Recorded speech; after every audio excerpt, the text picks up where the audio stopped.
Tantor Audio, a division of Recorded Books, presents Ancient Arsenal by Jeffery H. Haskell, narrated by Emily Beresford. 1. Delphi, Greece, sometime in the past. Math is a funny thing. There are people who are good at it, and there are people who are bad at it. I happen to be very, very good. And even I can't calculate how screwed we are. Amelia, explain to the nice gentleman with the guns that we aren't desecrating their ruins? Luke asks me. I don't speak Greek, I say with a shrug. 2 local militiamen with revolvers stare us down on the peak of the Oracle Hill at Delphi, which is really nothing more than a series of stones left over from 2,000 years ago. It's strange. My brain knows this is 1901, but as far as my senses can tell, there is no difference. It seems like there ought to be. They gesture with their guns again, presumably to have Luke stand up. He's still cradling me in his lap, sitting on the ground where I found him. I try pointing at my legs so they will know I'm hurt, that I can't walk, but it doesn't seem to translate well. Frank, if we change things here, will we go back to our own time? I ask him. Frank Parker, father, analyst, time traveler, and distraught husband, is with us. He shrugs. I've never gone back this far before, but every time I return, I always return to my time with nothing I've done affecting the present, he says. He has his hands up, like the smart cookie he is. I should do the same.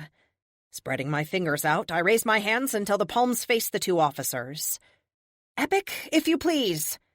Sandpaper staccato sound fills the air as 2 bolts of ionic energy short-circuit the officers' nervous systems. They collapse to the ground, unconscious, their guns dropping harmlessly. How long until they wake up? Luke asks. I shrug. 10 minutes? He pushed me gently off before standing up, then reaches down to help me. I can only use one leg, so it isn't easy to stand unaided. We should find Pythia before more come, he says. I put an arm over his bare shoulders, and I just want to stay here forever. I can't shake the grin from my face. I know we're trapped back in time, but this entire last 2 years really, has been one giant kerfuffle after another.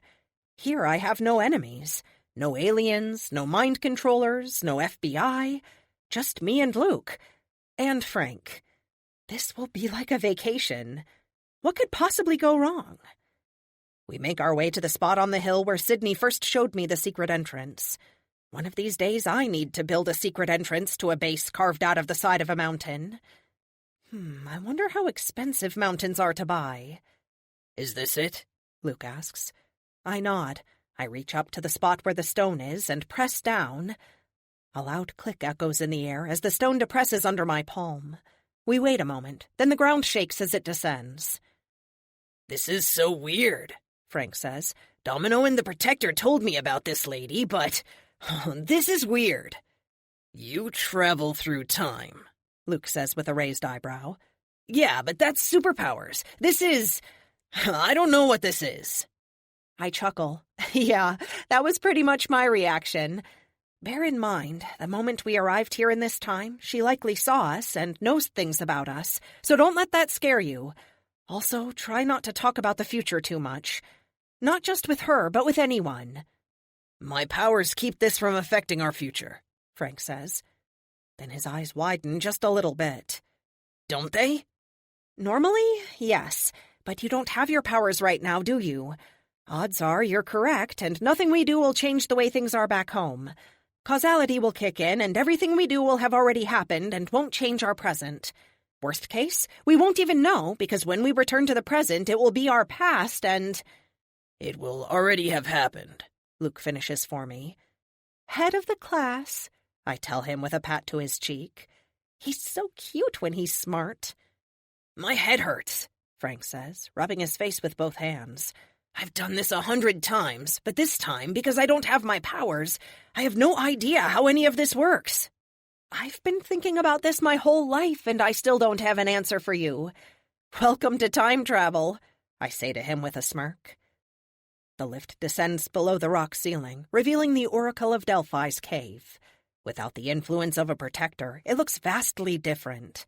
Gone are the modern furnishings. It looks like we have descended into a Greek epic.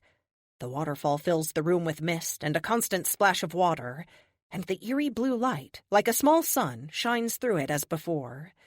But the rest of the room, small stone benches line the pool, a massive bed of pillows dominates one wall, and everywhere I look, silk hangs from the ceiling.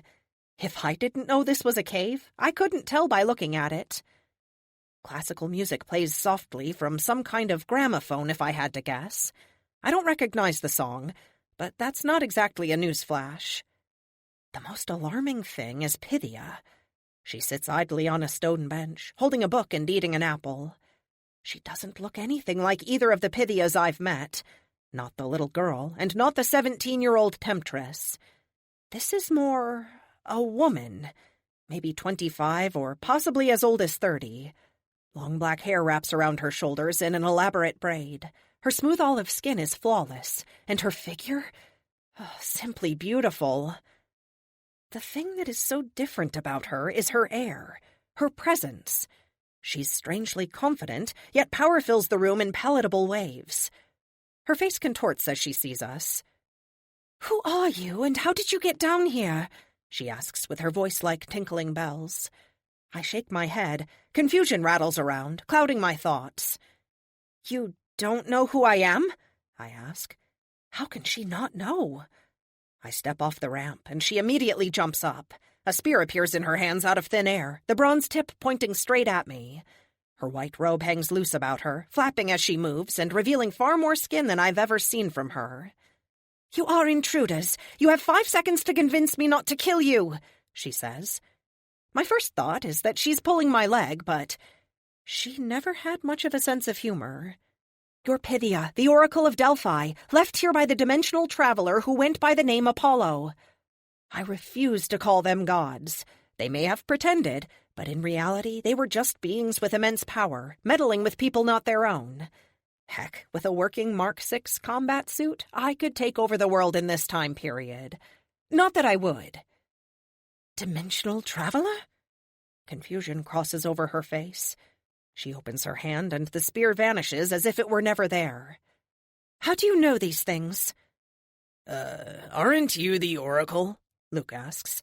"I mean, we only ever met once, but that time you seemed to know everything about everything before we ever met you." I glance back at him with a cocked head. I told him not to talk about the future. He shrugs and nods. I look back at Pythia. "You're her, right?" She slowly nods. Her eyes glow with a brilliant light that fades as fast as it came on. Faster than I can lift my arm to block out the light. "Oh," she says suddenly, "you're from the future?" "That's the Pythia we know and love," I say. It's a bit bittersweet seeing her. Since the last time we were together, she saved my life. Part of me wants to tell her not to do that, but clearly, since it already happened, even if I did tell her, she wouldn't listen. "I can't see you," she says with a frown. "We're right here," Frank interjects. "That's not what—" Pythia and I start to say at the same time. We stop with our mouths half open, and she breaks into a giggle that I can't help but copy. Oh boy, my emotions are all over the place. "What I mean is, I can't see your fate, which means you don't belong here. Will you be returning to the future soon?" "You mean, go back to the future?" I can't help myself. Luke groans behind me. "Yes, that is what I mean," Pythia says, cocking her head to the side ever so slightly as she gazes at me. She gestures for us to come in and sit down. Silver platters appear on a small marble table. They're filled with fresh fruit, cheese, ham, and wine. Oh, what I wouldn't give for a Coke. Pythia cocks her head sideways, her eyes searching me for something.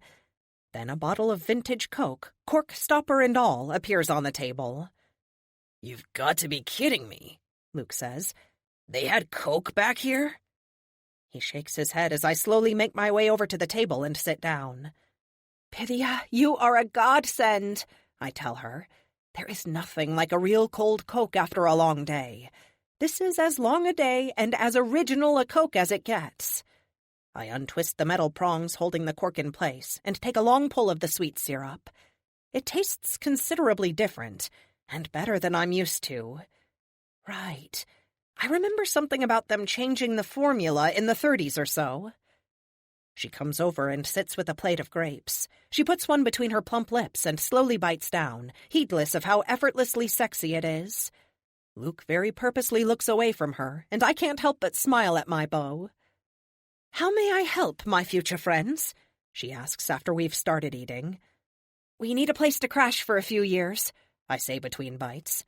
"What happens then?" she asks. I'm too stunned to speak. My mouth opens and closes almost of its own accord while I process this. "You don't know? Can't you see the future?" I ask her.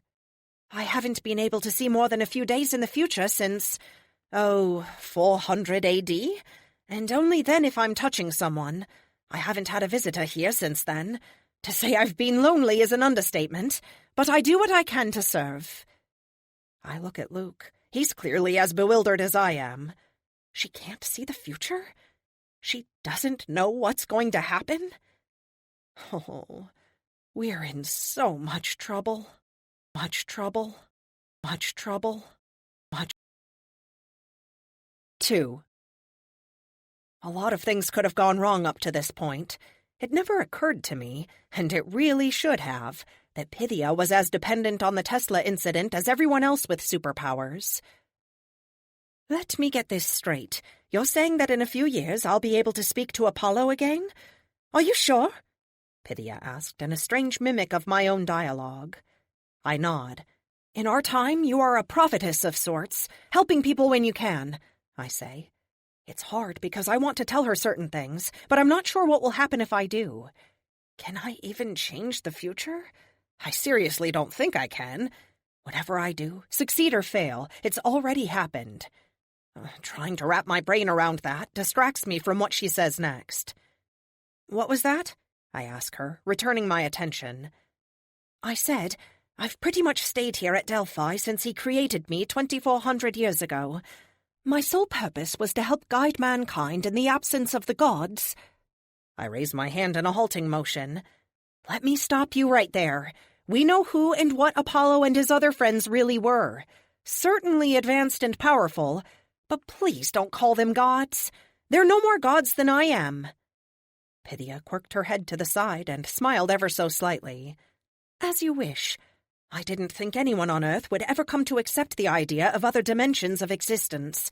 Not parallel, but vastly different. Where my lord comes from, they harness the power of the stars to travel through time and space. When there were no more places to explore, they started visiting different dimensions. It was here they discovered that their differences made them powerful. Luke lets out a sigh and stands from the table to stretch. Amelia, we need to talk about the thoroughness of your mission reports. This is a lot to take in, he says. Frank is dumbfounded. I thought you were crazy, he says, looking at me.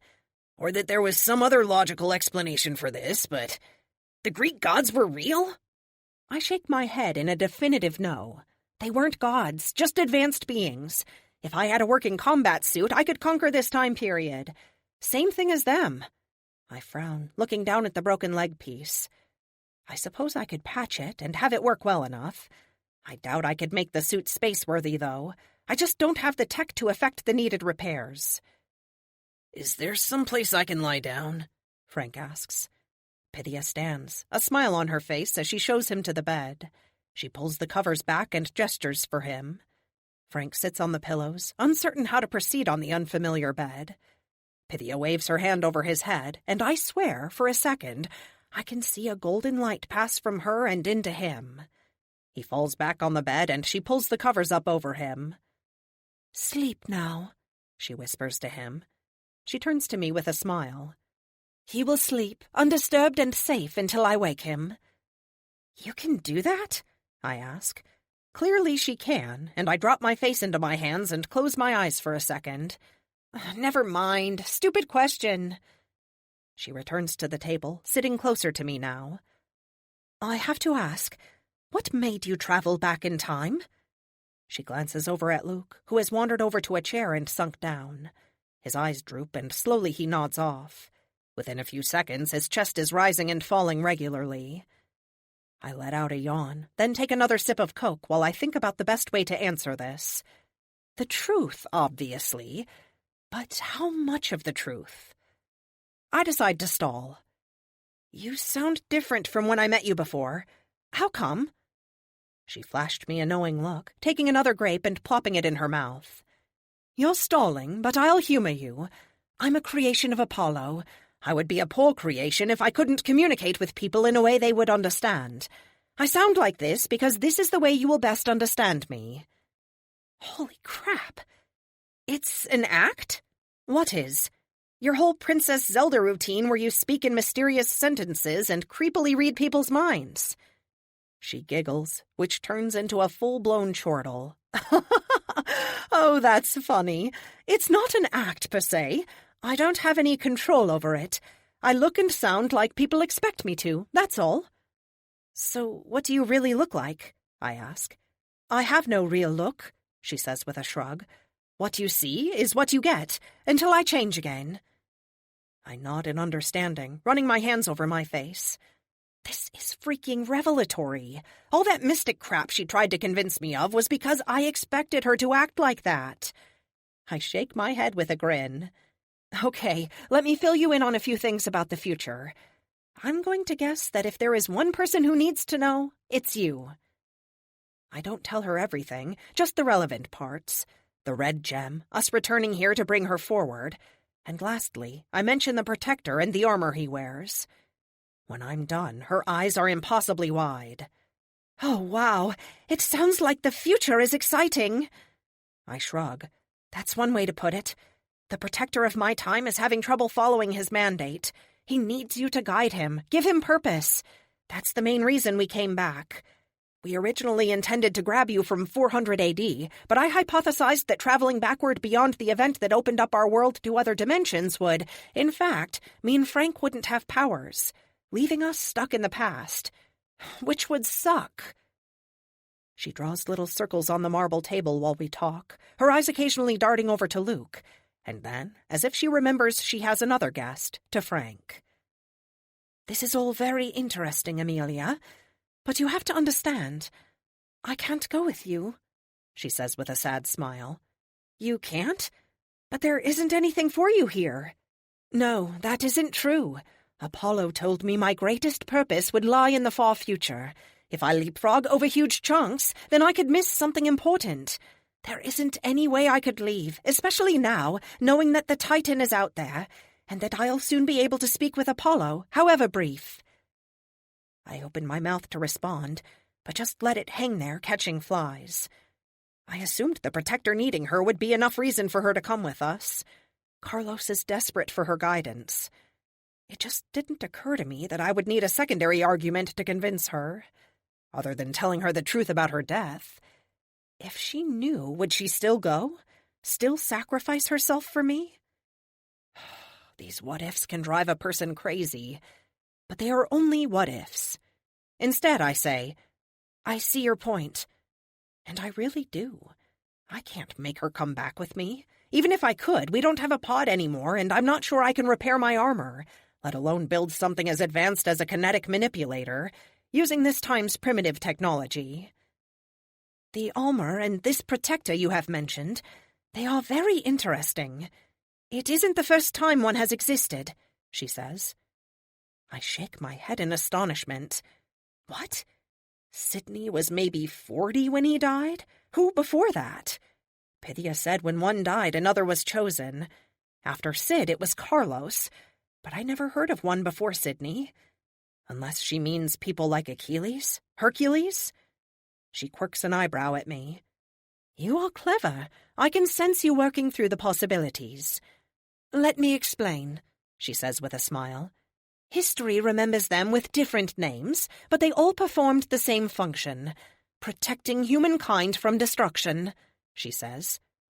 Hercules? I ask. I can't help the surprise in my voice. She smiles and perks right up.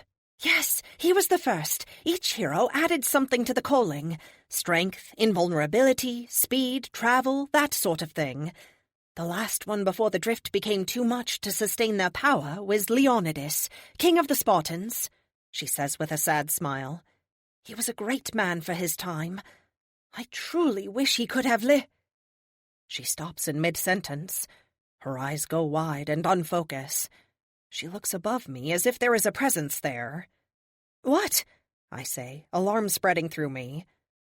I don't understand," she says, but not to me. "Of course, but why? Pythia?" I wave my hand in front of her eyes. She doesn't see them. "You're leaving? But I've done this alone for so long. Please don't." Her eyes return to our reality, instantly focusing on me before she bursts into tears, sobbing, collapsing against me and burying her face in my neck. Oh boy. Whatever just happened wiped her out. She lets out choking sobs and collapses on the table, crying like she lost her best friend. Luke rushes over, picks her up, and carries her to bed. Once she's tucked in and quiets down, he comes back over to me. "What was that about?" he asks me, glancing at her still form as her chest rises and falls slowly. I have no idea. That woman has always creeped me out. I don't ever know if she's telling me the truth, or what I want to hear, or what. I shake my head. Regardless, I need out of this armor. Help a girl out? He grins. "Why, Amelia Lockhart, are you asking me to take your clothes off?" I punch him in the arm. Technically, the clothes are on underneath this. Beneath this. Beneath this. 3. Kate. Kate stared out the window over the Parisian landscape. The once beautiful city held no sway over her. Not now. Maybe not ever again. Damn it, Amelia, where are you? The words slipped out of her lips, but she had meant them. Amelia was always so reckless, as if she weren't a normal human. Even with all the hurt not Luke had poured out on Carlos, he was almost back up.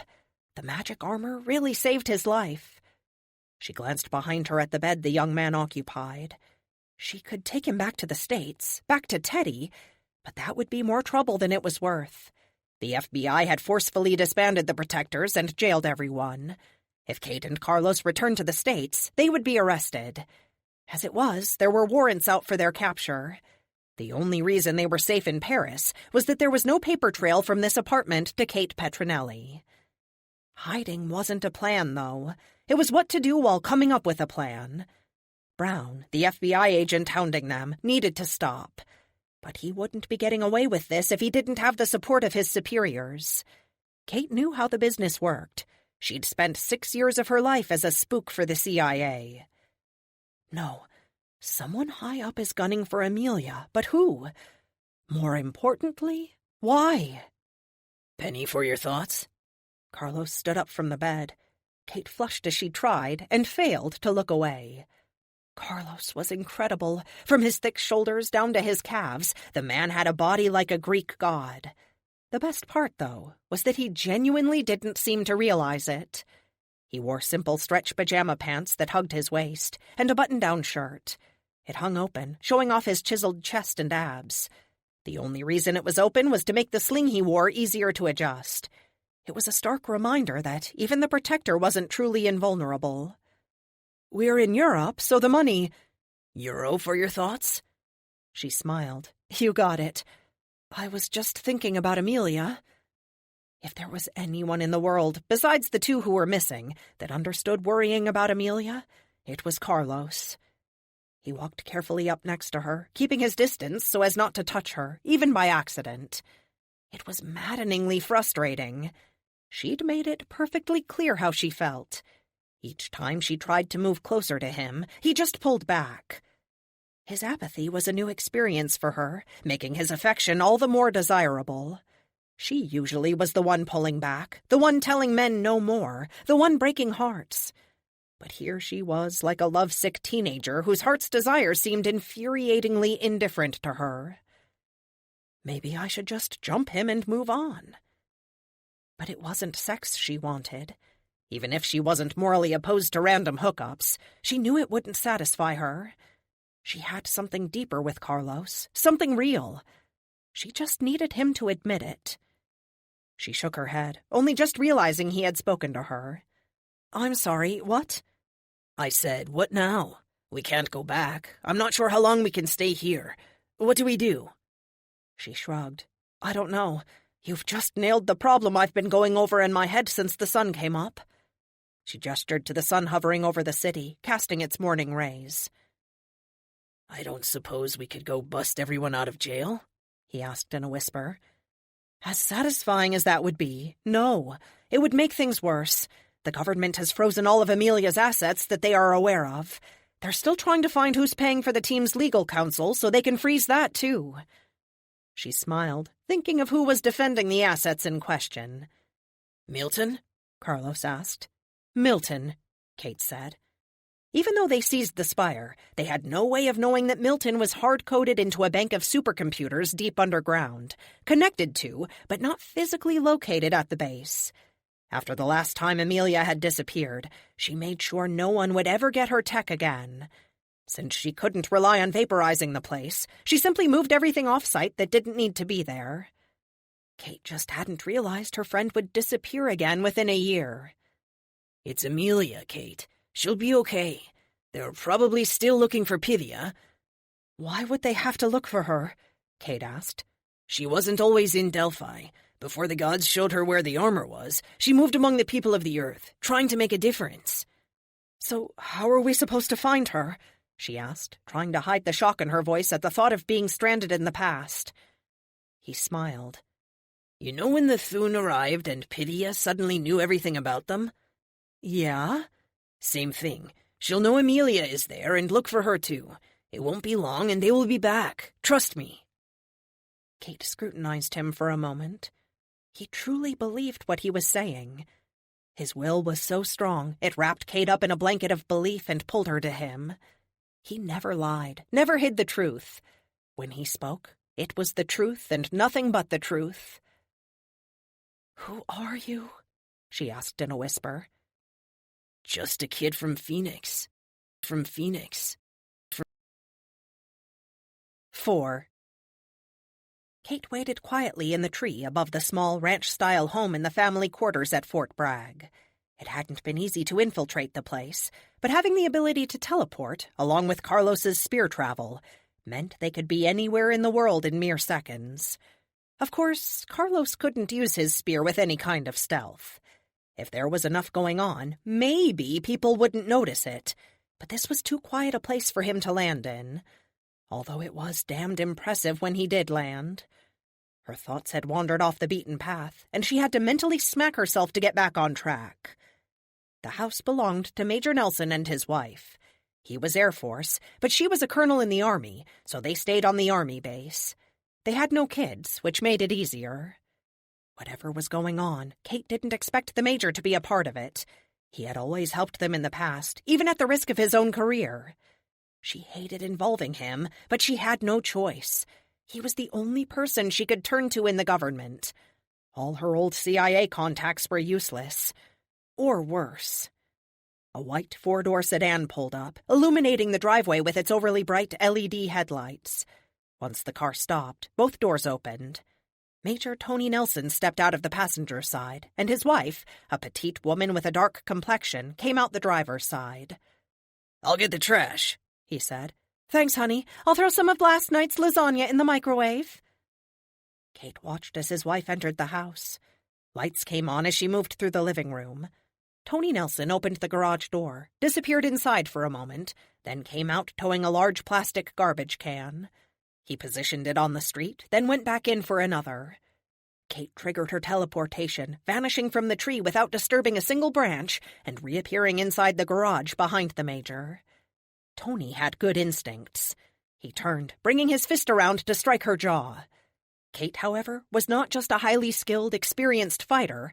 Due to her powers, her body was enhanced to the absolute human maximum. She caught his fist with one hand while pressing her other against his lips.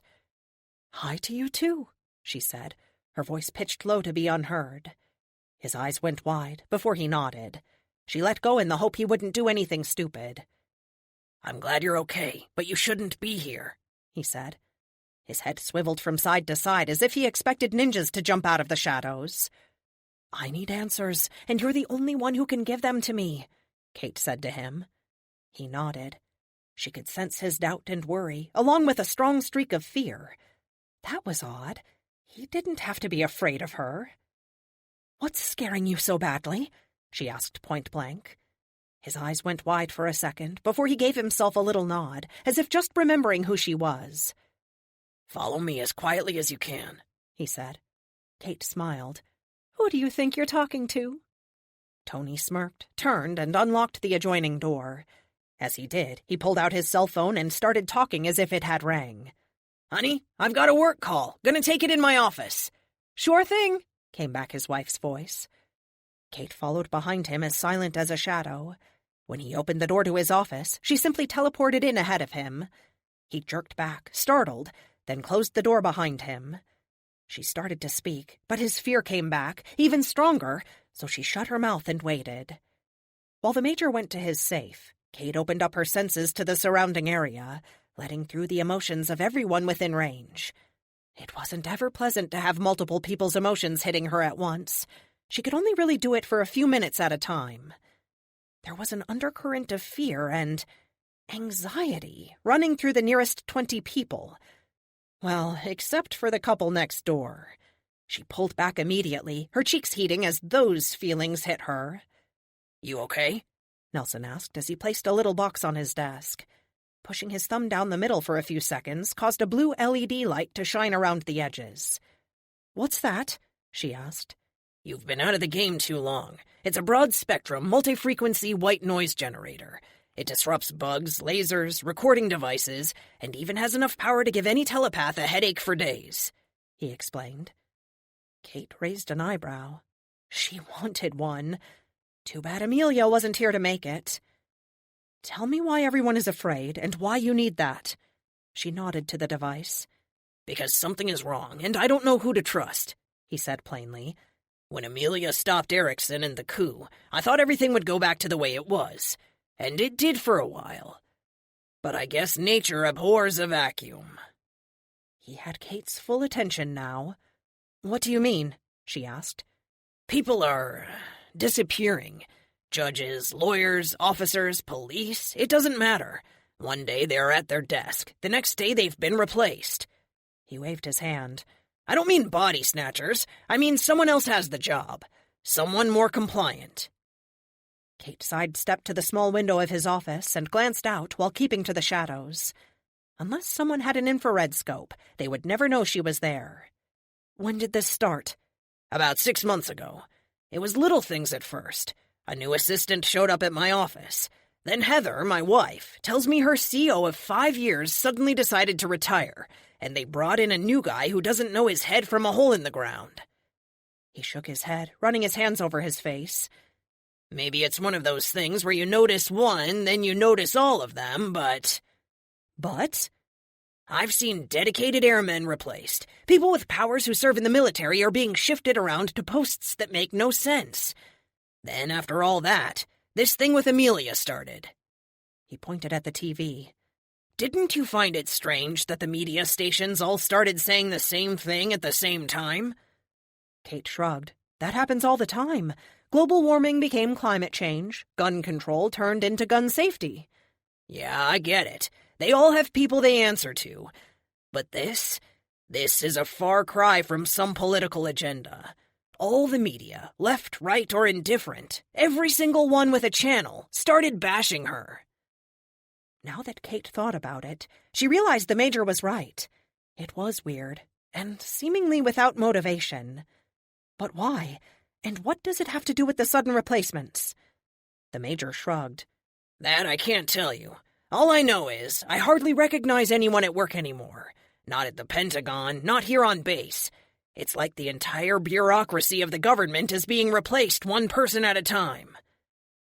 Kate didn't need to be an empath to know he was telling the truth, but she verified it with her abilities regardless.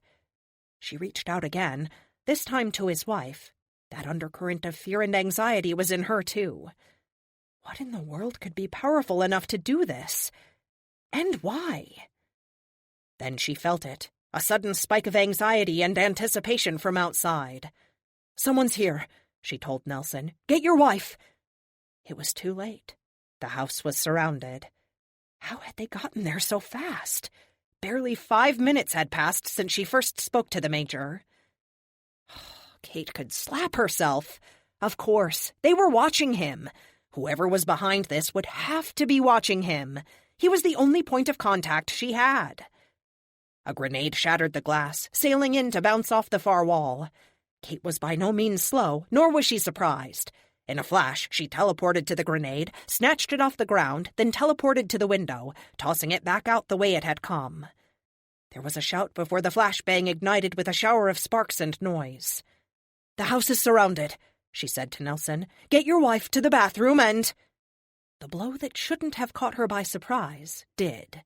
Nelson followed it up with a second shot that landed square on the back of her head, dropping her to her knees. Her vision swam. She tried to port, to flee, but something was stopping her. "I'm sorry, Kate. You and Amelia always seemed a decent sort. But orders are orders." The next blow put her lights out. Her lights out. Her lights out. 5. The Present. Tia. Former police sergeant Katya Titchener waited patiently in the American jail the FBI held her in. The 10-by-5 room with its puke-gray walls, bare floor, and metal table bolted to the floor wouldn't have looked out of place in a police station in her hometown, Buenos Aires. For some reason, they had felt the need to cuff her to the metal loops on the top of the table. Maybe they hadn't read her file? But being a former police officer, and a guest in the country, she played along. She wore the same outfit they arrested her in, cut-off shorts, a spaghetti-strap tank top that stretched down past her waist, and white sandals with a yellow flower over the big toe. Her hair had grown out a little. The golden blonde contrasted with the deep tan of her skin. She took a moment to admire the haircut she had let Lux talk her into the day before.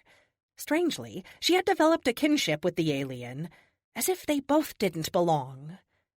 The door opened suddenly, and 2 men and a woman marched in. The man in charge held a manila folder, which she knew was most likely empty or full of blank papers. One of the perks of having worked the other side of the desk. She knew all the tricks. "Miss Titchener, I'm Special Agent Brown with the FBI's Superhuman Task Force. This is my partner," he gestured to the woman, "Sierra Cole, and the USADA in charge of your case, Marcus Freely." When he finished his introductions, he placed the folder, closed, on the table and sat down opposite Tia. "I'm legally obligated to inform you that, as a superhuman in a foreign country, there are certain aspects of your rights that are suspended. Also, Agent Cole is an F3 empath. She can tell when you are lying, and she also has superhuman strength. If you attempt to use your powers, or we feel you are a danger in any way, we are authorized to use deadly force to defend ourselves if we feel it's warranted." Tia smirked. She was amused. It wasn't arrogance, but experience that told her they had no weapon that could hurt her if she so wished. However, she was a good person, and certainly not interested in hurting anyone else or breaking the law. So far, their strategy only annoyed and inconvenienced her. She was also worried about her friends. Since they had arrested her, she hadn't seen or heard from Amelia or Kate. "It's a pleasure to meet you all. As a citizen of Argentina, I must inform you that holding me without notifying my consulate is a crime. I assume you have notified them?" That put them off balance. At this point, most prisoners would be shaking in their boots, ready to confess anything if it meant they could leave. Tia wasn't most people. Yes, we have," Marcus Freely said with a frown. "Excellent," she said, before they could reassert themselves and control over the conversation.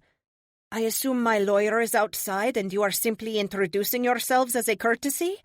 Please show him in." She raised one thin eyebrow as if to say, "Any time now." It was a bluff, of course, calculated and based on her own experience as a police officer, but a bluff nonetheless. It was a good bet they hadn't informed her consulate, and it was also a good bet that no lawyer waited for her outside. Normally, Tia abhorred deceit of any kind. It left a bad taste in her mouth. One of the many reasons she wasn't able to make detective. Not liking it and not being good at it were two very different things. When someone lied to her, she felt no desire to remain honest with them. And now she knew. The woman might have powers, but not as an empath. Tia's claims hadn't so much as caused an eyebrow to twitch. As you are not under arrest, Freely continued, you have no right to a lawyer. We would like to talk about your association with this woman. Brown placed 2 photos from the folder in front of Tia. One was of Amelia in her chair. Tia wasn't sure when it was taken. It wasn't a photo that Amelia had known about, more like a stalker photo, probably taken from a surveillance van. She recognized the when, though. It was the night Kate had taken them all to the fancy Phoenix restaurant. The other photo was also Amelia, but in her armor. Tia leaned forward, mouth open, as she was about to answer, then stopped. No, the second photo was not Amelia.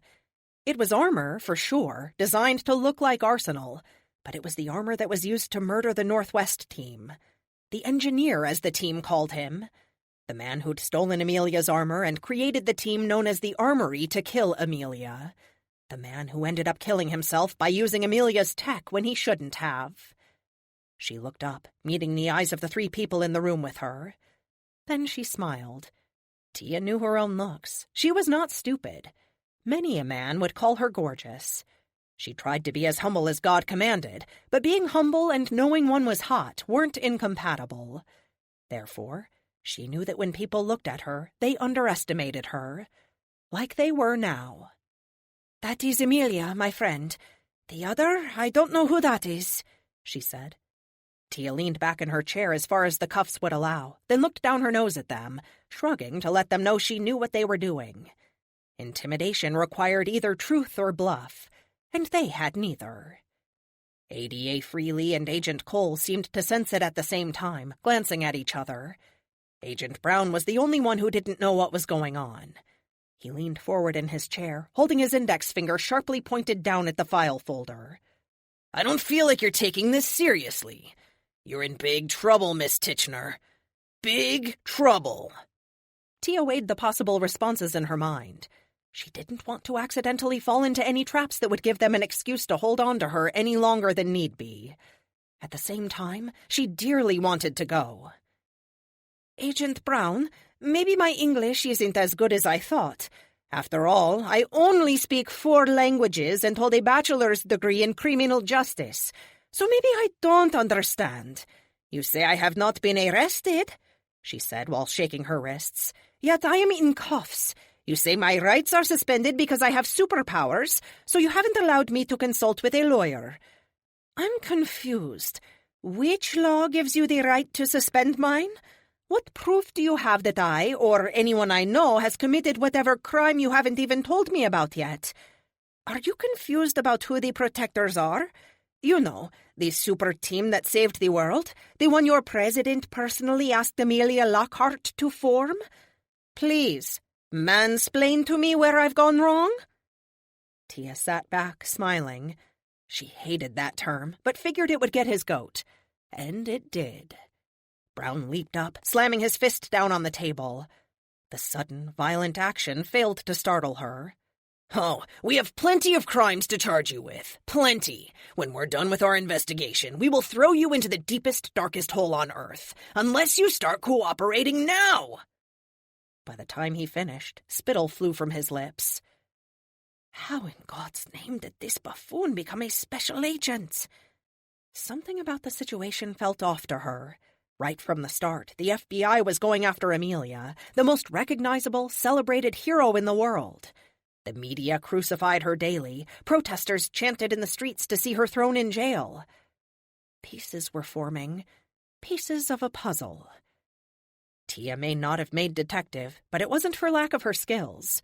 She knew what she needed to do, and she needed out of here now so she could clear her friend's name.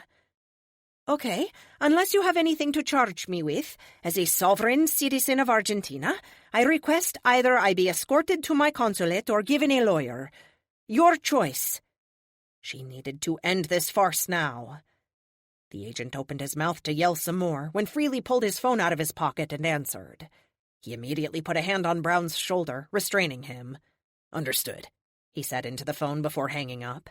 "We're letting her go. Miss Titchener, on behalf of the United States government, consider your visa revoked. These 2 agents will escort you to the airport, where you will board the next flight to Argentina. Good day," he said as he left the room. Brown didn't look happy. Tia just smiled sweetly at him while planning what to do next. To do next. 6. The airport was like every other she had visited, people rushing back and forth, hurrying to traverse security and make it to their flights in time. Tia smiled as they passed a little girl dancing. She wore an I Heart Arsenal shirt. Her smile was cut short as Agent Brown lightly shoved on her shoulder, pushing her toward the gate. "Are the cuffs really necessary?" she asked again. "Protocol." The same short, stilted answer he'd given the last 2 times she had mentioned it. At 6 feet, he towered over the diminutive Buenos Aires native. Not that it meant anything to her. With a moment's thought, she could outmass and outweigh him. He seemed to be the type that enjoyed pushing women around. If his partner cared, she didn't show it. When he shoved her again, Tia had had enough. She stopped. The thing about her powers was that she didn't have to turn them on. She had to hold them back. Once she opened the valve, her mass, weight, and density would increase exponentially. She could hold it back forever. It cost her nothing. Once she started, though, it was exhausting to stop. "Agents, if you lay a finger on me again—" "You'll do nothing. If you so much as touch me, I'll throw your butt in jail and let you rot for a decade before we even tell anyone we have you," he said with a scowl. "Agent, if you lay one finger on me, I'm going to break it in half. You can imagine what you'll do afterward." She let the valve open just a bit. The air shimmered around her as unnatural forces converged, increasing her mass and density to that of a semi-truck. In a 5'4" woman with a 24" waist. "But you will still have a broken finger." His eyes widened at the threat, lips curling back to snarl another warning at her.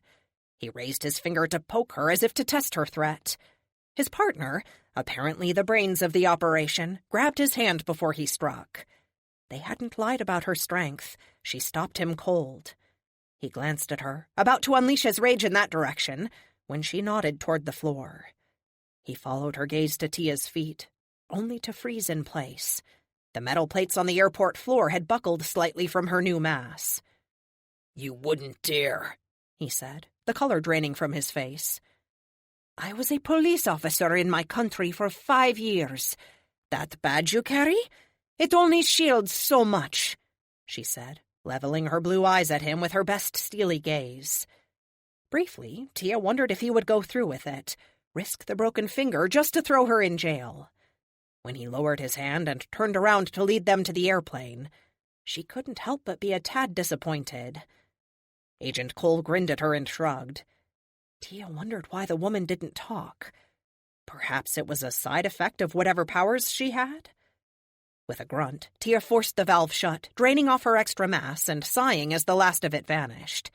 She was her normal weight again. She followed after the agents, letting them lead her to the plane. She liked people. That was her big problem with her job as a police officer. She just didn't have the temperament or the desire to deal with the dregs of humanity. She did, however, want to help people. With her unit nickname, the Backup, she was called in when they needed a friendly face to defuse a situation. A face that couldn't be hurt. For whatever reason, invulnerability just wasn't a common power set in Central and South America. At least not as common as it was in North America. That was all in the past. When she returned to Argentina, she had no job. Amelia had offered her a paid position on the Protectors, but that vanished with her friend. "Now arriving, Flight 2377 from Mexico City. Please give the plane 20 minutes to clear, and boarding will begin for the flight to Argentina." Brown threw himself into a seat, not looking at Tia as he did so. Cole grabbed the black hard plastic seat opposite him and picked up a magazine to read. Tia decided she would rather stand. Maybe it would piss off Brown some more. "If only there was something I could do to help her. She's done so much for the world." That was Tia, though, a bleeding heart. She smiled as she heard her mother's voice tell her she couldn't save everyone. What good was all her superpower if she didn't try? The doors opened and passengers disembarked from the plane. Only a few at first, but then a steady line of people marched out, dispersing as they passed the gate. You'll be boarding first, so don't think about trying anything stupid. We're with you all the way to Buenos Aires, Brown said without looking at her. She didn't bother to respond. Then she saw him. "Brown," she said, moving next to the agent. I said don't try anything. "Shut up for a second. You have to arrest that man," she said, trying to gesture without being obvious. Cole perked up upon hearing her tone, half standing to join them. I don't have to do anything. Sit your butt down and... "He's the most wanted man in my country. His name is Massacre. He specializes in assassination. If he's here, then someone important is going to die." The tall, suave man with thinning black hair moved easily through the crowd. His slight frame let him slide between people without touching them. Nice try, Titchener, but no dice. Tia had only met Massacre once, 3 years before, when he had tried to kill the chief of police. The only thing that stopped him was her. "You have to stop him, but don't touch him. He can control anyone he touches." Cole stood fully up. She frowned at Brown, who was still scowling at Tia. She nodded toward Massacre and kicked Brown's foot. "Don't tell me you're buying this," he asked. She nodded. "Fine, let's go talk to him." Brown pushed himself up with exaggerated effort, adjusted his belt, then walked toward the thin man, who was heading for the bathrooms. Tia followed behind. She was tired from her effort before, but not enough to stop her from powering up again if need be. "Sir," Brown said. "Sir, please stop for a moment." Massacre turned around. His polite smile faltered for a moment when he saw Tia, but he turned to the two agents with a questioning look. "See? I'm Agent Brown, and this is Agent Cole with the FBI. Can we see some ID?" Tia hung back, hoping the agents listened to her. "See," he said, setting down his luggage to pull out his passport. Agent Cole hung back a few feet, but Brown stood right next to the man. Tia's gut told her it was a mistake, but the man wouldn't listen to her. Massacre finished pulling his passport out and handed it to Brown. The agent barely looked at it as he spoke. "What is the purpose of your visit?" he asked. "I'm a contract assassin. My employers paid me to infiltrate your holding facility and kill the protectors." He said it so clearly, so matter-of-fact, the two agents were stunned into immobility. Massacre lunged forward as Tia screamed her warning. Brown tried to restrain him, but wasn't nearly fast enough. The slight Hispanic slipped by him and leaped at Cole. Tia's warning forgotten, the agent did what she was trained to do. She attacked. Lifting her foot, she jabbed out at him. He grabbed her leg, pulling her toward him in an embrace that ended with his body, deflating and disappearing as it absorbed into Cole's through her skin. "Oh, no," Tia whispered. "Where did he go?" Brown asked. Cole, now possessed by Massacre, lunged forward, her hand reaching back and slapping Brown hard in the jaw. Tia could hear the crack of the bones in the agent's face from 10 feet away. Tia let out her breath, focusing on that place deep within her that triggered the valve. Mass poured into her, filling her with strength far beyond her frame. She snapped the chain holding the cuffs together as if it were made of paper. Massacre Cole turned and scowled at Tia with an expression she had seen before. On Massacre. The agent's mouth opened as the man possessing her tried to speak, but nothing came out. She pulled up short, looking down at herself as if she hadn't expected that. Tia knew he normally researched his victims carefully. If they died, he died. If they were sick, he was sick. If they had an ailment or disorder, he did as well. "Now I know why she doesn't speak. She's mute." "I know your powers, Massacre. You can't just leap out of her. You're stuck for 12 hours. That's 12 hours you can't call anyone for help." Massacre Cole leaped forward, fist balled to strike. Tia wasn't quite at a semi-truck yet when the fist smashed into the side of her face. When they told her Cole had superhuman strength, they hadn't lied. A clap of thunder rolled out from around the two women, sending debris and dust flying away in a shockwave of displaced air. Tia tumbled back, blood filling her mouth as she struggled to keep her footing. Massacre Cole was on her, slamming her down and rabbit-punching her face. Tia struggled to get her hands up. Fisticuffs was never really her thing. She just needed a moment. The next blow banged her head off the tile floor in an explosion of concrete. The blow after slammed against her stomach, collapsing her lungs. She struggled to breathe, panic racing through her as the most basic life function was cut off. However, the fourth blow that collided with Tia brought a grunt of pain from Massacre Cole as she fell backward off her. Tia shook her head, gasping for breath as she rolled over, trying to stand. A foot hit her back, bouncing off harmlessly.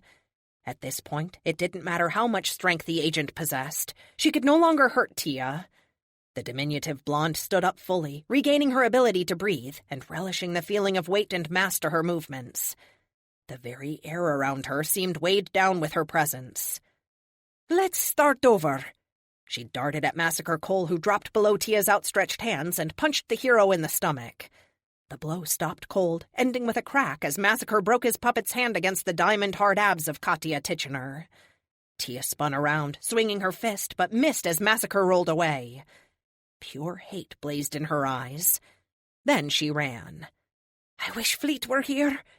She tried to run after her, but each step shook the building and cracked tile. The sad truth was, she wasn't very fast when masked up. Before Tia could get to her, Massacre Cole leaped through a window, sending glass in every direction.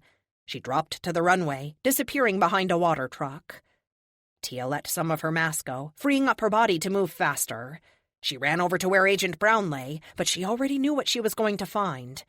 She covered her mouth out of shock. He lay crumpled where he hit the wall, his face a ruined mess of bone and blood. She forced herself to kneel down and check his pulse. Nothing. She didn't know Phoenix, didn't know anyone here. And with the team in jail, she was on her own. If she turned herself in, they would either toss her in jail or deport her. The right choices are rarely the easy ones. Tia crossed herself and said the last rites for Agent Brown. She had no idea if he was Catholic or religious at all, but it felt like the right thing to do. Then she took off running after Massacre. She had 12 hours to find him. In a foreign city with almost 2 million people. She didn't like her odds.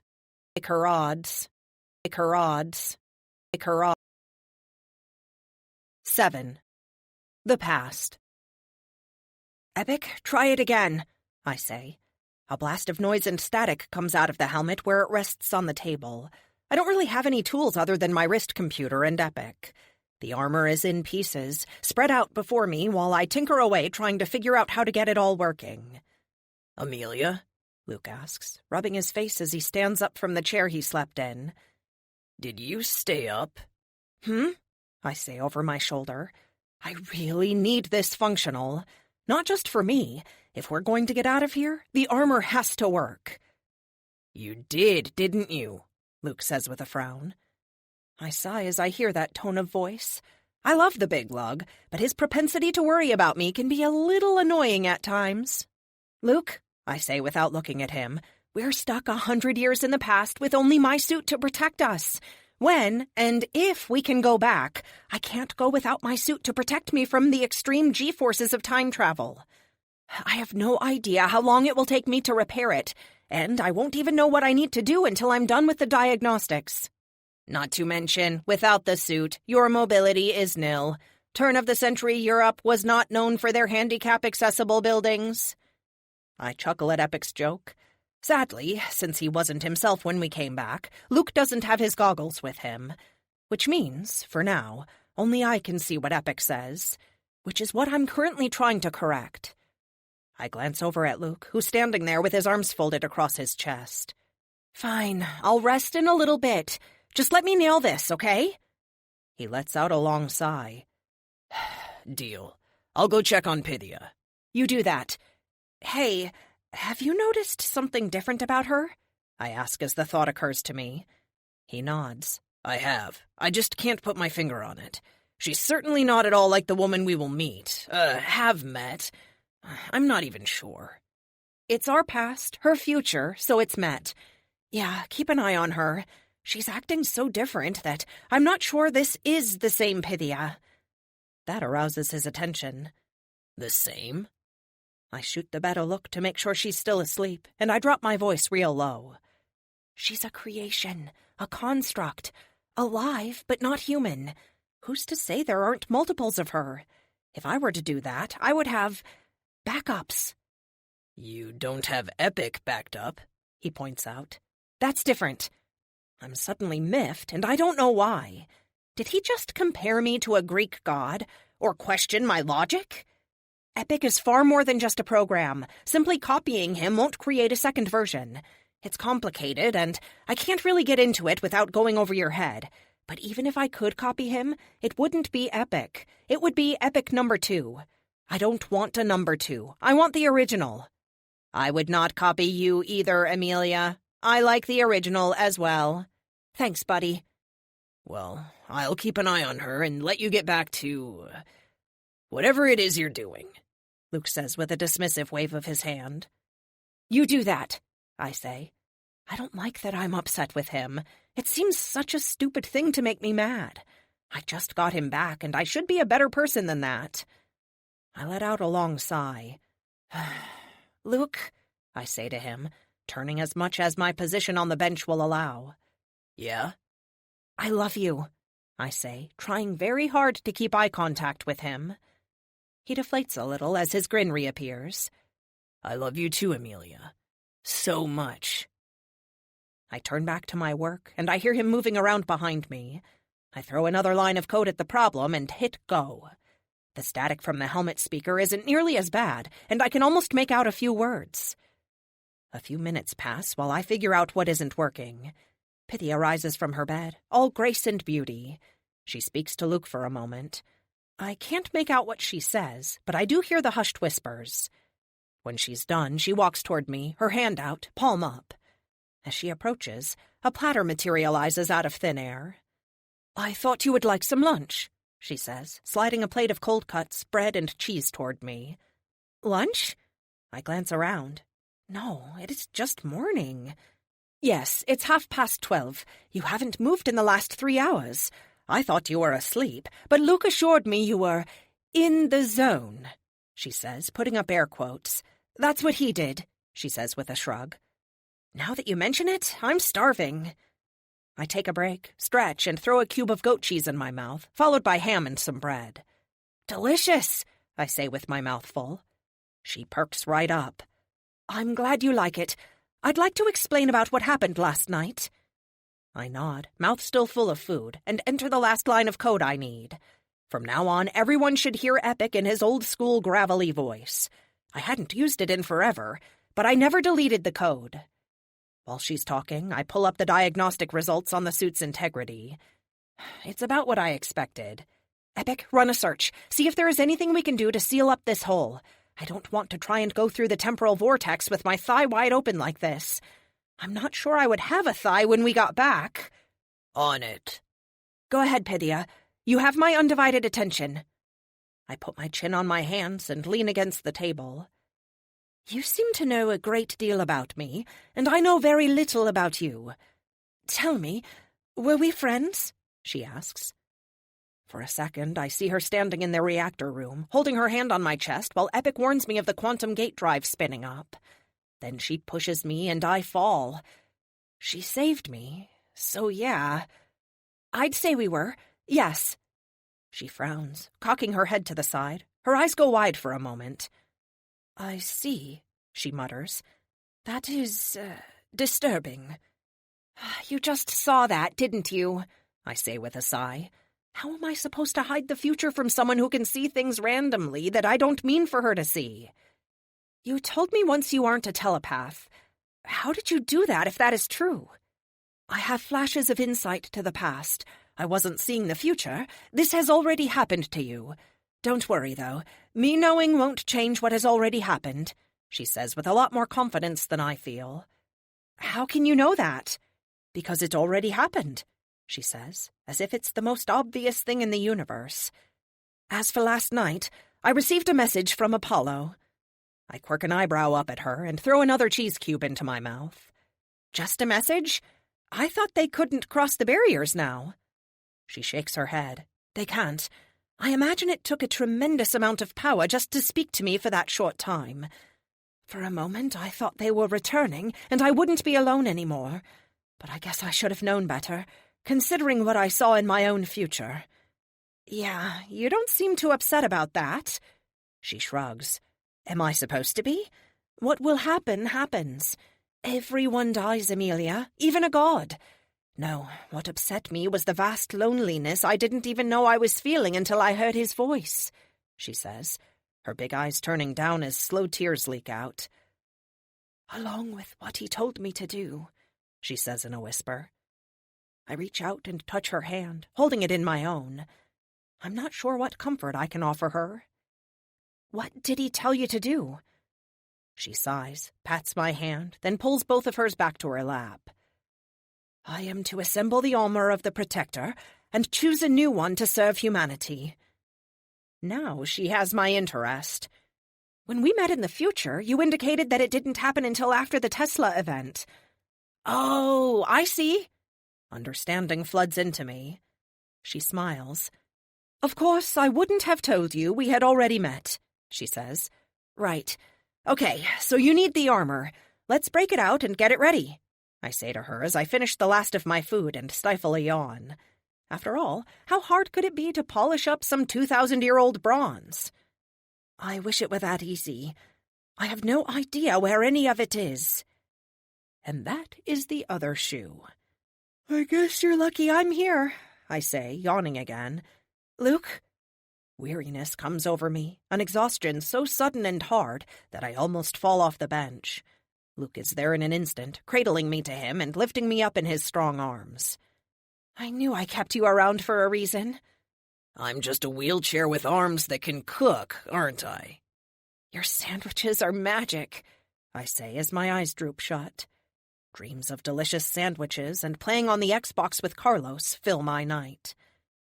I sure hope Kate and Carlos are okay.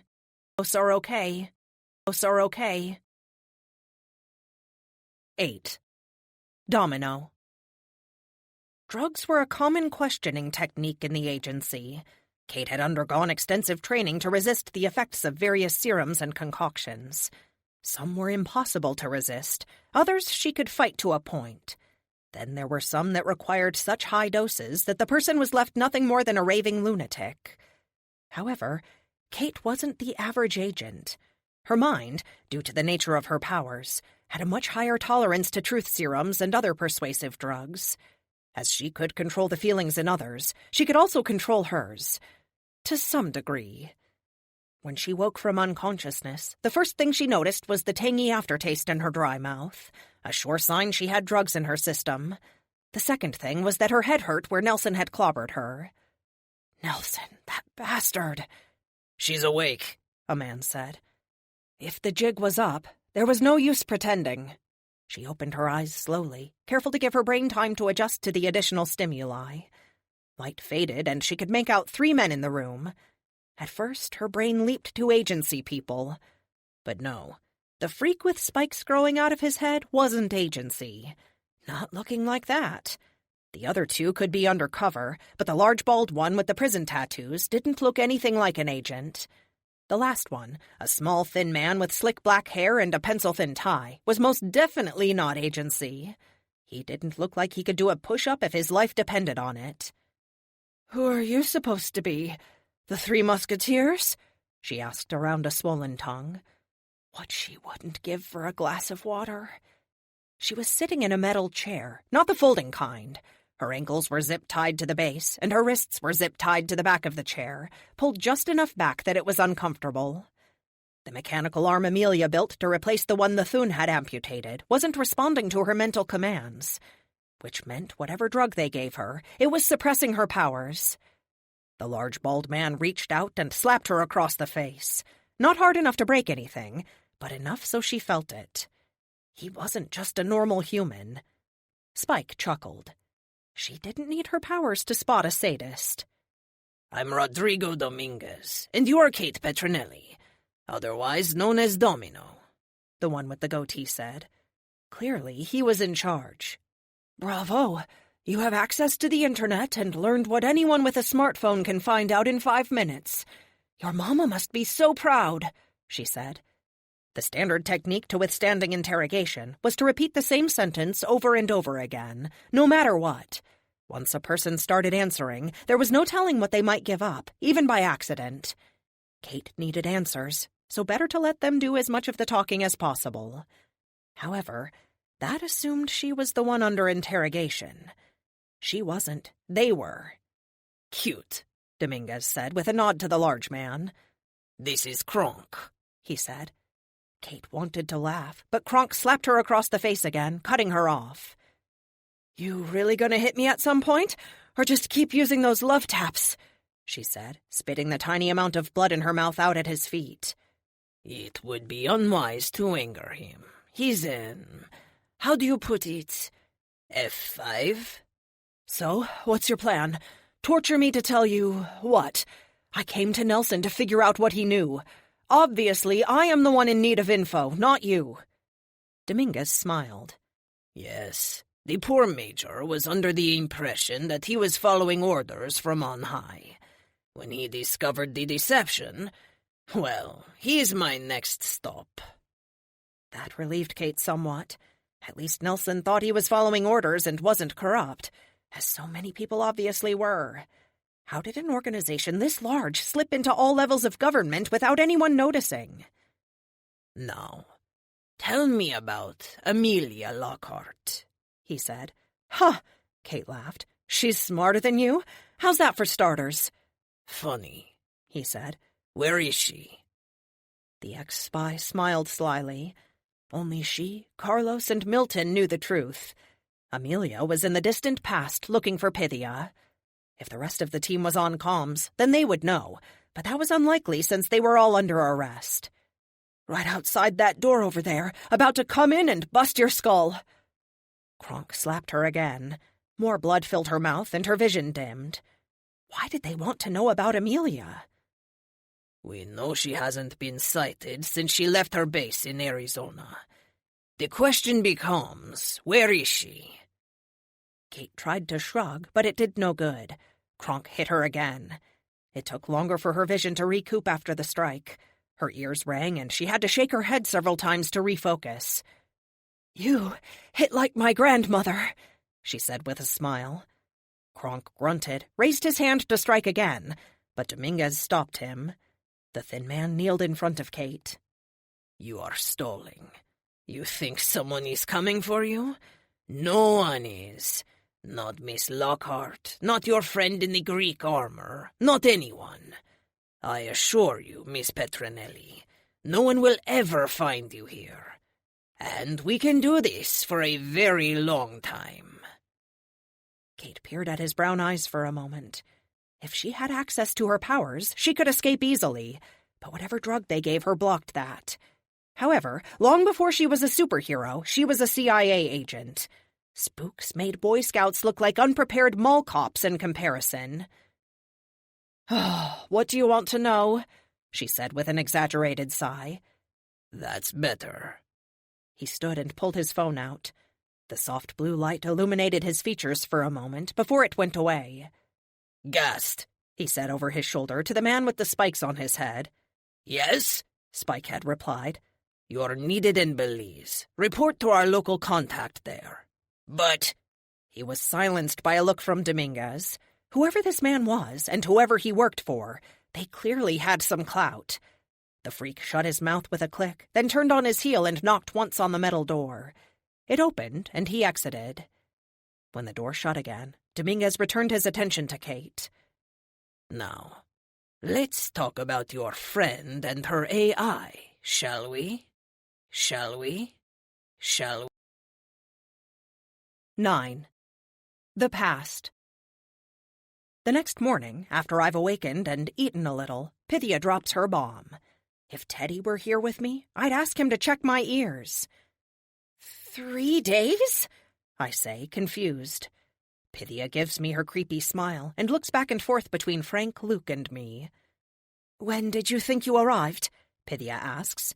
1901, I say, glancing at Frank. He shrugs. Don't blame me. It's not like I'm in control when I go back. I shoot for a specific time and go from there. Sometimes I hit it right on the nose, other times I don't. I guess I missed it this time. I suppress a growl. By a country mile, Frank Parker! A country flippin' mile! Instead of having 3 years to fix my armor, I have 3 whole days. 3! I've just begun addressing the deeper diagnostics on the armor, let alone the things I simply can't replace. Can't we just stay longer? Luke asks. Frank shakes his head. No, once my powers are restored, I'll start feeling the pull. I've never gone back this far before. It's likely that I will snap back almost immediately. Or pretty close, Frank explains.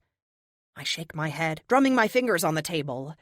During our little conversation, Pythia sits across from me, smiling, her big doe eyes innocently taking it all in. Why didn't you say something immediately? We wasted a whole day in here, I say to Pythia. Wasted? No, you wouldn't have done anything differently other than worry more, had you known. Besides, you didn't tell me a specific date, just a few years. How was I supposed to know when? I know you think I'm omnipotent, Amelia, but I'm really not. 3 days from now, Tesla will pull the lever on his great machine, and this world will change forever. It's a touchstone moment for your world. However, if you do not help me find the armor of the Protector, more lives than you can imagine will be lost in the coming decades. If Pythia is telling the truth about time travel, and I suspect she is, then we will find the armor, because that's who we are. I can debate theories about what-ifs all day long, but at the end of the day, we'll never know, because I won't risk the future by doing nothing just to see if I can change things. I have to act. That's just who I am. Well, bygones, etc., I guess. We need to find the spear, correct? I finally say. Pythia nods. And that will somehow lead us to the rest of the armor? She nods again. And once you have the armor, you can choose another protector, and the 3 of us can go home. She nods a third time, albeit slower. Time travel is confusing to me. I can only imagine what the implications and possible outcomes are to everyone else. Epic?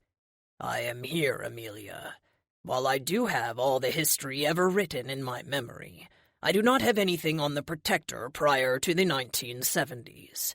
If there was another before Sydney, they did their level best to conceal him.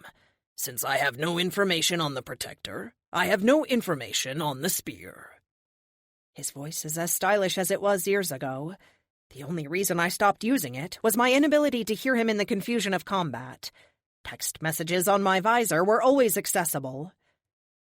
It was worth a shot. Then an idea comes to me. Epic, what if you took images from our personal interactions with him, then made 3D mock-ups of all his gear and compared them to every picture in every museum ever? Luke was used to this kind of wizardry from Epic, but Pythia lets out a gasp. Oh, your machine can do that? She asks. I smile like a proud parent. He's much more than a machine. He's a person. Artificial in the sense that I programmed his original code, but a person nonetheless. And yes, he can do that. And a lot more. After a few seconds, which is like a day in AI time, Epic uses the helmet's built-in optics to display a full-color image of the Protector against the cave wall. It is a perfect replica, in high resolution. While we watch, it rotates slowly, showing us every angle of Sydney. I hadn't noticed before, but the armor looks slightly different than the one Carlos wears. Is it me? Or is that not the same armor the most recent Protector wears? It occurs to me while I'm talking that maybe telling her about Carlos isn't the best idea. Now that you mention it, Luke says, yeah, it does look a little different. I look over at Pythia. She shrugs. I know not, is all she says to me. Regardless, Epic, run it. 100 images a second flash on the wall, starting with the most modern images, then working backward as he scans everything he's ever had access to. After a few seconds, he updates us. Nothing in the public collections. Moving on to private ones. Broadening search. Expanding parameters. Buffering. Bypassing error 404 permissions. As always, Epic makes me crack a smile as he talks. For an AI, he's extremely emotionally aware. I need a good laugh. I have something. That was fast, Frank says. That is the way my electrons orbit. It looks like we are closer than you thought, Amelia. What do you mean? I ask. It is not a photo, but this is what I am showing as the closest match. An image pops up on the wall. Not a photo, but a drawing. Something about it nags at me. Epic, you're joking, right? Luke says. I glance at him with a raised eyebrow. How does he know what this is? While I do joke, Luke, this is not one of those times. I am afraid it is legitimate. Okay, Mr. Lancaster, what are you seeing that I'm missing? I ask him. Pythia is fascinated by the whole thing, and Frank looks lost. You seriously don't know what that is? Luke asks. I try not to let my frustration show. I don't always know everything, okay? So what is it? He smiles. Hold on a sec. Let me bask in the moment. Is this how you feel all the time? Luke! I practically yell at him, but I have a smile on my face. He laughs. Okay, Amelia. You do know I'm Catholic, but what you don't know is that I wrote a thesis on ancient religious relics. I didn't know that, and now I'm even more excited to learn what it is. Go on, I encourage him. That, he says, pointing at the wall, is a drawing of the supposed Holy Lance kept in a super-secret Vatican vault underneath St. Peter's Basilica. Okay, so it's in a vault in Rome. I still don't know what it is. Pythia sighs. I do. Amelia, what your heroic friend calls the Holy Lance is often referred to by another name. What? I want to scream in frustration because, I swear, I don't share information this slowly. I always get right to the point and... Okay, maybe I don't, but I try. It's the spear of destiny, Amelia. The spear that pierced the side of Christ while he hung on the cross, Pythia says, dropping her voice and eyes out of reverence. Oh, I say, looking back at the displayed image. Is that all? We just have to break into one of the most heavily guarded places on the planet and steal a 2,000-year-old spear? Luke shakes his head. No, babe, not we, he says, slowly lifting his hand and pointing at me. We don't have any powers. You have your suit. We can help you plan, but when it comes down to it, this is all on you. Great, I say, my voice falling. 3 days to fix my armor, steal a spear, and reassemble ancient Greek armor. I sigh. Should be a walk in the park. Yes, if that park is in Detroit, in the middle of the night, and you are waving around cash while naked and blindfolded, then yes, it will be a walk in that park. That park. 10. Tia. She'd lost 2 hours since the airport. Without any idea where to go, she'd followed the direction Massacre had taken in his borrowed body. Once he hit the city proper beyond the airport, he vanished. Tia wasn't a detective. The only thing she did know was where he was heading. She needed to find him, or find her friends before he did. Every time a siren sounded or a police car drove by, her heart raced. The FBI would certainly be coming for her. However, if she didn't find Massacre, her friends were dead. She needed help. The only problem was who? A thought tickled her mind. While the Spire had most certainly fallen under government control, didn't the team have an AI who helped them? Tia wished she'd spent more time with the team to learn these things. She did know Amelia, though. Amelia would never leave her hung out to dry. It just wasn't in the woman's nature. Downtown Phoenix was a grid of skyscrapers mixed with public buildings, museums, and restaurants. The heat of the day wasn't so bad, despite the supposed winter. Tia needed money and a way to call the Spire and try to get in touch with the AI. Oh, what was his name? Milton. Everyone had a cell phone these days. Payphones were a thing of the past. She could steal one from a passerby, but that warred with her instincts, and it might be locked anyway. She spotted a small restaurant with a name she recognized. A Portuguese place. Tia darted across the street as fast as she could, not wanting to waste a second. A horn blared at her when she sped across without waiting for the traffic to clear. She had held on to some of her mass since the airport, and she took a moment outside the eatery to let it dissipate. Having super strength was useful, but not so much when trying to use a phone.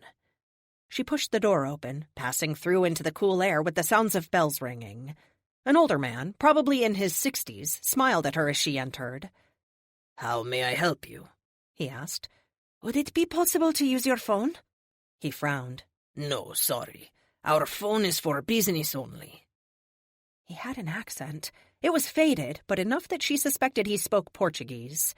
She asked again, this time in her native tongue, adding she was just a tourist here and someone had robbed her and she needed to call the consulate. His eyes widened upon hearing her speak. "Of course," he replied in the same language. "It's always a pleasure to converse with someone from home." He led her to the back room and pointed at the phone on the wall. "Please, take as much time as you want. Would you like some pão de queijo? They are fresh out of the oven." The smile that reached his eyes was heaven-sent. Tia's eyes went wide as the smell hit her. Food from home! "Yes, please," she said. The owner smiled and hurried to the kitchen. The phone was standard, so she had no problem using it. The hard part came in remembering the phone number. She punched in what she hoped was the right number and waited. The line rang several times before someone picked up. "Hello?" Maybe the Spire had a receptionist, but Tia didn't recognize the voice. Alarms rang in Tia's mind. If it were her operation, she would have all the calls forwarded.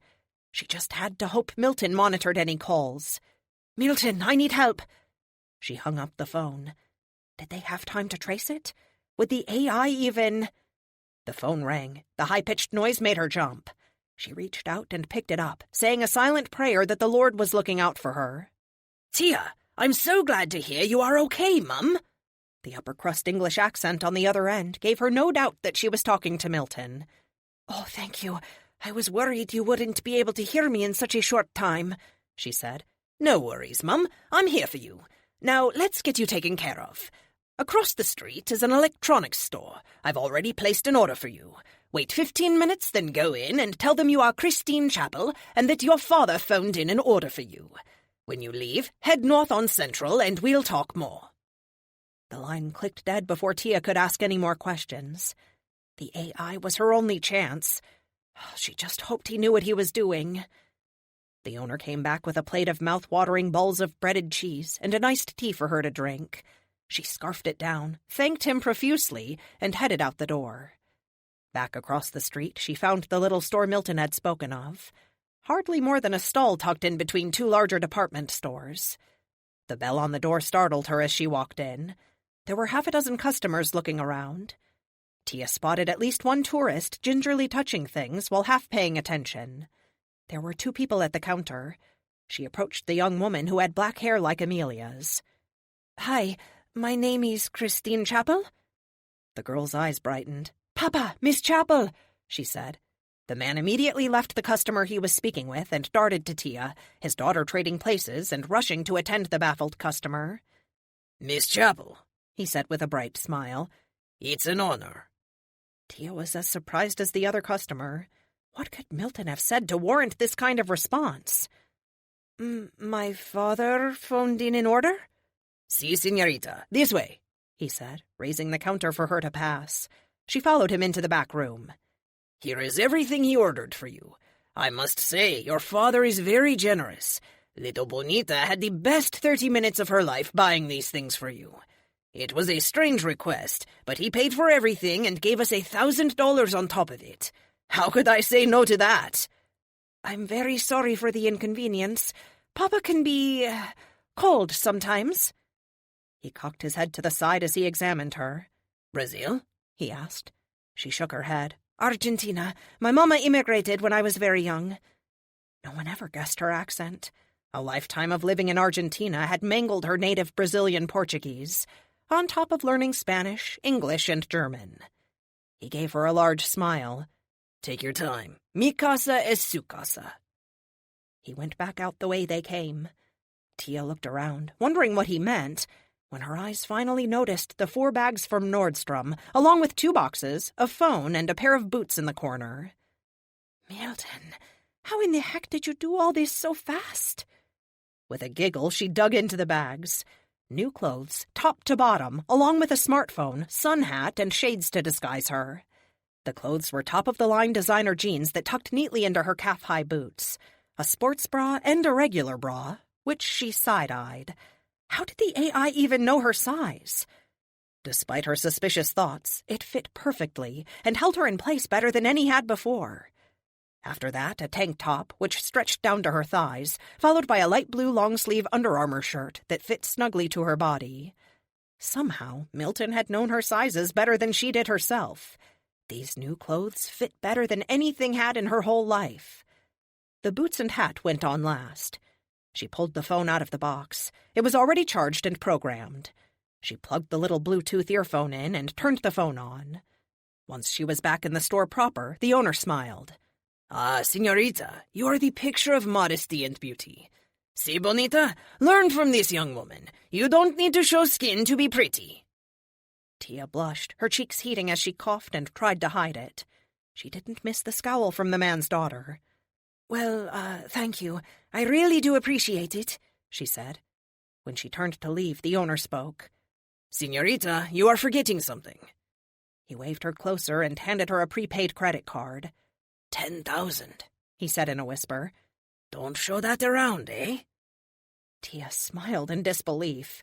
10,000? What would she even do with that much money? Thank you, sir. You are too kind. Think nothing of it. And please remember us for all your technology needs. She waved goodbye before leaving. As soon as she exited the shop, 2 black sedans with government plates pulled up outside the little restaurant across the street. Tia put on her sunglasses, pulled her hat down, and walked briskly north. Her phone beeped, alerting her to an incoming call. Milton? She asked. Nah, you ain't so lucky. Tessa! Tia almost cried for joy. Of all the wonderful people she'd met since joining Amelia, Tessa and Lux were the closest she had to best friends. I thought they arrested you. Nope, I don't do jail. Amelia promised me I would never have to go back if I kept my nose clean. I ain't going back on no trumped-up charges. That's for damn sure, Tessa said in her high-pitched voice. To look at, Tessa was a tough woman, but her voice always made her sound like a little girl. Listen, Tessa, the only reason I didn't return to Argentina is I saw an assassin at the airport. As she walked, Tia filled Tessa in on the situation. All right, Milton is listening in, but he's busy with some other problems. I'll send you an address. Meet me there. If there is a new crime syndicate in town, I know just who to ask. It's really good to hear your voice, Tia said. You too, hon. You too. You too. You too. 11. Kate groaned as she rolled over on the hard ground. For the last 8 hours, they'd beaten, drugged, and tortured her. Nothing she wasn't trained for, nothing she couldn't endure for a little while. Despite the drugs they used to block her empathic powers, her superhuman physique healed her through the pain. That wouldn't last, though, since they weren't letting her eat or drink. The beatings had gotten worse. Then, out of frustration, they had moved to waterboarding. Her resistance to their truth serum and other techniques aggravated them into making mistakes. They assumed she would die here, and as time went on, they spoke more openly. They had let it slip that this was Mexico, somewhere near the Arizona border. She also learned that there were at least 20 people here, but the only one she knew had powers was Kronk. Dominguez was just the talent. She propped herself up against the rock wall. The cells were small, with no light and no bedding, just a hole in the ground to defecate. It wasn't as bad as a hot box in Somali, but it wasn't great. She shuddered at the memory of the worst 6 days of her life. Kate, at some point you need to revise your strategies. This is the 3rd time in your life you've undergone torture. Let's not make it a 4th. Her inner critic, always ready with helpful advice, made her smile. She closed her eyes for a moment, letting the tension drain out of her body and double-checking that she could activate Amelia's arm if she needed to. So far, her captors still believed they were the ones in charge. That thought brought another smile to her face, which immediately turned into a frown as she thought of Carlos. He had to be chomping at the bit to come get her. As the protector of humanity, he could be anywhere in the world in seconds. When she pressed him on the how, he had said, "When I'm in orbit, I just think of where I want to go, or who I want to go to, then throw the spear. It does the rest." He had always liked her. All men did, at first. After he came back as the protector, though, he'd changed, not just in body, but his mind. There was something special about him. Thinking of him warmed her heart and heated her cheeks.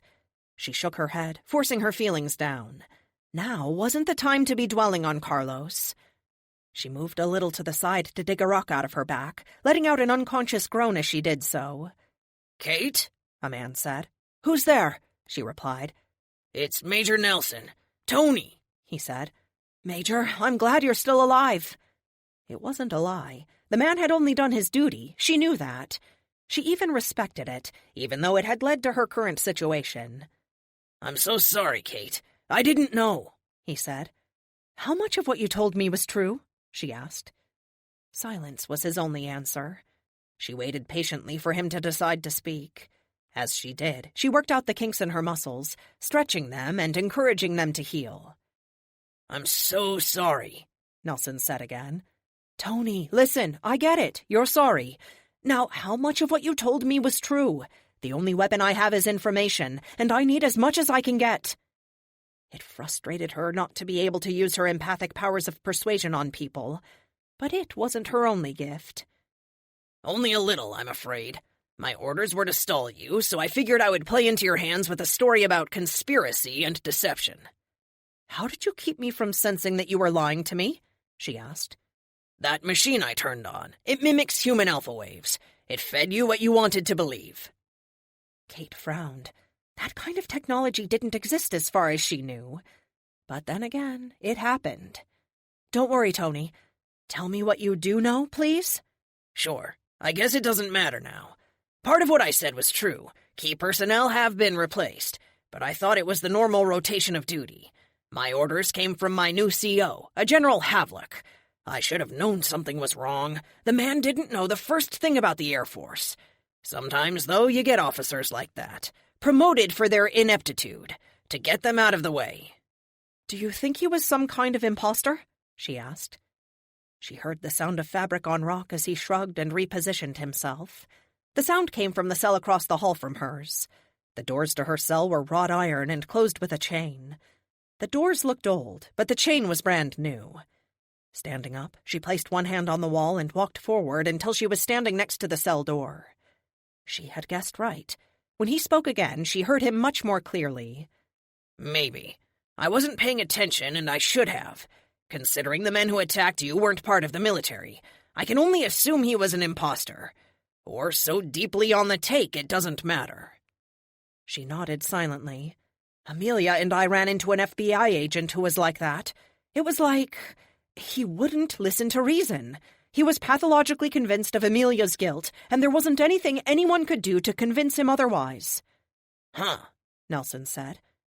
To Kate, there was a question in that sound. "What is it?" "Well, I hadn't thought about it until you said that, but I noticed that in my CO. He really doesn't like superheroes, Amelia in particular. He kept wanting updates on their locations, activities, capabilities, that sort of thing. It was a little unusual, but not unheard of." Before Kate could answer, the far door down the end of the hallway opened and light spilled in. Several men marched in with determination on their faces and evil in their hearts. She didn't need her empathic powers to understand what they planned to do next. I guess they got tired of waterboarding. She'd learned all she needed to know, or could learn from them anyway. It was time to make her exit. She moved back against the far wall, cracking her neck muscles and loosening up her shoulders. A key turned the lock, and the first man pulled the chain off the cell door. "Leave her alone!" Nelson yelled from the other side. "Shut up!" was the only response. The door creaked open, and they poured in. They were big men, 6 feet, 250 each. If she were a normal woman, this would be a problem. "Get down on your knees and put your hands behind your back," the first one said as he pulled out a long, sharp knife. Kate grinned. She couldn't help it. Not a mirthful grin, a merciless one. "What's so funny?" he asked. All 6 of them were in the cell now, spread out in a semicircle around her. Every one of them was slightly more than an arm's length away, and any moment they would charge her. "That you think I'm locked up in here with you?" she said. Confusion spread across his face as his brain tried to process the conflicting data. Her lips spread to a wide smile as she spoke. Full beast mode. Beast mode. Beast mode. 12. Kate blocked the knife blow, taking the edge on her bionic arm as she spun, dropped down, and swept the man's feet out from underneath him. He fell in a heap on the ground, smacking his head on the stone. She leaped up, smashing her metal fist into the jaw of the next man in line. He was unconscious before he hit the ground. 2 down. The last 4, who had been stunned into inaction, moved. They didn't come at her one at a time. Instead, they rushed as one. Normally, Kate would agree that it was a smart move. No matter how good an unarmed opponent is, 4-1 is rarely winnable. Kate wasn't unarmed. 4-inch claws made from Amelia's single-molecule, diamond-coated blades slid from under her fingernails. Visually, Kate's bionic arm was an exact duplicate of her real arm. Amelia had gone to great lengths to program the animetal with the exact texture, warmth, and feeling of a flesh arm. So much so that Kate often forgot it wasn't flesh and blood. The first man she hit didn't even scream when her claws severed his jugular. The next man did, as hot blood sprayed on him. She silenced him with a slash through his throat. The third man unleashed a powerful blow, all his weight coming down on her jaw. Kate spun around, slashing out with her claws. She caught something and was rewarded with a howl of pain. Her vision cleared as she stumbled backward. A wave of sympathy hit her, one she was easily able to ignore. Still, she'd cut the man's hand off, and she would feel bad about that. Later, not now. The last one came at her with a look of grim determination. No witty banter, no taunts, just a pure desire to kill her. She batted his arm aside and jabbed him in the face. Even with her powers suppressed, she was a skilled fighter and incredibly fit. Her blow snapped his head back, forcing his eyes closed for a split second. Kate dropped to her knees and lashed out with her bionic arm, her hand forming a knife edge as it slashed into his thigh, slicing a massive gash through his femoral artery. He collapsed, clasping his hands around the wound in a vain attempt to stem the bleeding. She stood and watched him. Once his eyes closed for good, she looked around. All 6 were down. It was a far cry from her superhero fighting style. In her costume, she would never use her claws to kill. Not unless she had no other choice. Here, though, it was kill or be killed, and the ruthless assassin she had spent the last 6 years hiding was in her element. She searched their bodies, looking for anything that would help her. A set of keys was all she found. No ID, no info on who they might have been. 2 were still alive, but she didn't want to stop to question them. She just choked them out to make sure they stayed unconscious for a good long while. The chain around the door broke in pieces under the strength of her bionic arm, falling with a rattle as she pulled it off. The door opened easily enough then. Kate? Major Nelson said in shock. How? I'd tell you, but then I would have to kill you, she said with no humor. The only person in her life who knew about her spy past was Amelia. Even working at the Pentagon, Nelson wouldn't have the clearance or the need to know to find out about her past. I thought they suppressed your powers, he asked. How? They did. They just made one mistake, she said. Grabbing his locked door with her bionic arm, she heaved. The door groaned before giving way with a screech of tortured metal. She tossed the door aside with a loud clang. What mistake was that? He asked, eyes wide from shock at witnessing her do something she wasn't supposed to be able to do. Using her arm without her powers fully active came at a cost. Pain. It flashed down her shoulder into her back. If she didn't get her powers back soon, she'd feel that for a while. They thought they were smarter than Amelia. Everyone should know by now, no one is smarter than Amelia, she said with a grin. Let's get out of here. Nelson agreed. Though the circumstances were grim, he couldn't help but smile either. If there is one thing I've learned in the last couple of years, it's no one outsmarts Amelia for very long. Kate slapped him on the shoulder. Good man. She took off at a run down the hall while Nelson followed along behind. Since they had knocked her unconscious before depositing her in the cell, she didn't have any recollection of the area. However, when the men came to kill her, it was from this direction. Her hunch and awareness paid off.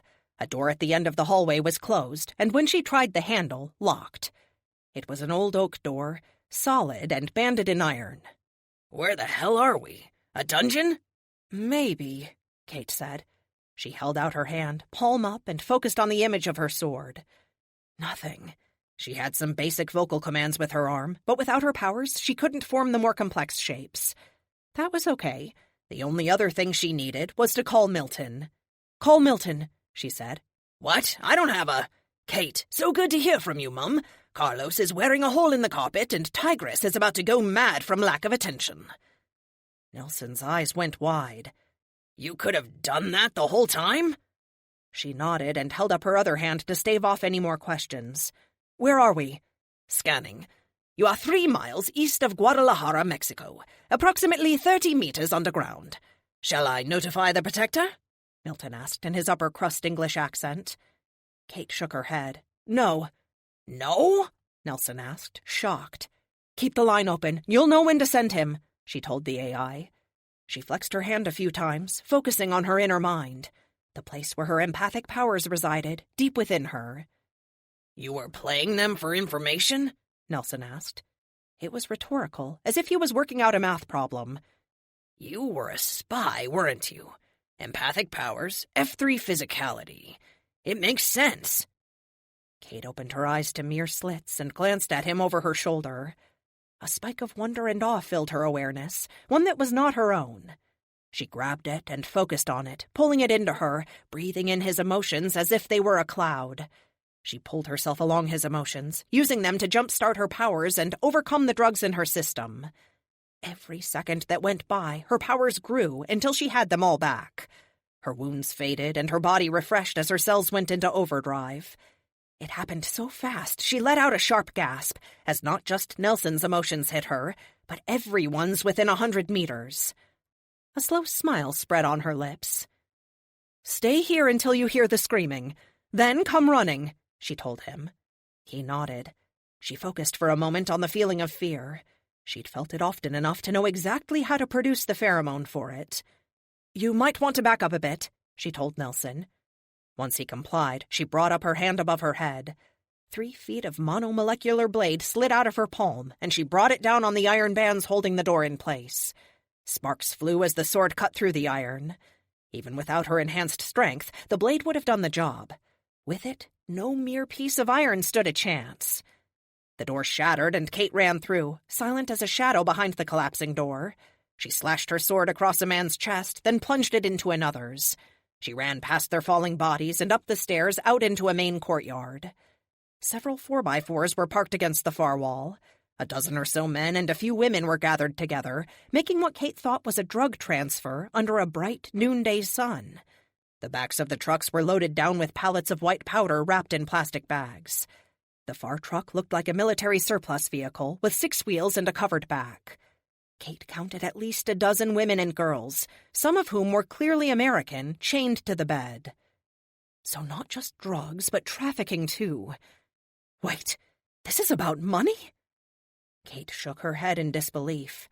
She was prepared for a world domination angle or a plan to control the Western Hemisphere. But money? Dominguez spun around to face her, his eyes going wide as she slid to a halt in the dirt. He and his crew were 50 feet away from her, a distance she could easily cross before they could stop her. However, Dominguez had Kronk with him. If he really was an F5, then he was more than a match for Kate. Engaging him in hand-to-hand wasn't an option. "I don't know how you escaped, but dying in your cell or up here makes no difference," Dominguez said, punctuating with a spit into the hot Mexican dirt. Kate smiled. "I escaped because you're an idiot," she said, relaxing her body and standing up straight.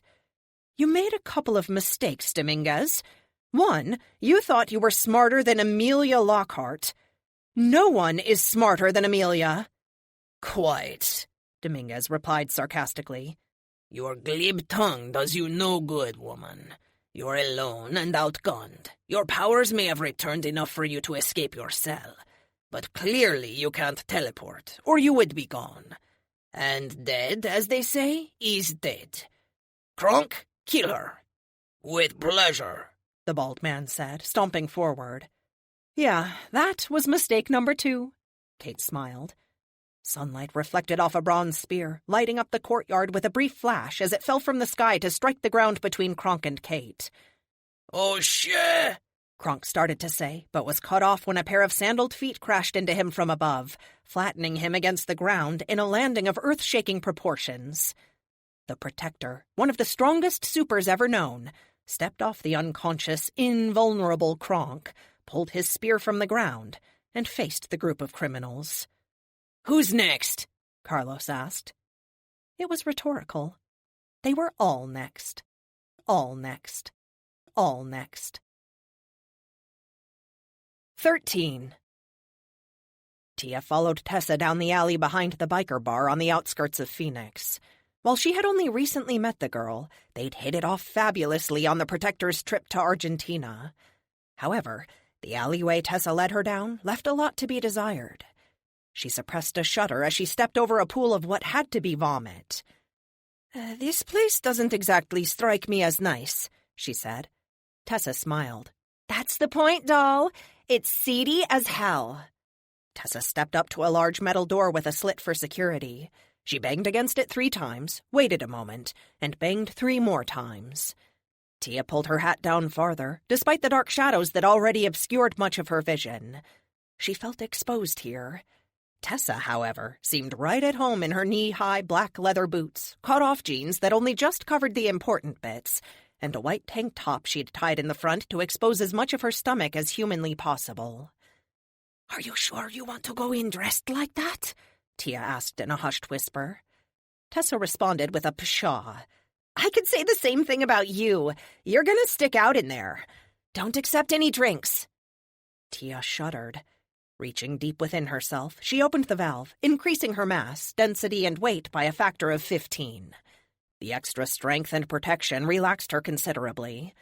While she couldn't exactly say how heavy she was, she knew from experience she had about the same mass and density as 6 cubic feet of granite, making her all but impervious to physical harm. The door opened, and a large man with a beer gut looked out. His eyes slowly roamed up and down Tessa for a moment before he glanced at Tia. A frown emerged on his face. "You a cop?" he asked point-blank. "No," Tia said, laying her accent on thick. "I'm her second cousin from Argentina. She wants to show me a good time. She said this is the place to go for some fun." The man glanced back at Tessa. "You sure you want to bring her in here?" "Oh, yes, I do," Tessa said with a mischievous grin. The door guard shrugged. "Your funeral." Tessa brushed past him, and Tia followed. The ex-cop in her tried to relax as she moved into the main bar. The low lights, combined with the heavy fog of smoke, made it hard for her to see. The smell of weed and alcohol weighed heavily in the room. The floor creaked under her, and for a moment she worried it would break, but nothing happened. A long, worn-out bar ran the length of the far wall, shielding shelves full of alcohol. An old, haggard woman with dirty blonde hair and a leather vest worked the drinks, and an even older man served the 20 or so tables. From the outside, Tia had expected bikers, but that wasn't the case. The tables closest to the door were filled with heavily tattooed men wearing leather, scattered with a few dark-haired girls who looked like they would rather be anywhere else. On the far side were the more well-dressed gangsters. Not the kind that would eat in public at front restaurants, but the kind that scurried in the shadows. "Oh, for the love of all that's... Bruno, why did you let her in here?" the bartender asked. Tia turned to the woman tending bar. She was holding a pistol in one hand and pointing at Tessa with the other. Without thinking, she leaped in front of Tessa as the gun went off. Protecting others always came natural to her. The bullet struck Tia square in the gut, burning a hole in her clothes before impacting on her rock-hard stomach and falling to the ground. "Who is she?" Bruno asked in the silence that followed the gunshot. "She's my old barmaid, Tess Harper, and one of the Protectors," the bartender said with a sneer. "Hey, boss, I came for my final paycheck, but I'll take a trade instead." "Tia?" Tessa asked with a smile. Tia cleared her throat, stepping forward, and tried to use her best English. "An assassin named Massacre was hired to kill the Protectors. Who hired him, and where is he?" Tessa turned to the girls and shooed them out. "You don't want to be here for this," she said. They agreed, hopping off the laps of the men and running for the back room. "You're not the only one here with superpowers," Bruno said, marching by Tessa, ignoring her and coming to stand in front of Tia. "I'm an F4 strength and invulnerability. I might not look like much, but the meat doesn't make you strong." He emphasized his words by slapping his belly, sending the fat jiggling. There was a collective snicker from the gathered crowd. No one moved as the two completely opposite people stared each other down.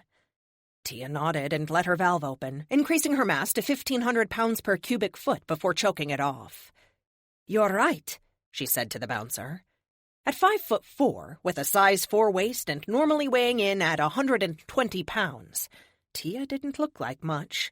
Sure, her arms were cut, and she was clearly in shape. But to a 6'4", 350-pound man, she was hardly a threat. At least, if there were no superpowers. Tia reached back and slammed her hand forward with an open palm, striking Bruno in the stomach. He didn't even try to dodge. A crack of thunder filled the room as the air compressed at the point of impact until it exploded outward faster than the rest of the air in the room could escape. At 1,500 pounds per cubic foot, Tia weighed 12,000 pounds, with a density greater than anything on Earth. For all intents and purposes, she was indestructible. The blow hit with more force than a train. Bruno was indeed an F4, but he only weighed 350. 12,000 pounds of mass, spread out over a palm 4 inches wide, struck Bruno in his fat gut. The shock wave exploded every glass bottle in the dive.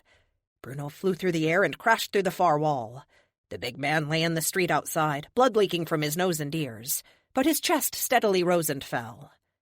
"Anyone else want to try their luck?" Tessa asked the stunned crowd. "I thought not." Chaos descended on the bar as the patrons ran every way at the same time. Tia, though incredibly powerful in strength and resiliency, had no way to detain or contain people. She looked over her shoulder to Tessa for help. The seedy rock star-like super just smiled, laced her fingers together, and cracked all of them at the same time. "I've got this," she said. Holding her hands out, she focused. An invisible barrier popped into existence so suddenly that 2 patrons slammed face-first into the all-but-indestructible field. When she realized she couldn't leave, and none of her customers could either, the bartender scowled at the 2 girls. "Tessa, you're killing me here! What do you want?" The telekinetic smiled sweetly at her old boss. "Where is Massacre? And who hired him?" "I don't know anyone named No Massacre," she said, mingling the words with her accent. "Who is trying to kill the protectors?" Tia asked. 20 heads all looked as one at a poor sap alone in the corner. He wore a dingy pair of jeans and a white shirt that had long since lost the battle for brightness. "Oh, thanks. No honor among thieves, I see," he said. Tessa dropped her shields and people scurried out like rats from a sinking ship. The 2 women, neither one of whom was physically imposing, but both with a fierce countenance, approached the man in the tattered shirt. "I don't suppose we can talk about this?" he asked. "Oh, you'll talk, sweetie," Tessa said, raising her hand and him into the air. Into the air. Into the air. 14. A short distance away from the bar, the dingily dressed man, who identified himself as Mav, pointed to a squat 4-story building with all the windows blacked out. "That's where I pick up the drugs sometimes," he said, nodding more to himself than the girls. Tessa scowled at him. "And how do you know they have it in for the protectors?" He glanced around, as if the shadows themselves would come out and kill him for speaking. "You can't tell anyone I told you." Tia wanted to slap herself for how idiotic this man was. 1, he left with them in a room full of criminals. And 2, who would they tell? "Of course not," Tessa said, patting his shoulder reassuringly. "Last time I was picking up a shipment, they had a big TV and all you were on it. Well, not you," he said, pointing at Tia. "They were all talking about the kind of product they would be able to move once you were out of the way." Tia shrugged. It was a better lead than they had otherwise. For all of Milton's processing power, he had turned up very little on who was behind hiring Massacre. "Okay, get out of here! And find a new line of work!" Tessa slapped the man lightly on the cheek. He nodded and ran down the street as fast as he could from the 2 superpowered women. "What do you think?" Tia asked.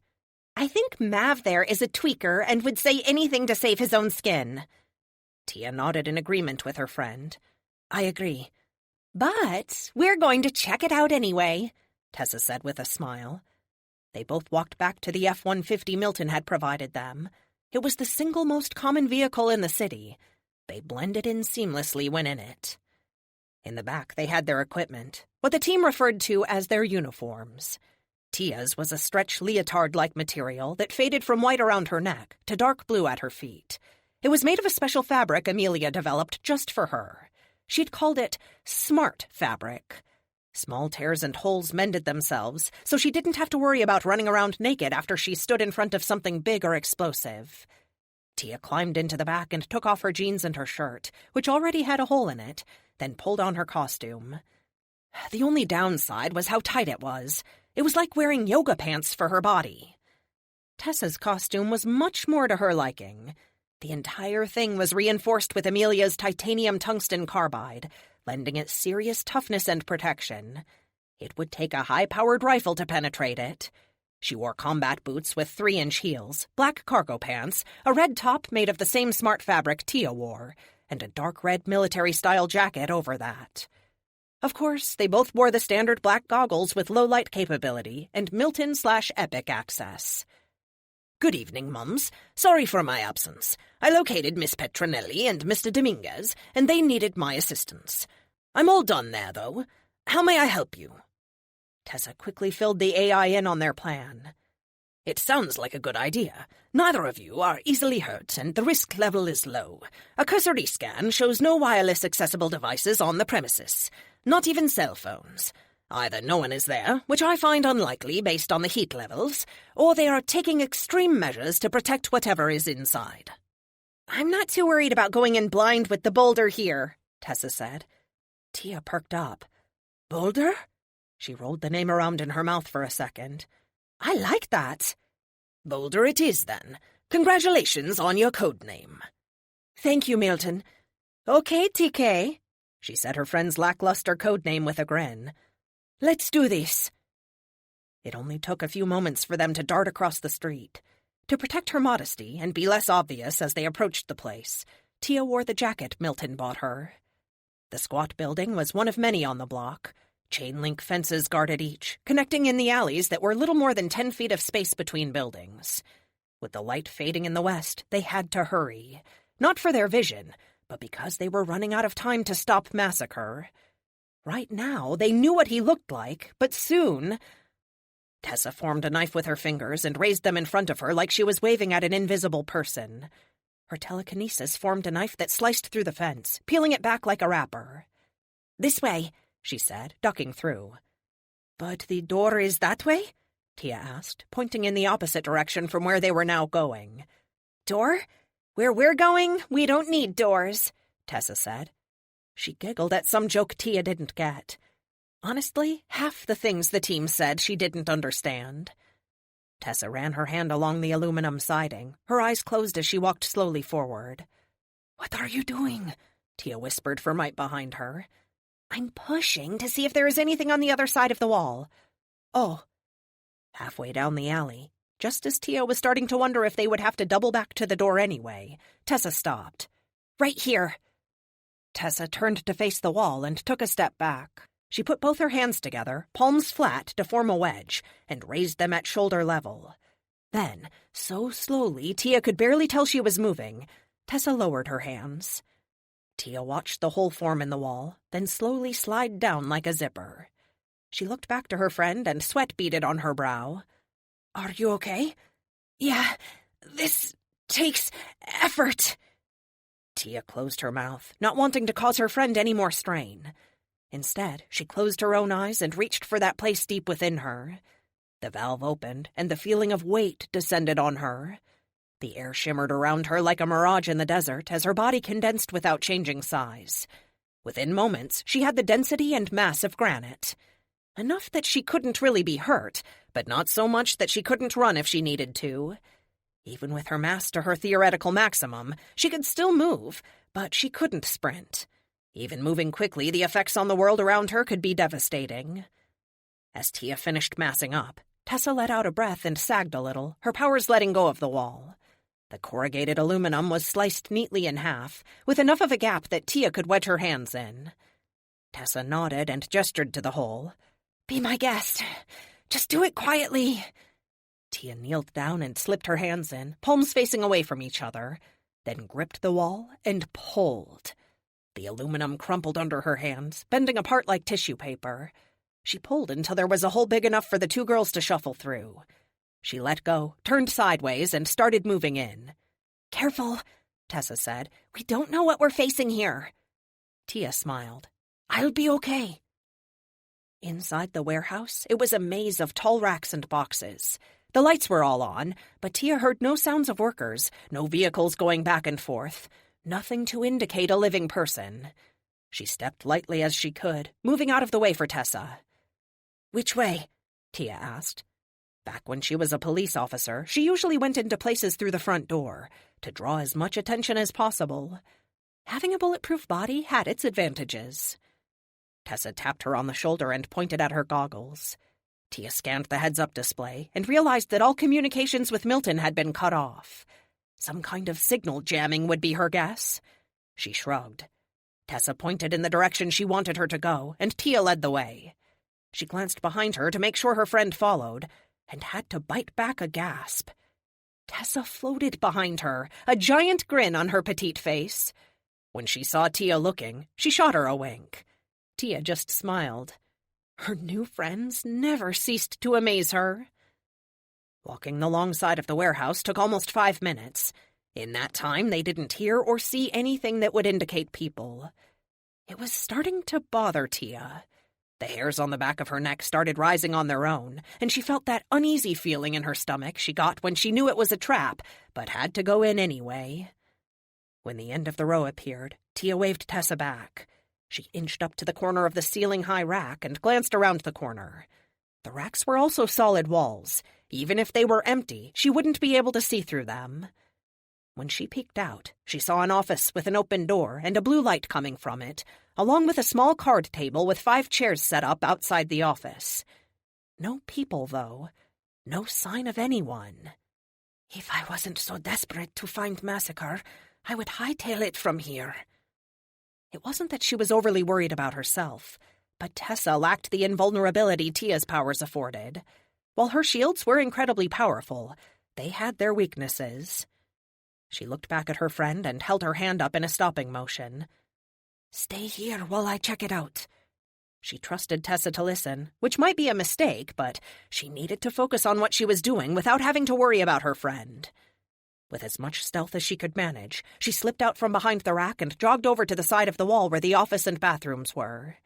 It ran perpendicular to the racks and had to be the back wall. Making herself as small as she could, she slid her way along the wall to the office. "Oh no," she muttered.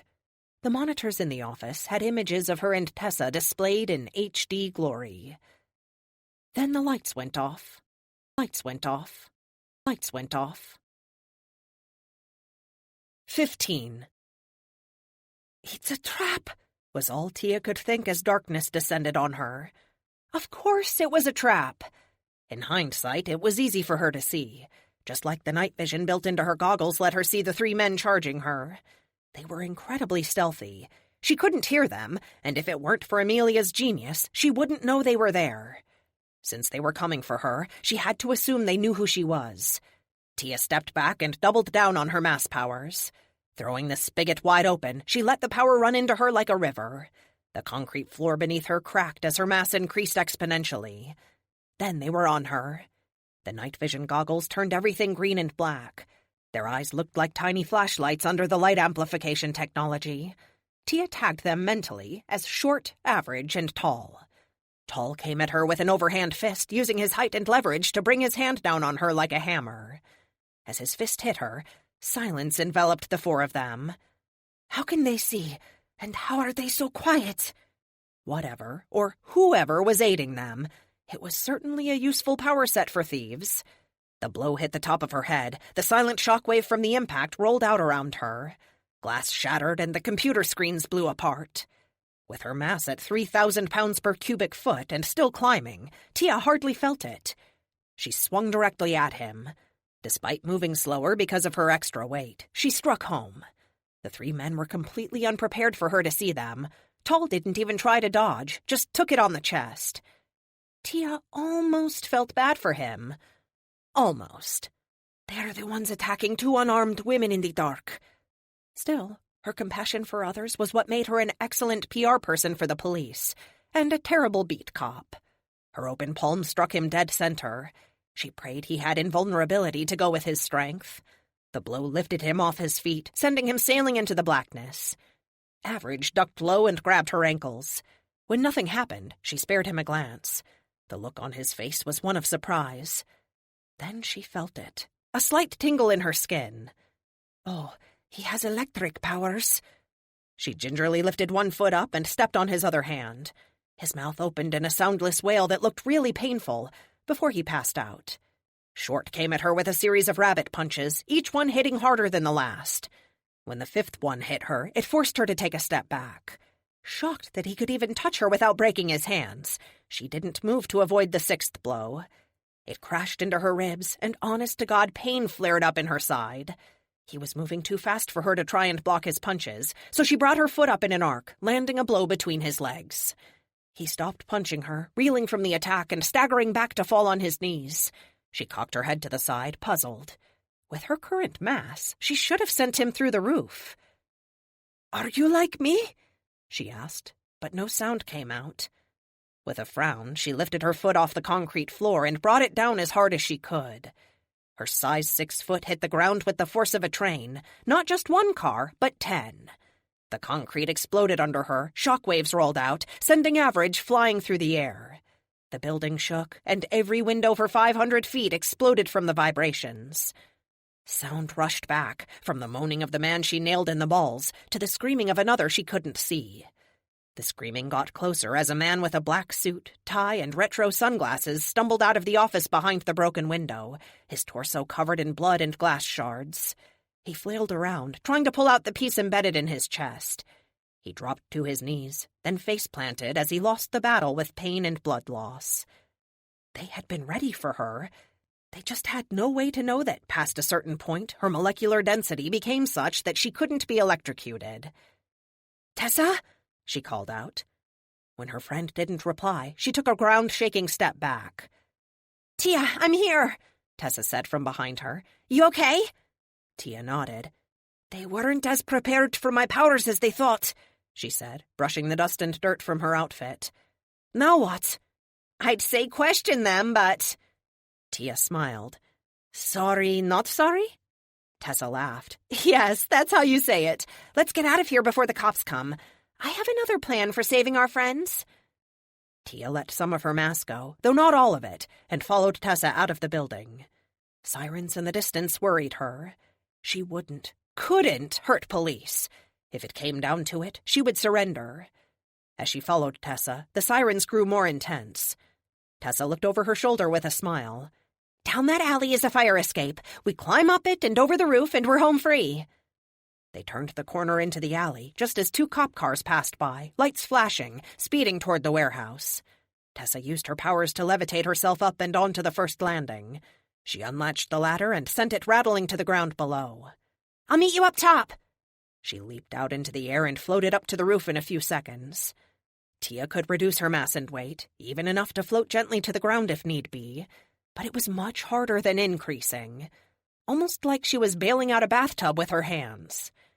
She turned her internal faucet off, and in a few moments was her usual self. As always, when she stayed heavy for more than a few minutes, returning to her real weight left her feeling lightheaded, but with a bounce in her step. She climbed up the ladder, pulled herself up to the first balcony, then started the trudge up the next 5. The last one ended with a small ladder to climb, almost as if she were getting out of a pool. Reaching, she grasped the iron handles and pulled herself up. Standing a few feet away, looking directly at her, was Tessa. "What are you doing?" Tia asked. "Waiting for you," Tessa replied, and launched her mental attack. A wall of force, stronger than anything Tia had felt from Tessa before, struck her in the chest and face, lifting her off the fire escape and dropping her the 5 stories to the ground. The last thing she saw before impacting the ground was Tessa's gloating face.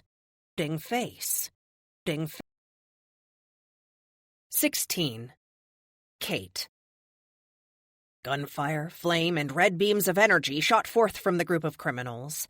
From what Kate could tell, nearly all of them had superpowers. How had she not heard of another superpowered criminal organization? The Riot Boys and Girls were the last ones that had tried to make a foothold in the U.S., and the Protectors had handed them their butts.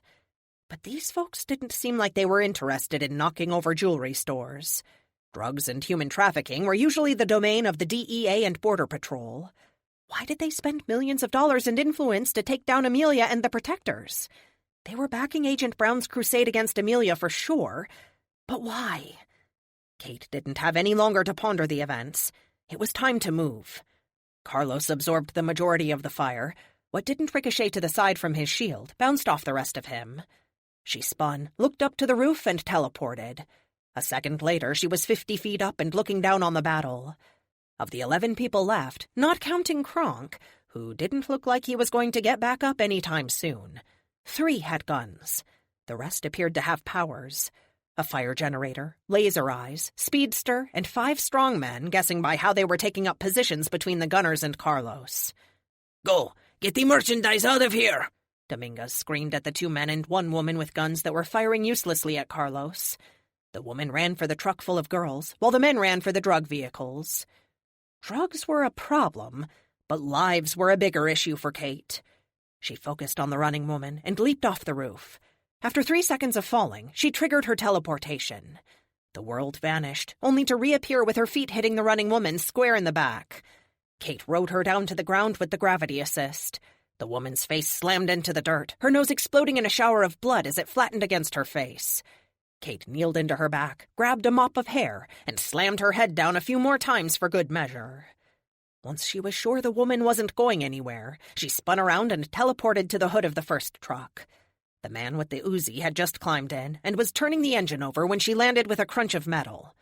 What the fu— He was cut off as she slammed her bionic arm through the windshield and into his face. She grabbed his collar and pulled him as hard as she could into the windshield. His face hit with a sickening crunch. 2 down. Kate, move! Carlos yelled. She didn't hesitate, leaping straight up into the air, flipping backward and teleporting to the ground.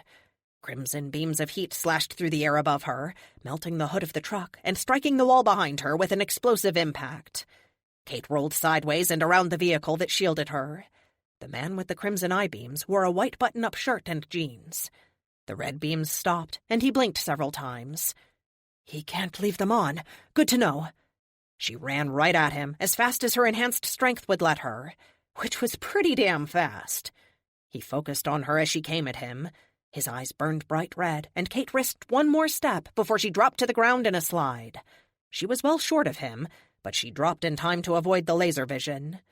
With a mental trigger, she teleported right in front of him, carrying her momentum with her. He let out an ear-splitting, high-pitched keen as her boot struck his man-parts with glass-shattering force. He stumbled backward, eye-beams winking out of existence as he dropped to his knees, hands clasped to his privates. Kate kip-upped, spun, and landed a boot on his temple, knocking him aside like a rag doll. His limp body hit the ground hard.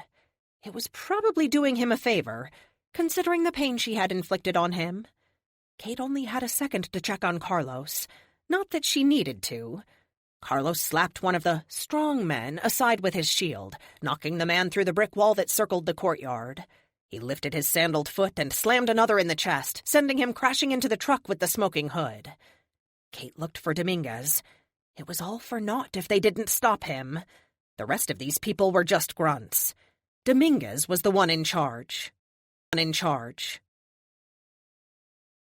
17. Kate slapped Carlos on the shoulder as she ran behind him, letting the unstoppable force know she was moving away from the field of battle. In the confusion, Dominguez had slipped out. She needed to find him. Only he knew who was pulling the strings here, and why they so badly wanted Amelia and the Protectors out of the picture. Carlos dodged to the side for a moment as the speedster came in at him, hurling 1,000 metal ball bearings at the Greek-themed superhero. She could see them bouncing off his armor and flesh, but still they had to sting. Carlos held his hand out toward his spear, and the magic weapon flung itself through the air to slap his palm. With the force of an explosion, the Protector slammed the spearhead into the ground. Seismic waves of force spread out from him, cracking open the ground and setting off car alarms a mile away. The shock wave hit the speedster like a wall, flattening his nose in a gush of blood. Kate chuckled as she initiated her teleport up to the roof of the old fort. Mud brick walls that had to be 200 years old surrounded the place. It looked like something out of an old western. The roof had sheets of plywood laid down to keep it from collapsing. Now that she was on the roof and not fighting for her life, she took a moment to examine what was outside the walls. A sprawling town, barely larger than a village, with maybe 50 buildings spread out outside the walls. It was big enough that Dominguez could disappear if he needed to. "Milton, this is Kate. Do you have eyes on us?" "I can, but I'll need to hack a KH-13, and they are on the list Amelia has asked us not to hack. Would you like me to anyway, Mum?" Kate scanned the horizon, trying to make up her mind, hoping she could spot some sign of Dominguez. "What are the risks?" "The KH-13s are the most advanced spy satellites in the world. While I can access them, doing so could reveal my location. The government currently thinks they have shut me down inside the spire. They do not know my actual location, and this could give them that information. However, you are one of 3 people who can authorize this. I will do as you ask." Damn it. They needed Dominguez, but not if it meant exposing Milton. The AI was their greatest weapon, and he was most effective if the enemy didn't know he existed. "No, Milton, don't. We'll find him another way. Can you detect any wireless signals in the area?" she asked. "Yes, several. Your assailants all have cell phones. The fort you are standing on has a Wi-Fi network of some kind, and there are several more in the nearby town." She gave the area one more look, teleporting from corner to corner to see if she could spot him by chance. Nothing. "Okay, start breaking in and scanning them for data. We need every piece of info we can get." "I'm on it." By the time she returned to Carlos, the fight was over. Winning would be a lot better if they didn't have to leave so many bodies on the ground. But at least the bodies weren't the innocent people this time. "He get away?" Carlos asked. "Yeah," she replied as she walked to the truck. "Any of you speak English?" she asked the girls chained to the floor. They all nodded their heads. One, a tall, leggy blonde who couldn't be more than 16, spoke up. "We're all from the States. You're Domino, right?" Kate nodded and leaped effortlessly into the truck. The chains weren't thick, but they were brand new. She could cut through them with her sword, but they would still have the cuffs on. "Muscles, why don't you hop up here and flex some of those biceps?" she asked with a grin. Carlos sauntered forward, shaking his head and chuckling at the nickname she used for him. He climbed up, not jumping like Kate did, and examined the situation. "Yeah, give me a second." He carefully kneeled down and put 2 fingers on either side of the cuffs of the first girl, an African-American whose clothes had seen better days. She flinched when he reached for her. "Please," she whispered. Her eyes were wide and red from crying. Carlos held his hands in a surrendering gesture. Reaching up, he lifted his helmet off and placed it on the floor next to him. "It's okay, señorita. My name is Carlos, but most people know me as the Protector. Have you ever seen me on the internet?" She nodded, looking between him and Kate. "It's okay, hon. He's one of the good ones," Kate said, while placing her hand on Carlos's armored shoulder. He reached up and patted her hand. The little gesture made her heart flutter. "Get a grip. What are you, a child?" To ease the process, Kate flooded the area with the pheromone meant to reduce stress and engender trust. It was the kind of smell that a brain would interpret as coming from a best friend. After a moment, the tension visibly eased on the faces of the trapped girls. "I watched a YouTube video of you fighting that guy who looks like a rhino. Did you really throw a tank at him?" Carlos chuckled, a lazy grin that was his signature smile spreading across his face. "I sure did. 73 tons of battle steel, right in his face. That was a good day. But not as good as today. This is what the Protector is meant to do, saving people. It's a calling that goes back 4,000 years. Did you know that?" he asked her. She shook her head. Of course, there was no way for anyone to know that. Only Pythia and Carlos knew the whole story. Something Kate found annoying, considering Pythia was dead and Carlos was as tight-lipped as they came. He gingerly reached up, careful to only touch the manacles, and pinched either side of them. With no visible effort, he pulled them apart with a ping of breaking metal. The girl smiled at him, eyes wide like a doe. And suddenly Kate was more than annoyed. She was jealous. Worried that her emotions would translate into pheromones and upset the work they had already done, she stormed out of the back of the truck, her knee brushing Carlos as she passed him. "You okay?" he asked as she hopped down. "Fine." She hated her answer. It was so stereotypical. Of course she wasn't fine. What was she supposed to do? Swoon? "Oh, Carlos, your muscles are so big, and so is your heart. Ooh." She kicked a stone as she walked by, letting her anger vent.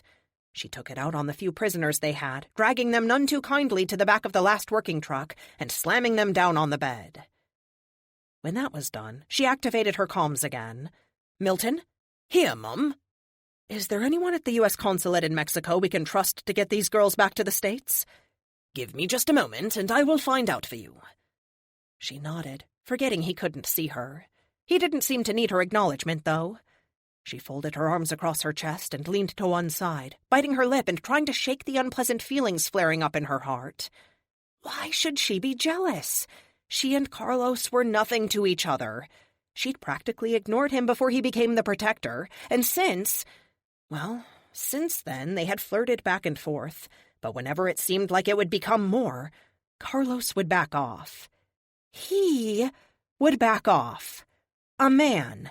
From her. Insufferable. She'd told Amelia once that there was a dark side to her powers, a craving, almost like a need to be the center of attention.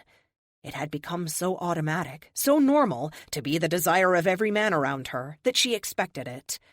When her powers had first expressed, it was a nightmare. Every teenage hormone she felt was inflicted on the people around her. Once she gained some control, it had turned into something else. A perk. She was in control. Always in control. And here comes a man who had definitely wanted her before, but now actively shot her down. Multiple times since she started to desire him, too. Not to mention resisting her powers. Even the ones she used without meaning to. "It's irony, that's what it is," she said out loud. "What's irony?" Carlos asked from behind her. Kate jumped, letting out a small cry as he startled her. How did a man that large, wearing bronze armor for God's sake, move so damn quietly? "Nothing. I'm just thinking out loud. How's your fan club?" His eyebrows shot up. Well, Angelica wants to make sure we stay with them." She knew it was wrong, knew the feelings in her heart were irrational and even stupid. That didn't stop her from feeling them. "Angelica, you're on a first-name basis, are you? Tell me, Carlos, do you just put on this act for me and Amelia?" Confusion swept his face as he tried and failed to follow what was wrong. "Act? Domino, what are you talking about?" Domino. Once again, he'd managed to build distance between them.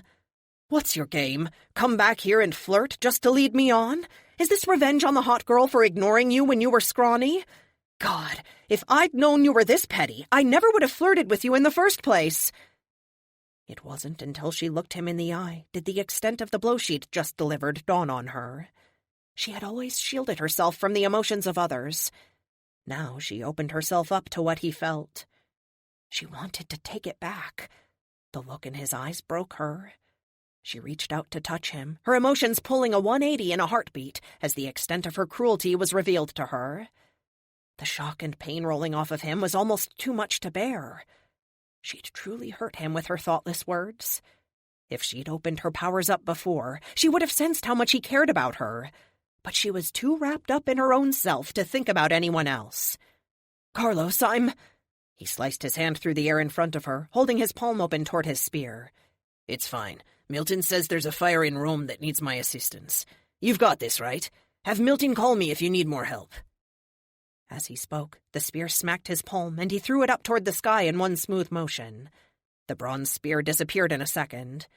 He held his hand up for a moment more before he flew after the spear like a retreating rubber band, disappearing into the sun just as fast as the spear had. "I'm sorry," she said reflexively. He was long gone when the words finally came.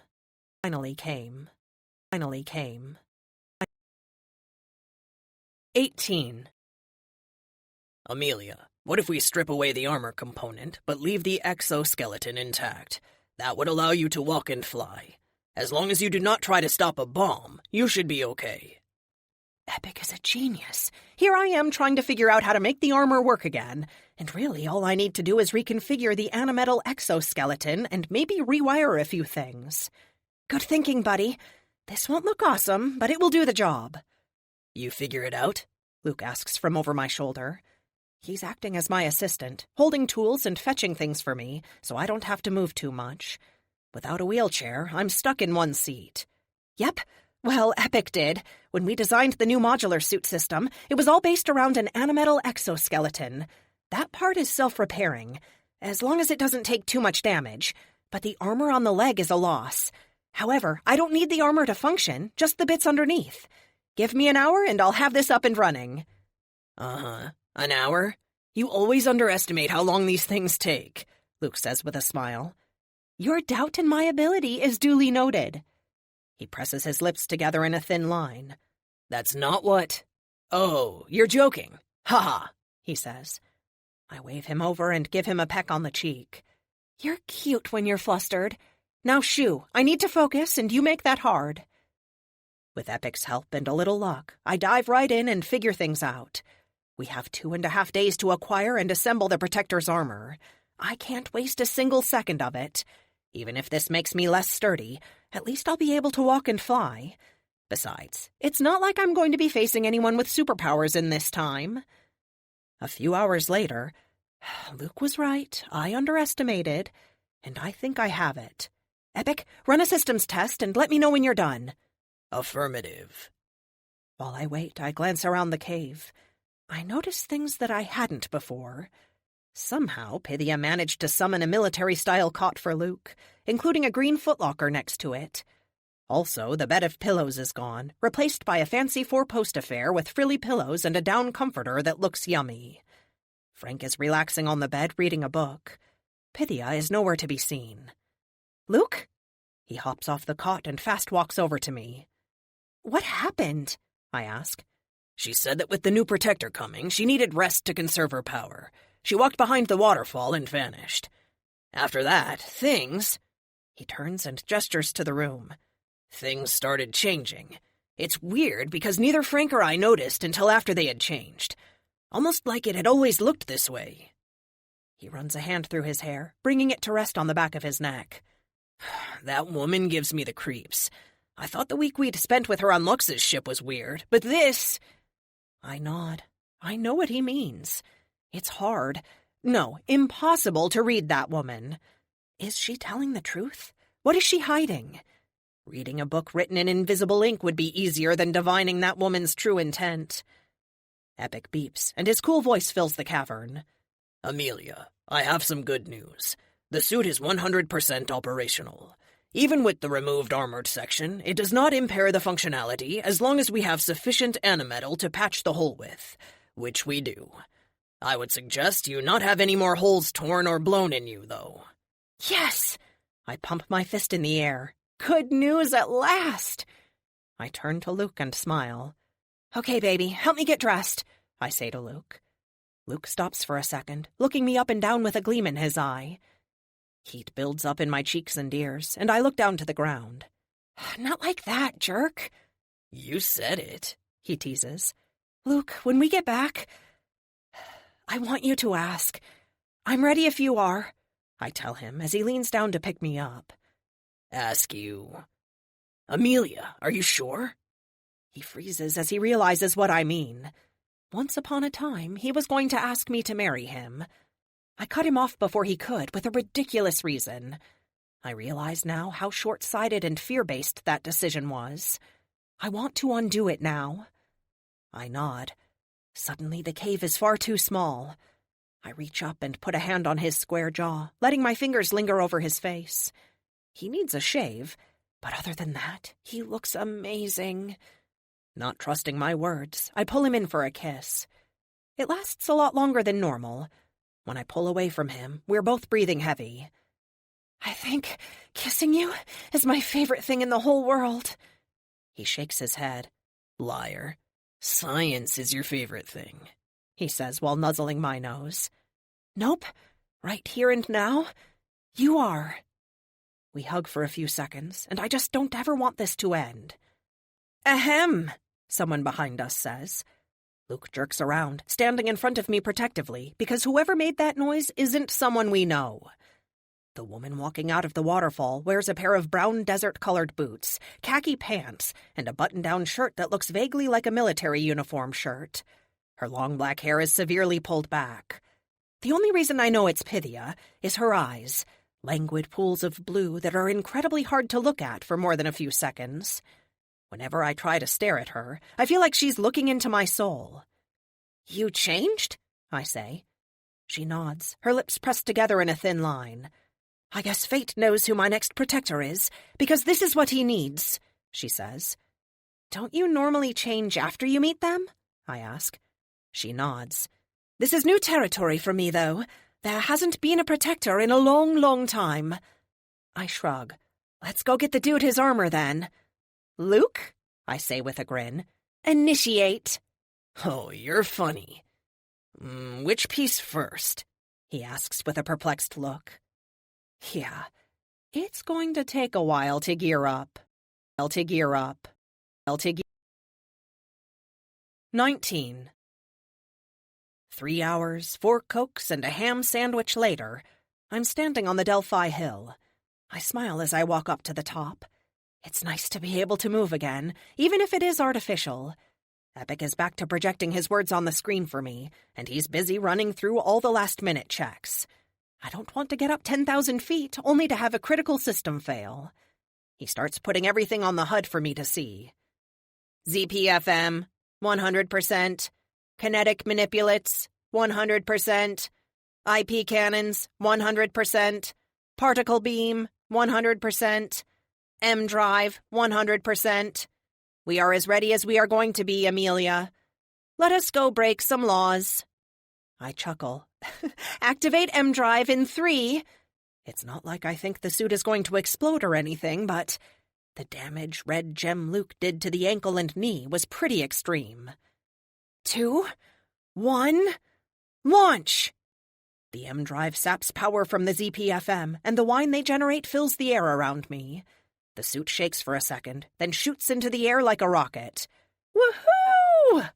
Excitement runs through me as we blow past the sound barrier. A slight shaking of the suit tells me my flight controls need some calibration, but other than that, everything works perfect. Epic, let's take a look at the Basilica, the area around it, and pull up anything we know about Vatican City at this time in history. For one, there is no Vatican City at this time. The area that will later be known as the city is just called the Vatican. The papacy is legally confined to that area. Cool. I feel like Indiana Jones. We're looking for an honest-to-gosh religious artifact. The implication of that hits me.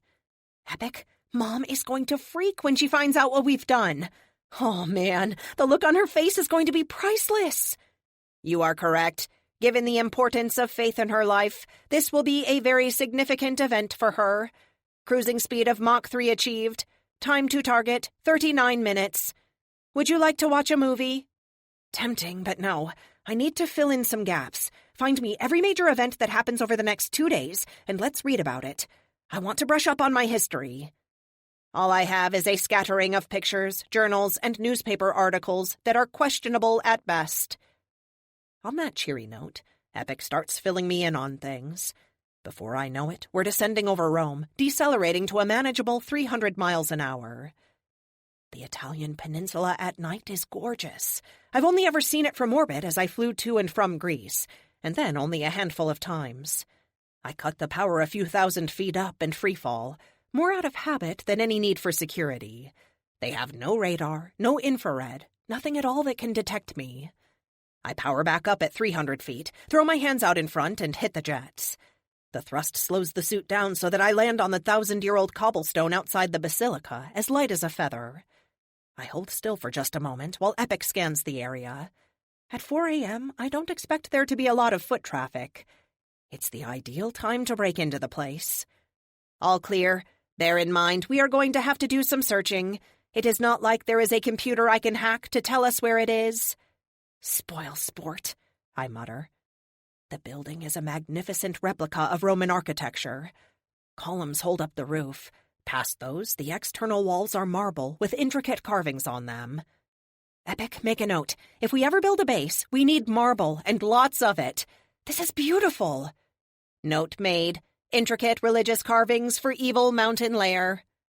I chuckle as we move past the exterior to find a hallway that leads to a heavy wooden door. A quick IR scan doesn't reveal anyone on the other side, which makes this easier. I hesitate and I reach for the door. This door is far more modern than the rest of the architecture, Amelia. You may break it without destroying history. Thank you, Epic. I was worried about that. With him giving me the go-ahead, I place a hand flat on the door and heave. Despite the slim size of the flight suit, the animetal core is what provides the enhanced strength. While my combat suit has far more rigidity and allows for greater feats of strength, my flight suit will still rip a door off its hinges. Metal pings as it gives way, and the door folds inward, hitting the marble floor with a clatter. I shake my head. I should have tried to grab it as it fell, but I wasn't fast enough. Well done. I am sure there is someone here who is not alerted. Right, sorry. I wasn't thinking. I move in, kicking in the M drive and flying down the hallway into the large open interior. We need stairs going down. If there is a vault of some kind, it won't be on the higher levels. I hope. Turn right. I cut over, switching to night vision as I go. The door Epic locates for me is far more normal than the one I broke open. As the seconds tick by, I can hear people rushing to the noise. Thankfully, I'm long gone. This door is also locked, but I decide to take a stealthier approach and crush the handle. It comes apart, then swings open freely. I step through and take flight down the stairs. This is a lot less nerve-wracking when we can listen in to their conversations, I say to Epic. Agreed. No internet or electronic networks makes me feel a lot like a blind person must. I do not like it. Not one bit.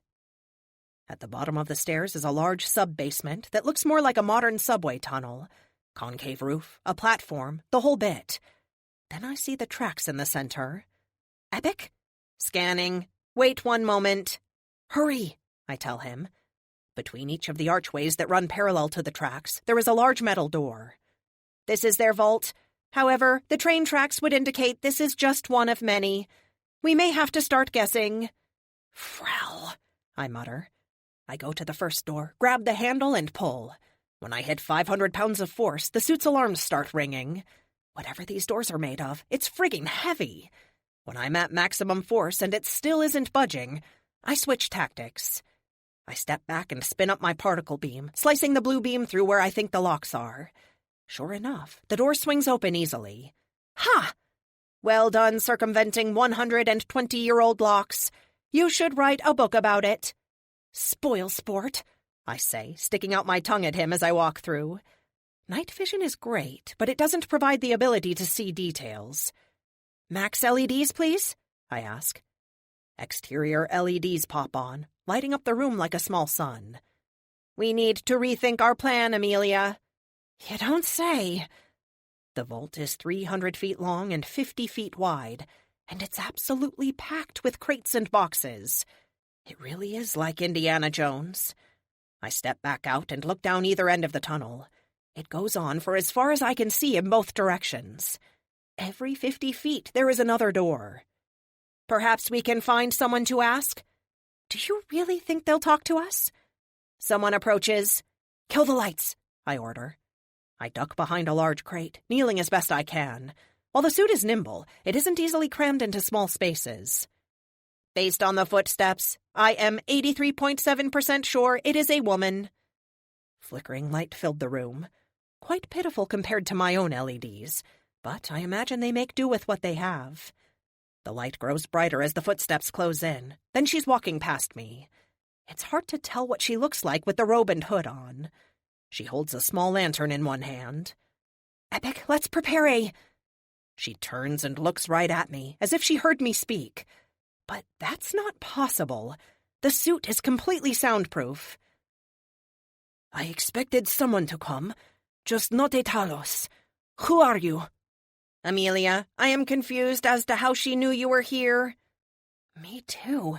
And did you notice the word she used? Talos? She thinks you are a creation, a golem, made of bronze and used to fight wars. Hi, I say lamely as I stand. I'm not a Talos. I fumble the unfamiliar word. How did you know I was here? She smirks. Now that I'm standing up, I can see her face. She's pretty, with ashen skin and bright eyes.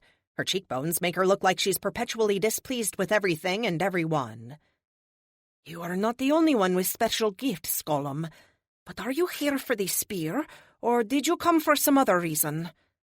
I reel, taking a step back and bumping up against the crate. I'm so confused right now. This feels like the tricks Pythia pulls. I retract my faceplate, showing her that I am a person. I'm not sure what to do, but if she knows about the spear, maybe she can lead me to it. Yes, I'm here for the spear. Then follow me, and try to be quiet, you metal monstrosity. The guards here are trigger-happy. Before I can respond, she brushes past me, her robes swirling behind her. I follow, not sure what else to do. She leads me out the way I came in, jumps down on the tracks, and heads off to the left. What's your name? I ask. Nothing you would recognize, she says. The light from her lantern doesn't go very far, so I turn my LEDs back on at half power. They immediately illuminate the cave-like surroundings. There are statues every few yards, but I don't recognize any of them. Epic brackets each one, scanning and recording for possible future reference. My guide spins when the lights come on, her eyes going wide. Now that I can see better, I notice a few things about her. She's not very tall, maybe 5 feet 2 inches, and she's wearing boots with tall heels on them. Her white robes are covered with a black poncho and hood. At first I thought she was a nun or something, but now, I don't know. How are you creating that light? She asks, a little awe in her voice. Finally. You're not the only one with special gifts, I say with a smirk. Her eyes narrow and she glares at me. Be wary, mortal. It's not wise to anger your betters. Mortal? And where have I heard that kind of language before? Who are you exactly? I'm regretting tossing the red gem on the hill. I was so eager to be away from it. What if she picked it up and somehow the Titan, Kronos, is in her? She takes a step closer to me, her eyes examining me up and down. Are you a mortal? I spoke hastily, but now I think I am right, she says. There is something about her eyes and the way she looks at me. I desperately want to take a step back or close my faceplate, but I hold my ground. Fear isn't a new feeling. My name is Amelia Lockhart, or Arsenal if you're so inclined, I say to her. I reach out with my hand to shake hers. I will extend an olive branch if it gets me what I want. She smirks. Your name is unknown to me, she says, but she takes my hand. Then she jerks me forward with a strength she shouldn't possess and peers into my eyes. The fear I felt quadruples, and her gaze sends my mind reeling back to when I was a little girl. Every bad thing I ever did, every word I ever spoke that I regret, every mistake I made, runs through me like a slideshow. When visions of the Thune home world come to my mind, I see the black hole consuming their world. Millions of them die in seconds. Billions follow. But I wasn't there, so this can't be a memory. She's showing me what happened. Then I'm in Buenos Aires with Tia and Kate. The Red Wizard uses the giant robot made from my metal to destroy parts of the city. Every single person who dies while I tried to stop it flashes before me. My lab is next. Luke reaches for the red gem and it possesses him. No! I scream. I hold up my other hand and blast her in the face with a full-power IP cannon. The sandpaper sound fills the cavern, along with the bright blue light. It hits her in the face, knocking her back a few steps. She lets go of my hand, and whatever connection she established with me vanishes. I stumble backward until I fall on my butt, then roll onto my back. Close faceplate! I shout at Epic. He's a half-second ahead of me, bringing down the shield and switching to combat mode. How could I be so stupid? Of course she has some kind of mental powers. Full-power ECM, spin up the particle beam. If I have to, I'll cut her in half. I growl as I regain my footing. The LED lights cut out, plunging the cavern into darkness, hopefully confusing her. Wait, she says as her form becomes visible in the green light of night vision. I meant no harm. I simply needed to see who I was dealing with. I'm sorry, I had no idea. The destruction you have wreaked across the galaxy would make Ares proud." Ares? Pythia said the same thing. "Who are you?" I say in my synthesized voice. She pulls the hood off her head, revealing long black hair that flows like it's underwater. "I am Nemesis the Inescapable, goddess of retribution and the last Olympian on Earth. I've waited 2,000 years for this moment, Amelia Lockhart. I do not wish you harm, but I will kill you if I have to." "Oh," I say. "Is that all? Is that all? Is that all? Is that all?" 20. Boulder, Tia. Tia came to with cold, smelly water washing over her chest and waist. Some of it splashed her face, and the putrid smell about killed her. She rolled over, wanting to vomit, but managed to choke back her gag long enough to regain her feet and look up. Up through the hole she had made in the street, she could see dark sky. That meant a couple of hours had gone by, at least. "What happened? Massacre. During the fight he must have jumped to Tessa, but 12 hours hadn't passed. How?" She shook her head. It didn't matter, not really. If he had Tessa, then he could succeed in killing pretty much everyone, even Lux if he caught her unaware, as unbelievable as that seemed. She needed to warn Milton, but her goggles were knocked off when she fell through the street. Luckily for her, Tessa didn't realize that Tia's powers required effort to hold back. One of the pitfalls of her childhood was sleeping, until she learned to control her powers enough to prevent it. However, she still masked up when knocked unconscious. Thankfully, the sewer had rock underneath it, or she could have awoken in real trouble.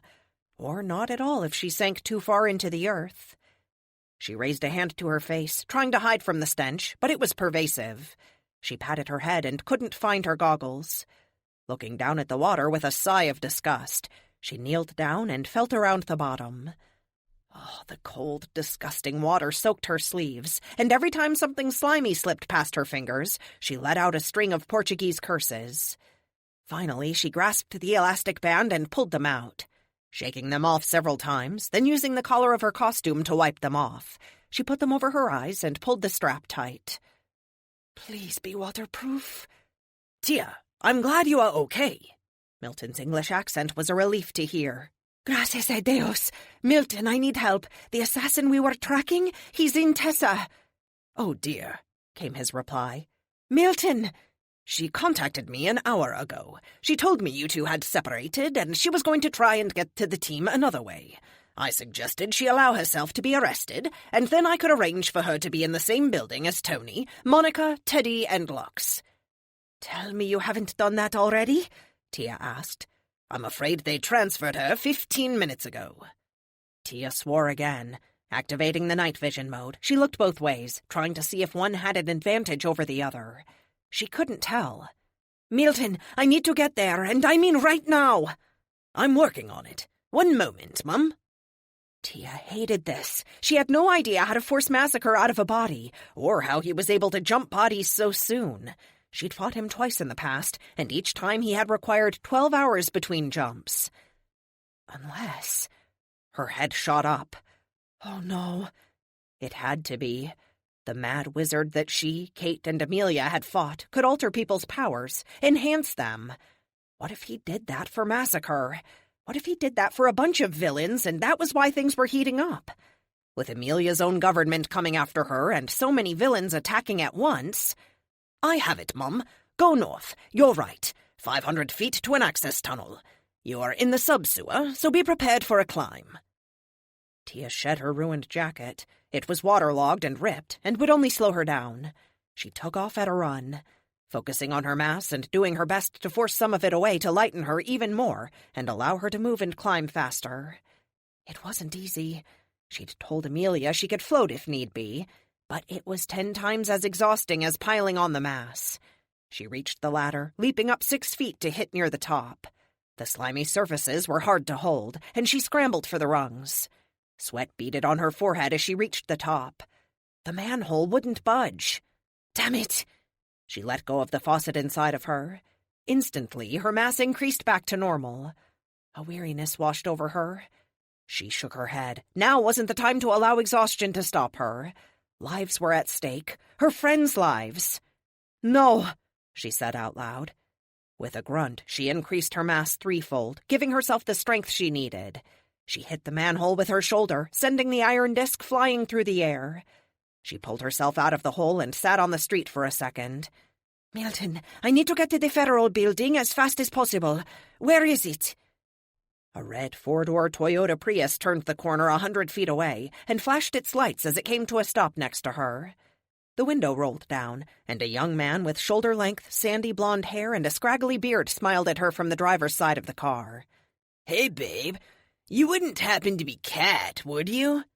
"Si, and I prefer Tia to cats, if you please." He smiled a lopsided grin. "Sure, babe, whatever you say. As beautiful as you are, I'll call you whatever you want, as long as I get to call you," he said with a grin. Clearly, the young man had vision problems. She was covered in muck from the sewer. He couldn't possibly think she was beautiful. "Mum, the driver is Johann. He works for me. There is a change of clothes in the back seat, and he will take you to the Federal Building. Are you sure that is wise?" "Yes, Milton. Massacre doesn't have much finesse." She pulled herself to her feet, wavering as she walked to the car. "He'll likely go right to his targets and kill them the first chance he can." The rear door was smaller than the front, but Tia wasn't large. She had no problem fitting in. The back seat was cramped and included 2 Walmart bags. "Sorry about the Wally World clothes. Milt told me to hurry, and that was the closest store." She shook her head. "Don't apologize. I appreciate your haste." She glanced around, confused for a moment. There really wasn't anywhere to change, and she didn't fancy stripping naked in front of Johann. There's a sheet in one of the bags. Miltomatic suggested it to preserve your modesty. I think that's how he put it." She muttered her thanks to the AI in her native Portuguese as she pulled the sheet from its bag and threw it over her head. "You from Portugal?" Johann asked as the electric car moved. It surprised her that he would recognize what language she had spoken. "No, Argentina. My parents emigrated from Brazil when I was very young. I am just a visitor here in the States." Tia found the car's motion disconcerting, since she couldn't see where they were going. "Groovy," he said as he pulled a U-turn. "I don't speak it as well as my other languages, but I keep meaning to work on it. Maybe when this is all over, you and I can have dinner and you can teach me what I don't know?" Tia froze, her costume unzipped to her waist. Was the man with the surfer accent asking her out on a date? She decided to deflect. How many languages do you speak?" She finished pulling the zipper all the way down and shimmying out of the top. It stuck to her skin like she had worked out in it. Oh, she didn't even want to think about what was in it. He chuckled. 57. Well, 60, but the last 3 aren't really spoken anymore, so I can't really say I speak them. I just know them." Tia blanched, shaking her head. "How do you keep all those languages straight in your head? I speak 4 and find it hard sometimes. I'm always switching between Portuguese, Spanish, and English. German is pretty easy to keep separate, though." Inside the second bag was a box of green tea-scented baby wipes. She closed her eyes and muttered a prayer to God for Milton. The baby wipes did the job of removing the muck and much of the smell. She shed the last of her costume from around her feet and stuffed it into the white kitchen bag Milton's assistant also brought. "I'd like to say I'm just that good, you know? But nah, I'm an F1 interpreter. As powers go, it isn't even that great." Once all her clothes were off, including her underthings, and she was finished wiping off as much as she could, she held the full trash bag out from under the sheet. Johann took it without looking back and tossed it on the floor of the passenger seat. "What is an F1 interpreter?" she asked. Milton had bought all athletic clothes, which was great considering the wear and tear she tended to put on things. "If I'm exposed to a language long enough, I can understand it. Once I understand it, I can speak it. Takes about 3 weeks for full fluency. There are some downsides, though," the driver said. Tia dressed as fast as she could. The boy shorts and sports bra went on easily, followed by the yoga pants and short-sleeved blue Under Armour shirt with their logo and name emblazoned across her breasts. On top of that, she put on the hoodie and zipped it up, then a pair of thin, loose-fitting drawstring pants. Lastly, a pair of flip-flops. She pulled the sheet off, used it to wipe her hair one more time. It wasn't particularly long, and dumped the sheet on the floor before climbing over the center and sliding into the passenger's seat. Once buckled in, she picked up the bag and tossed that behind her as well. "What downside?" she asked. She looked over when he didn't answer. He was staring at her with his mouth open. "Johann?" Yeah? "The road!" Right!" He turned back to watch where he was going, just in time to avoid swerving into the other lane. "Downside?" she asked with a smile. It was nice to make a man stare every once in a while. Even if she could punch a tank, she still liked to have men think of her as beautiful. Downside. It takes me about a month to stop talking in whatever language I'm learning, which makes me useless in fieldwork. I also have to be in proximity to the person speaking, which sucks, because otherwise I could learn every language ever from YouTube. But no, he said with a smile. "You sold me, Johann. When this is over, we'll have dinner." He did a double take, looking her up and down, then back to the road, then back to her. What? "I said, when this is over, we'll have dinner," she said with a knowing smile. Then she pointed at the next corner. "This is our stop. It's our stop. It's our stop. It's our..." 21. She did, in fact, not have it. It turned out no one at the U.S. Embassy passed Milton's trust algorithm. The entire facility scored less than 50% on his checks, and he couldn't recommend they contact anyone at the facility or stay at their current position. Kate could leave whenever she wanted, but the 20 women they rescued were stuck. She could only teleport a few at a time, and in any case, she had no anchor to teleport back to since Carlos left. She certainly couldn't teleport all 20 at once. The most she had ever done was 3, and that left her feeling it the next morning. 20 could kill her, or worse, kill all of them. If only Carlos hadn't left. No, he didn't leave. You drove him off with your stupid, childish emotions. Besides, Rome is under his direct protection. He had to go. She couldn't disagree with that, nor could she understand it. No one had complete control of their autonomous reactions, but she hadn't had to say anything. She could have just bit her tongue and moved on. Nope, you've got to be stupid in the middle of a freaking mission. She shook her head, chuckling. The irony of the situation wasn't lost on her. The ex-spy and experienced hero losing her cool, while the ex-unemployed gamer and newbie kept his. If he would acknowledge her presence, she wouldn't be so damn mad. Again, no. He acted like there was nothing between them. Then he would flirt with her again, then act like there was nothing between them. It was all so damn frustrating.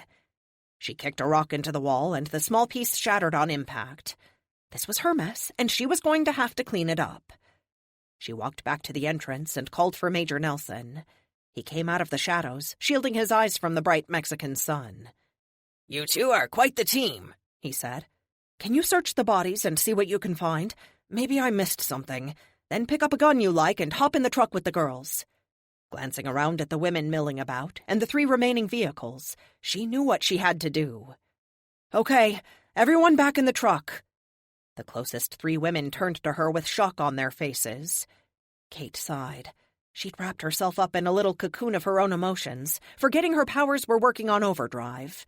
They were already agitated and worried, and here she was adding anger and insecurity on top. She closed her eyes for a moment, reaching into her brain for the place where she could tell her body what pheromones to exhibit. She found it and pushed out trust and safety. Then it was just a matter of walking through the crowd of women and drawing them closer to her. Once they were all circled about, the tension lifted from them, their spirits rose, and suddenly they were ready to go. "I'm going to be honest with you. I have no way to get you all out of here," she opened with. "What kind of rescue is this?" Rachel asked. Kate stifled her annoyance. In her mind, people shouldn't complain when they are saved from slavery. "It's not a rescue at all. I had no idea you were here, and to put it bluntly, even if I had known, you wouldn't be why I was here. This outfit has gone after a friend of mine, and I'm trying to find out why." "They call themselves ISO-1, Rachel added. "I overheard a few of them talking when they thought I was asleep." Kate nodded. "Thank you. That's good info I didn't have. Milton." She put her hand to her goggles, mostly to let the crowd know what she was doing. "Yes, Mum?" "We have a name to go with some faces. Want to run it through your computer systems?" she asked, shooting a sideways glance at the crowd. Milton's identity was secret for a reason. Only the costumed heroes in the spire knew his real secret, that he was an AI created by an AI. The rest of the workers there all thought of him as an off-site manager. Since Amelia was so open about her disability, Kate allowed the rumor to spread that Milton was disabled as well, and confined to his room. She was glad she had. The FBI would go nuts looking for Milton. Meanwhile, he was free to help her solve this case. "I'll have to get back to you, Mum. I'll compile a full briefing for you. It appears they are quite the criminal enterprise. However, Tia is on her own in Phoenix and needs my full attention at the moment. I'll keep my eye on you, though. Shout out if you're in trouble." "Thanks, Milton. Is everything okay?" "No, Mum. Tia has spotted a dangerous assassin, and he's going after the team. I'm arranging for her and Tessa to meet and stop him." Kate's eyes went wide. An assassin? She looked at the girls in need of rescue. If she left them here, they were as good as dead. She shook her head. "Milton, good luck. I'd come help, but—" "Understood. Tia and Tessa can handle the situation in Phoenix. Good luck to you as well," the AI said, before he disconnected. Rachel held her hands out with her palms up while shrugging her shoulders. "Who's Milton?" "Overwatch," she said without further explanation. "Okay, here's the situation. I know you've all been through a lot. You're tired, scared, and want to go home. Does that about sum it up?" She said it with a grin, letting the women know she was on their side. When they all nodded agreement, she continued. "I won't lie to you. You're not out of the woods yet. But I have a plan. If any of you can fire weapons, take 5 minutes and scrounge up some guns. Everyone else in the truck. We're going to drive out of here just like they planned to do." Worry flashed across their collective faces. "I know," she said in her most calming voice. She rested her flesh hand on the nearest woman, a pretty, raven-haired girl who looked about Amelia's age. "It's 500 miles to the U.S. border. That's probably 10 hours in that truck," she said with a glance over her shoulder. "No air conditioning, minimal stops, and no food. I won't force you to come with me, and I won't lie about your chances. If you think you're better off here, you can stay." Kate didn't really expect any of them to bail out. None looked that stupid. "Excellent. Grab a gun if you're confident using one, and hop in the truck. You," she pointed at Rachel, "ride up front with me. The rest of you, this is Major Nelson. He can handle himself. He'll ride in the back with you." The Major waved after climbing into the back of the truck. He'd found a shotgun and held it in one hand while offering the other to help the girls up. Rachel nodded before running off to pick up a pump shotgun one of the fallen gang members had left behind. 500 miles through enemy territory. What could possibly go wrong? Kate knew the answer to the question, even as she asked it of herself. Every damn thing. Damn thing. Damn thing. 22. We're in a standoff. I can kill her with my particle beam, and she thinks she can kill me with, well, whatever she has hidden under her robe. Unless it's a plasma rifle, she's probably wrong. However, I need to find the spear, and she seems to know where it is. I make the first move and stand down, lowering my arms and letting the power wind down. "You have chosen wisely," she says with a nod. I have to bite my tongue because I want to make some remark about shoving my fist so far down her throat I could tell what she had for breakfast. But I only think it. "Listen, Nemesis, I'm here for the spear. If you know where it is, great. If you'd like to, we can compare notes on the current state of the Olympians after I have the spear. Agreed?" She nods, her body relaxing as she stands up straight. It's almost funny because she's short. Now, I'm not tall, even in the armor, but 5 feet 2 inches? I cock my head, recalling reading something about how short the Greeks and Romans were. Maybe she's the real deal. But then, how did she survive all these years? "The spear is this way. The papacy has kept it under lock and key for 700 years. They don't even know what it truly is." She turns and walks down the tracks. "Follow me," she says. I do. My armored feet bang on the tracks occasionally. The iron rails don't stick out in the dark, making my night vision unable to discern them from the ground. She walks through the dark like she was born in a cave. "I thought it was a spear crafted by Hephaestus for Achilles." "You finally read the Iliad?" "Yes, Epic. I read a book that wasn't science-related. Or possibly I just Googled the story and read the synopsis." "What? Don't judge me. I'm a busy woman." "You are partly correct, mortal. Hephaestus did craft it, but not for Achilles. He made it for me. It's the spear of justice, forged to strike the heart of men whose hubris has exceeded their wisdom." If she's telling the truth, that explains why she wants it. Though she wants it for herself. Maybe she's the new protector, then. Oh, this is perfect. We can kill 2 birds with 1 legendary item. I don't know if there are rules about female protectors, but I don't see why, especially if the spear was originally hers.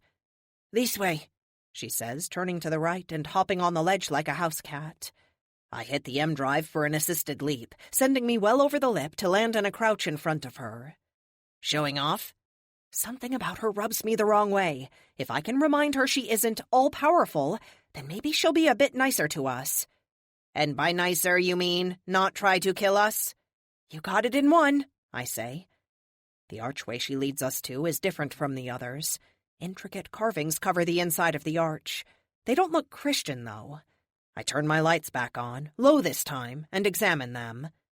"They appear to predate Roman occupation of Italy." "Yeah, they do," I say. Nemesis stands next to me, wearing a superior expression. "Do you like? I spent many years on these catacombs.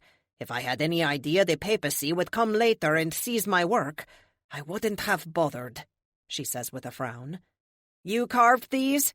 They're beautiful," I say with a genuine smile. "I'm a god. Everything I do is beautiful," she says, gazing at my faceplate. I know all she can see is her own reflection, but I still hide my reaction. It was like she had set me up for that line. "Yeah, listen, I know you're not a god, so please sell that story somewhere else. You come from another dimension, and the differences between here and there is what gives you power. So please, don't try to con me with your hand-wavy mysticism." I can't help the sneer in my voice. I really am tired of people claiming to be gods. One delicate eyebrow raises as she looks up at me. "Interesting. You are going to have to tell me how a mortal has come by such knowledge." Dang. I said too much, didn't I? "Maybe later. Spear first." She nods and holds one lithe arm out to point at a large metal door. "I built this cave as my own personal retreat.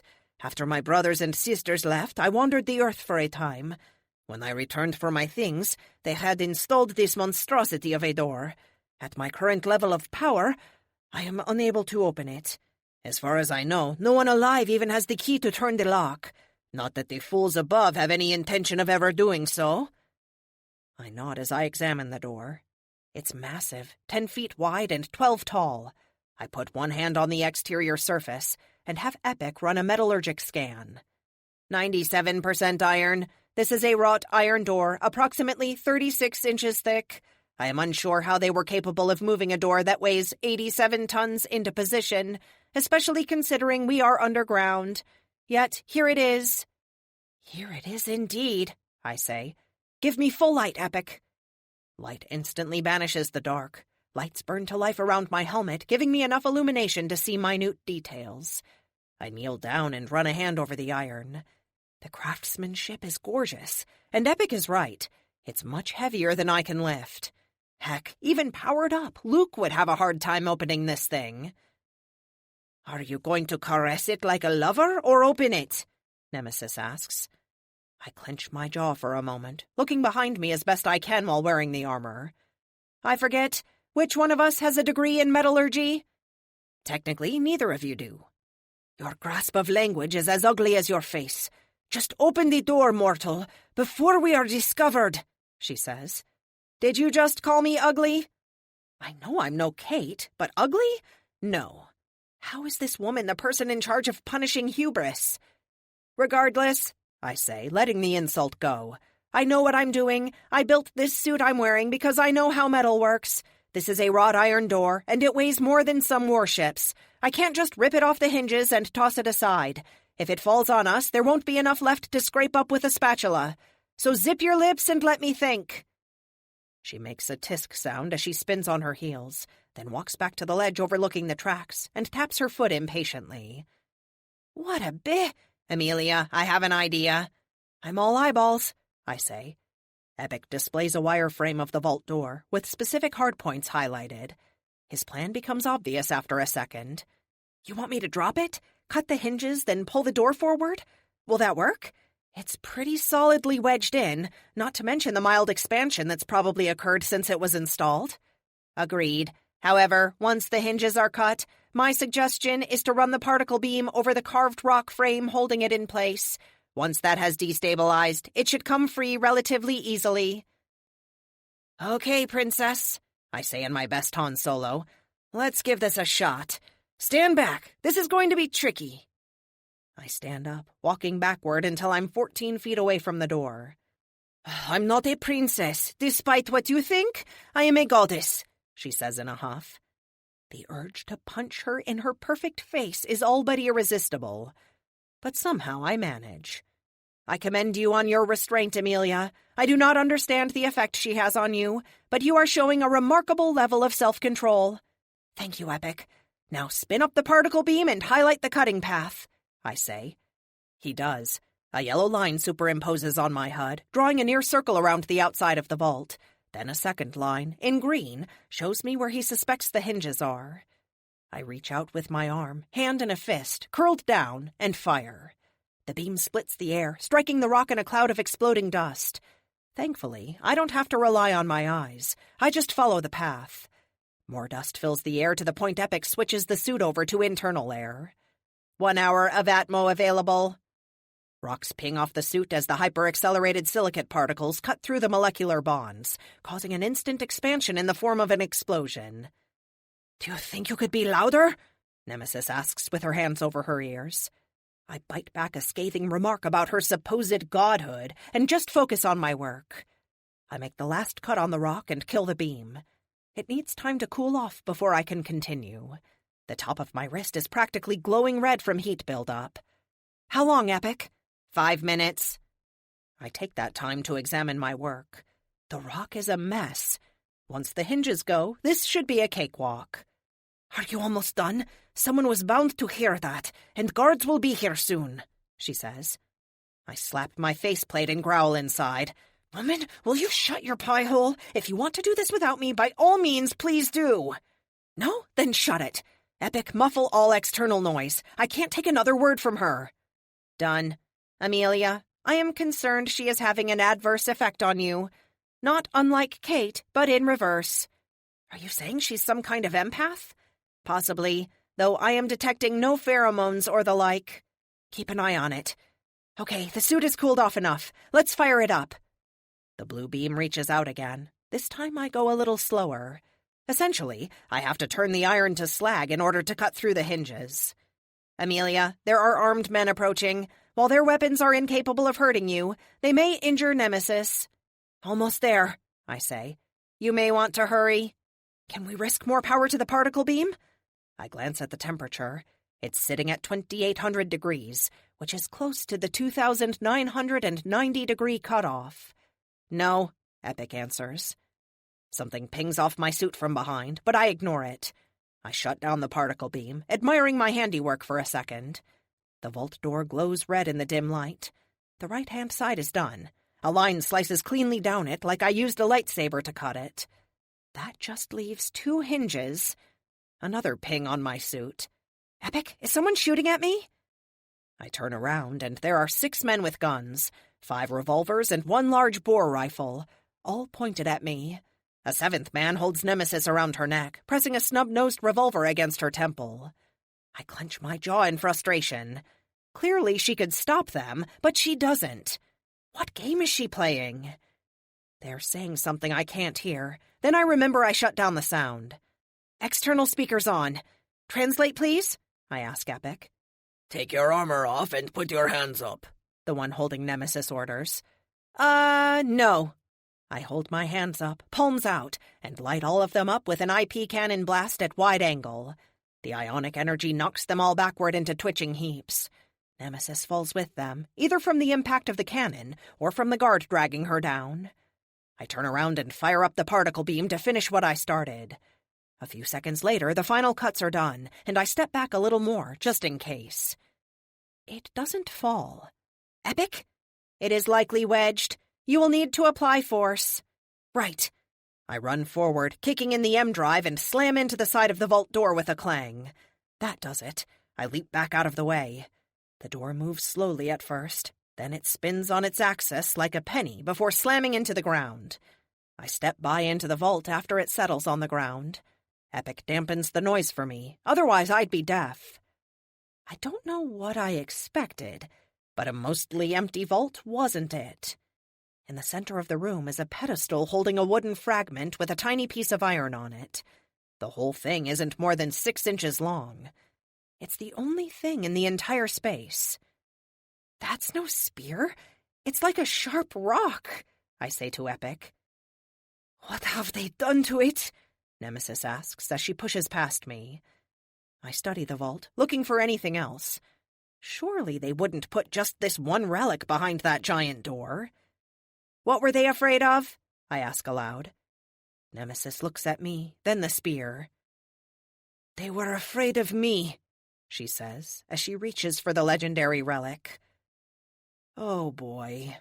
Oh boy. Oh boy. Oh boy. 23. Boulder. Johann dropped her outside the federal building a few seconds later. What she had to do was the last thing she wanted to do. Walk right in and break her friends out. She was fairly confident she could, but even if she were right, at the very least she would never be allowed to stay in the country after this. She sighed, looking at the young man in the Prius as he drove away. He was very interesting to her. Who knew? Maybe Amelia could fly him down to Buenos Aires for a date. If you leave, that is. Tia cracked her neck several times, flexing her hands and stretching her shoulders. She'd already changed mass more times in the last 24 hours than she ever had before, and it wore on her. It was time to dig deep. With a deep breath and a prayer to God for help, she walked forward. With each step, her mass increased. The federal building was a fairly typical 6-story building. She started across the deserted street at an even pace, headed for the stairs that led up to the front door. She had no idea where her friends were, but she could figure that out as she went. Most of these kinds of buildings were similar in design. The holding cells and interrogation rooms tended to be on the 2nd and 3rd floor. Tia paused as she took the first step. She couldn't mass up too much. If she took it too far, she'd never be able to walk to the 2nd floor. She decided the mass of a small car would do. The faucet inside her opened a little more as she ascended the stairs. By the time she was at the top, she weighed 500 pounds per cubic foot, 4,000 in total. Her density was twice that of tungsten. She reached the top of the stairs and stood before the closed wooden doors. It was nighttime, and while there were lights on in the upper windows, the federal building was closed to civilians. She glanced left and right one more time, giving herself a second to shore up her courage. There was no question she had to do this, but she knew that from this moment on, her life would never be the same. Worst case scenario, you end up in a prison for the rest of your life. Mama would love that. It would give me a lot of time to read. She smiled, thinking of the bright side. It was her nature to be positive. She took a deep breath, held her hand up, and knocked. Bombs exploded with less force. The large wooden door, at least 4 inches thick, blasted right off its hinges, hurtling to crash against the far wall and embed itself in the concrete. Alarms immediately sprang to life, and emergency lighting kicked in, bathing the lobby in red. She ignored the elevators, making her way to the stairwell on the immediate right of the lobby. "Freeze!" a police officer yelled at her. She ignored him. He fired his taser at her. The leads bounced against her super-dense skin and fell uselessly to the ground. "We have a Code Ultra! I say again, Code Ultra!" Tia had no idea what that meant, but she could guess. "Listen," she said to the man as she continued her march to the stairs, slowed only by her own weight. I'm not here to hurt anyone. My friends, the protectors, are in serious danger. Please don't try to stop me. She knew her words would fall on deaf ears. If she were guarding the place, she wouldn't listen. However, she needed to say them, if for nothing else than her own conscience. She reached the stairwell door in time to hear the click of magnetic locks. While the door was stronger than the wooden one she'd already knocked down, it wasn't that much stronger. She placed her hands on either side of the door frame with her fingertips flat against the metal and pushed. Her fingers went through the frame like it was made of sand. Once they were embedded knuckle-deep, she scrunched her fists and pulled. The entire frame screeched as she tore it free and tossed it carefully to one side, making sure she didn't hit the officer who was busy hitting her from behind with a stun baton. "Watch the debris. It's sharp," she said as she walked through the hole. He didn't follow her. She guessed he realized the futility of trying to stop her. "Okay, here goes nothing. Milton?" "Here, Tia," he said. "Can you tap into their network from in here and find out where they are keeping everyone?" "Now that you are inside the physical building, I can access their wireless network via your phone. Make your way to the 3rd floor," he replied without delay. Tia smiled. It was nice to have a team. She would miss it when they threw her in a dark hole for the rest of her life. She took each stair carefully. Despite the concrete material and reinforcements to survive bombs and other acts of terrorism, Tia didn't want to risk breaking them or falling through. The tile cracked as she marched to the 3rd floor. Her brow was covered in sweat from the exertion. She didn't normally hold her mass for extended periods of time like this, and it taxed her. She was determined, though. Nothing would stop her from saving her friends, from saving Tessa.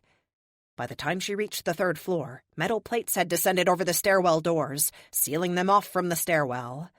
It was a wise move. She stopped for a moment to examine the barrier. It was solid, for sure, reinforced, and designed to withstand a lot. She added another 20% to her mass before reaching back and slamming her fist into the wall. The clang of her hand against the metal was deafening.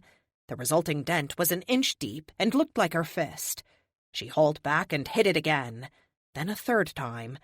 The 4th time, the clang of mass against metal deafened her to the point she couldn't hear. The 5th time, her fist penetrated the reinforced door. Once she had leverage, she pulled the plates apart like cotton candy, opening a hole in the center she could squeeze through. As soon as her torso emerged, gunfire erupted in the room. 100 bullets peppered her as the agents fired their weapons. It was all far too loud for her to try and tell them to stop.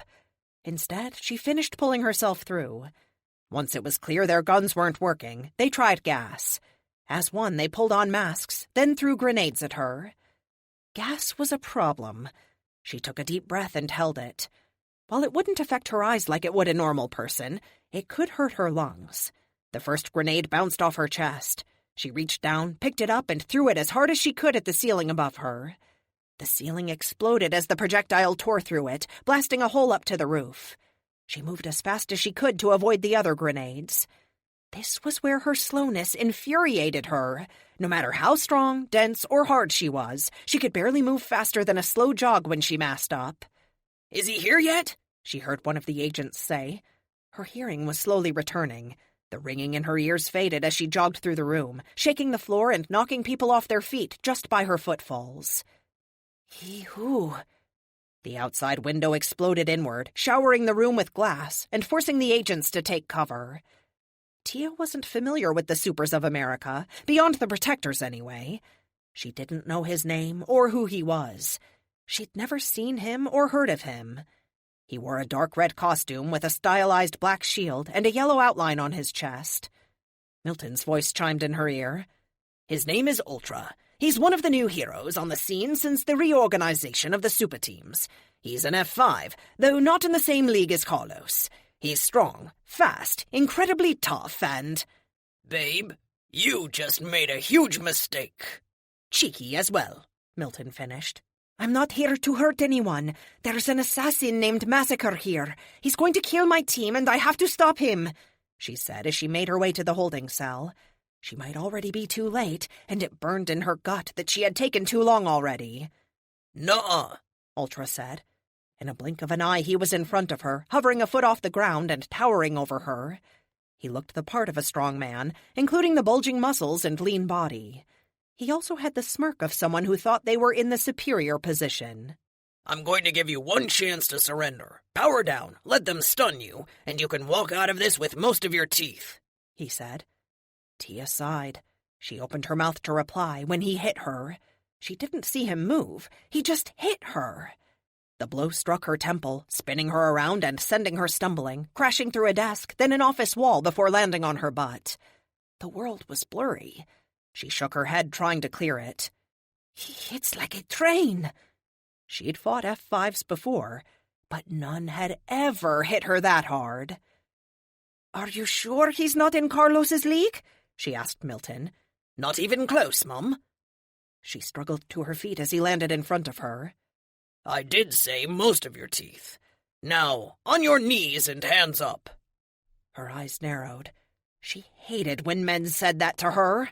Her nostrils flared as she let the faucet open wide. Let's try that again.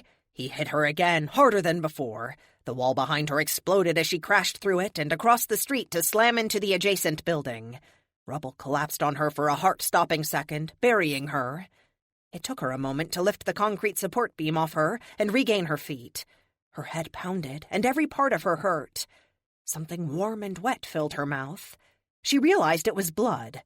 Mum, you may want to run. He is more powerful than the database listed. You may not be able to take him.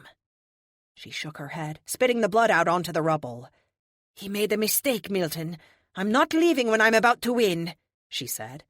She made her way to the entry hole and leaped out to the ground 3 stories below. The concrete cracked where she hit, her feet digging in a good inch before stopping. Ultra landed in front of her, a pompous, smug expression on his face. Even if he wasn't flying, he would tower over her. But as she always told people, superpowers and size have nothing to do with each other. She let the faucet open wide. The air around her condensed, and the ground cracked further as she massed up. I'm asking you for the last time, Ultra. Let me save my friends. I don't want to hurt you. She forced herself to relax. It was hard, considering how powerful the man was. That's funny, he said as he swung. The air exploded in a shockwave as his fist hit her. The power behind the blow was unbelievable. The rubble around her pulverized from the shockwave. She stumbled backward, biting back a scream from the pain. Come on, girl.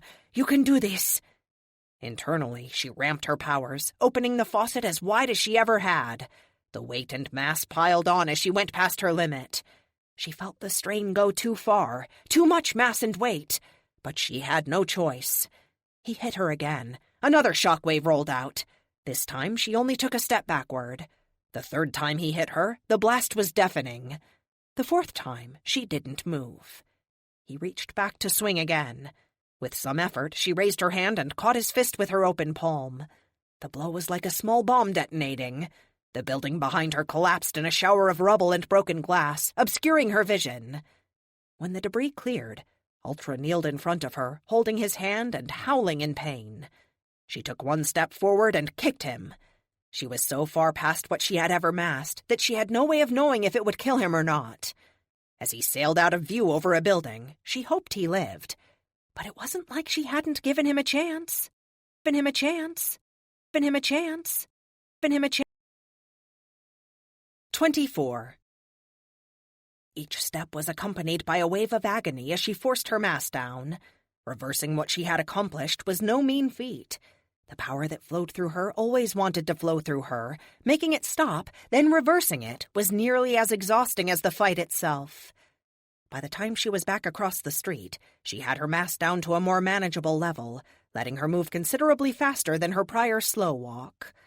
Tia made her way back up to the 3rd floor, trying to ignore the massive structural damage that she had done to the building. Sirens rang from outside as first responders arrived on the scene of the collapsed building. I didn't do this. I tried to stop them. She had, too. Ultra and the agents in the building were the ones who'd insisted on escalating the problem. All she wanted to do was save her friends. The 3rd floor was a mess of broken furniture and blasted-out walls. The first blow Ultra had landed on her had devastated the room. Milton, are you there? She asked. Finally, the incessant high-pitched whine that dominated her hearing had faded, and she could hear again. Yes, Mum, he answered. Where are they? Back wall, the metal door. Tia rushed to the back, passing the downed agents as she made her way, trying not to think about them, but hoping none of them were seriously injured. Or dead. The holding cell door was electronically locked using a magnetic system. While she wasn't nearly as heavy as when she was fighting Ultra, she still had the mass of a car. She reached back and slammed her fist into the door as hard as she could. The door exploded off its hinges, flying inward to smash against the far wall. "Teddy!" she screamed. The cell doors were large, solid metal vaults with no windows and probably soundproof. Massacre Tessa had torn Teddy's cell door wide open and was repeatedly bashing the large black man headfirst into a beam. "Why won't you die?" she yelled as she slammed him once more. Either it was luck or fate, but Massacre Tessa chose the wrong protector to start with. Despite the tremendous amount of blood on the wall and covering Teddy, the good doctor was alive and conscious. Grinning weakly, he laughed at Tessa as she continued to hit him against the wall with her telekinesis. "Massacre!" Tia yelled. "Put him down!" Tessa turned her head to look, but it was Massacre's evil countenance, not that of her friend. It infuriated her that he had taken possession of Tessa. Despite them only knowing each other a short time, Tia found herself really liking the rough-talking ex-con. They were friends, maybe even best friends. And now this maniac was using her against her will to try and kill their friends. Worse, Tia had no idea how to force him out of her. In the past, Massacre had to inhabit a person for 12 hours once he jumped in them. Once he was in, he was there for the full 12 hours. Now, though, Tia had no idea. Massacre swore, twisting Tessa's pretty face into an expression of rage. "You dumb whore! How are you still alive?" Tia charged forward, trying to take him by surprise. If she could lay a hand on him, maybe she could figure something out. Instead, she slammed into an invisible wedge-like wall, sending her flying to the side and into a cell door with a thump. "You can't stop me, cop! I never miss a contract! You of all people should know that!" He picked Teddy up and flung him at Tia. Tia tried to go limp, but wasn't fast enough. Teddy hit her with a loud crack as several of his bones broke, and he screamed in pain as he fell. "Teddy!" He put a hand on her shoulder, his eyes frantic with pain. The broken bones within him mended almost instantly, but it hurt him bad. "Tia, he's not a ghost. You can't touch him." The pain overwhelmed the man, and he fell unconscious. She was amazed he'd hung in that long. She effortlessly picked him up and tossed him out the cell door into the destroyed office to keep him out of harm's way. "Milton, make sure you're recording all of this," she ordered. "Of course, Mum." "Massacre, who are you working for?" she asked as she turned to face her foe. "Like I'm going to tell you? No, I'm just going to complete the contract, kill your friends, and then maybe inhabit you and have you kill this chick and then your armored friend. Yeah, I think that will just about satisfy my revenge." Tia shook her head. There had to be a way to defeat him. What had Teddy said? He wasn't a ghost? Tessa lashed out, slamming Tia against the wall as she had Teddy. Tessa's powers were like an invisible wall slamming into her, but there wasn't anything to push back against. Then the wall shifted, wrapping around her neck and compressing. Blackness crowded her vision as her air was cut off. Exhausted, beaten, and bruised, Tia neared the absolute limits of what she could do. The only way she could think of to beat Massacre would be to kill Tessa. And she was so exhausted from her fight with Ultra, she wasn't sure she could mass up enough to even break free before she choked out. The band around her throat tightened more, cutting off her air entirely. "Air. When we were in Costa Rica, her shield protected us from the flame but not the heat. She can't stop air." Tia closed her eyes, reached down and dug deep for one last push. This time, though, it wasn't like opening the faucet and massing up. It was more like tediously trying to put toothpaste back in the bottle. She struggled to relax, letting her hands drop to her side as she focused the last of her energy on reducing her mass, and therefore her density. Her lungs screamed for air, her entire body seized as she started the short spiral to blackout. Irrational panic filled her, and she had to fight it with all her considerable willpower, ignoring her body screaming at her that she was about to die. As her throat closed and no more air entered her system, she spasmed uncontrollably. In her mind, though, she forced more toothpaste back in the bottle until... She fell to the ground, gasping for breath as her head swam from the suffocation. "How?" she heard Massacre shout distantly. The wall behind her thudded with impacts as he used Tessa's powers to throw debris at her. She took a moment before she could stand, holding her throat and inhaling rapidly. When she did, she looked at Massacre Tessa with a smile. This was the most she had ever demassed. It wasn't easy on her, not like increasing mass, which felt natural. This was different. The world looked different. Particles in the air floated lazily about. She could see the individual dust motes. Sound came distantly, as if through a long tunnel. Her skin buzzed as she moved. She could see through herself, as if she were intangible. "That's because you are," she thought. She walked forward toward Tessa as the man inhabiting her slammed more debris at her, desperately using Tessa's powers in a last attempt to stop Tia. With her new perception, she could see new things. While the world seemed hollow, so did people. As if she were now able to see through and move between the molecules that bound people together. She saw something else. A faint outline. A wrongness inside Tessa.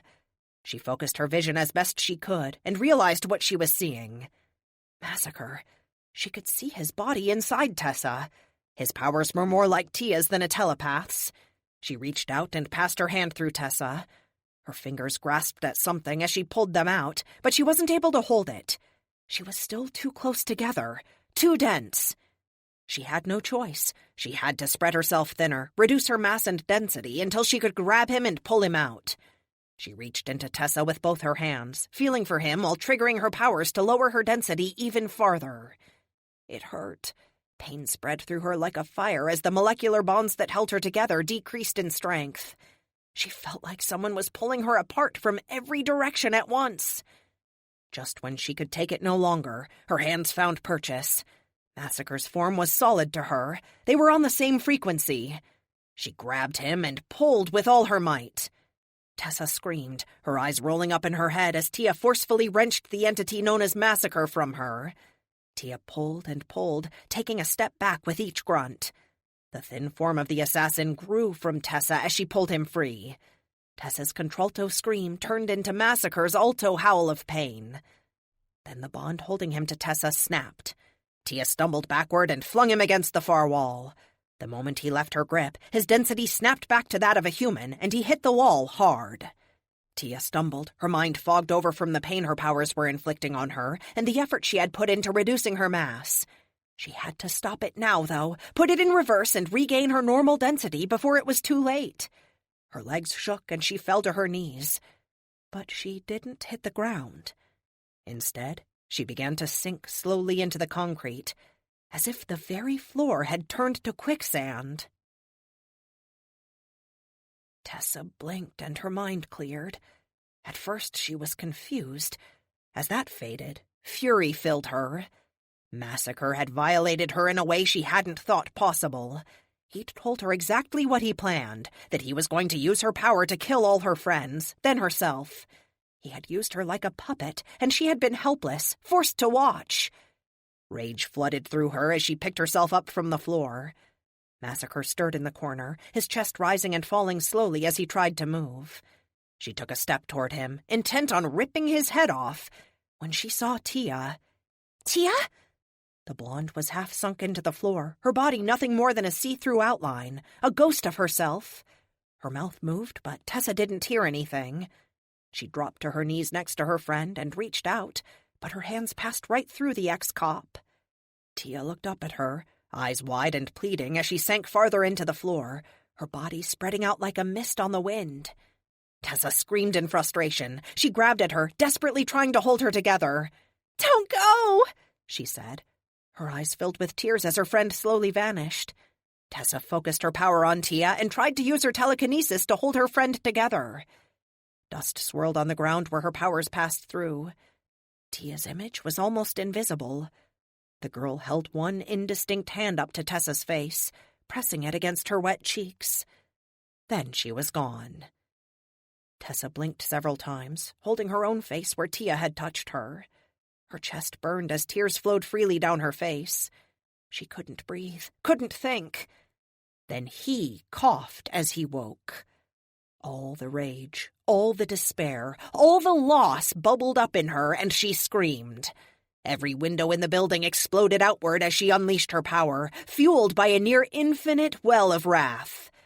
Tessa stood, holding up her hand and crushing it into a fist. All the cell doors ripped off their hinges, colliding into one massive lump, which she then compressed into a paper-thin sheet. The heat of the friction raised the temperature in the room by 30 degrees in seconds. Sweat poured off her, mixing with her tears as she pushed her powers far beyond her ability. "What are you doing?" Massacre whispered as he tried to stand.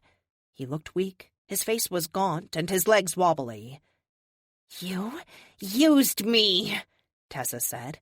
She held her hand out like a knife and slashed it downward. The sheet of metal shot out, slicing through Massacre in a blur of speed. He screamed as his arm came off, blood splattering against the wall. "You killed her!" she yelled.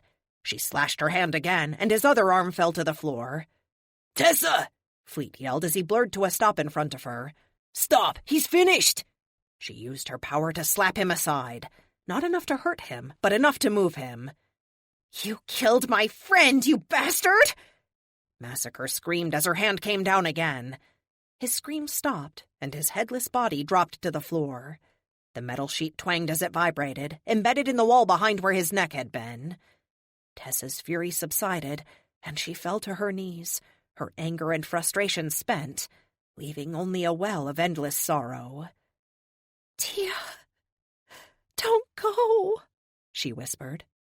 She whispered. She whispered. She whispered. 25. Domino. 100 miles north of Guadalajara, she lost contact with Milton. He'd informed her it would happen. The cell network in Mexico wasn't the most reliable. This particular area was more desert than anything else, and there were no cell towers as far as the eye could see. Despite Amelia's near omniscience with foreseeing problems, she hadn't thought to install a satellite phone in Kate's arm, only a cell and radio. The claws, sword, and strength are pretty awesome, not to mention that I can feel with it. Which would be more useful if she had something or someone to feel. Right now, the only thing she felt was the hard steering wheel, and every single damn pothole on the godforsaken road they traveled. Even if it were daylight, she would still hit half of them.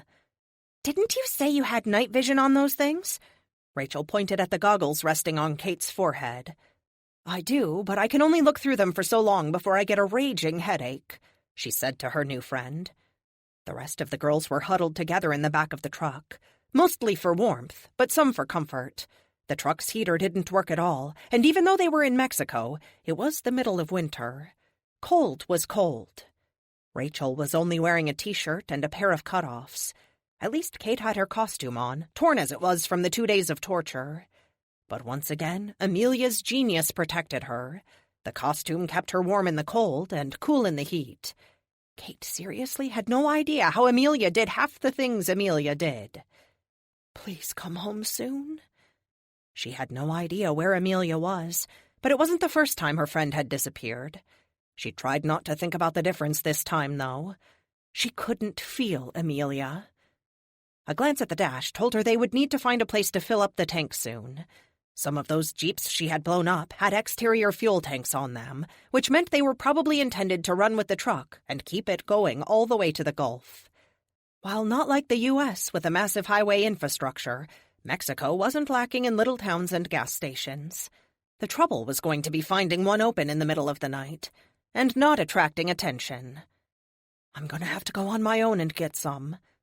Rachel, I need you to drive for a little while. Keep it under 20, stay on this road, and don't stop no matter what. Rachel's eyes went wide as she went from half asleep to wide awake. You sound like you're leaving. Kate unbuckled her seatbelt, opened the door, and stood out on the runner. I am. We need gas. It won't be long before we have to stop and get some, but there may not be a good place to do that. I can see a light. She pointed off in the dark. About 3 miles that way. I can pop over there, get what we need, and come back. 20 minutes tops. Okay? Rachel shook her head. No, it's not okay. What happens if they find us while you're gone? Tears welled in her eyes, and Kate wished she didn't have to leave them. But better now when she decided, rather than waiting until she was forced. You're going to be fine. They probably don't even know we're gone yet. Just stay on this road and it will work out. She pushed all her reassurance and domination into those words, harder than she normally did. She feared that sort of manipulation could be semi-permanent, but at this point she didn't have a choice. Kate's powers took hold and Rachel relaxed, her eyes going placid as she nodded. "Stay on this road, go slow, don't stop. Got it," she said almost like a drone. Part of Kate regretted having to use such measures, but she was in a hurry. She just needed the woman to listen. Pushing it out of her mind, she leaped off the truck. When the sign in the distance became visible, she teleported. The world went white as she passed through quantum space before appearing atop the sign. It was a gas station, for which she was thankful, but it was closed. She was about to jump down and go about jerry-rigging the pumps when she spotted movement. An armed guard wandered out of the shadows, slowly walking the perimeter. She looked opposite of him in the yard and spotted another. Now, why would a gas station have 2 armed guards walking the perimeter? She took a moment to examine them. They weren't pros, she decided. Jeans, T-shirts, and guns stuffed into their pants told her they were random, not operators. She leaped off the sign, tumbling over to aim her feet straight at the ground, then triggered her powers. A white flash later, and she landed on the first man's back, crumpling him silently to the ground. He didn't have time to groan before he was knocked unconscious by the force of the blow. Taking the force of the landing, she rolled forward and teleported again, coming out of quantum space right in front of the other guard. She swung, bringing the force of her momentum and her enhanced strength into an uppercut that broke the man's jaw. He flipped over backward, crashing to the ground in an unconscious heap. She spun, taking in her surroundings to make sure she didn't set off any alarms. After a moment of silence, she was satisfied there wasn't anyone else. Now to find out what's so important.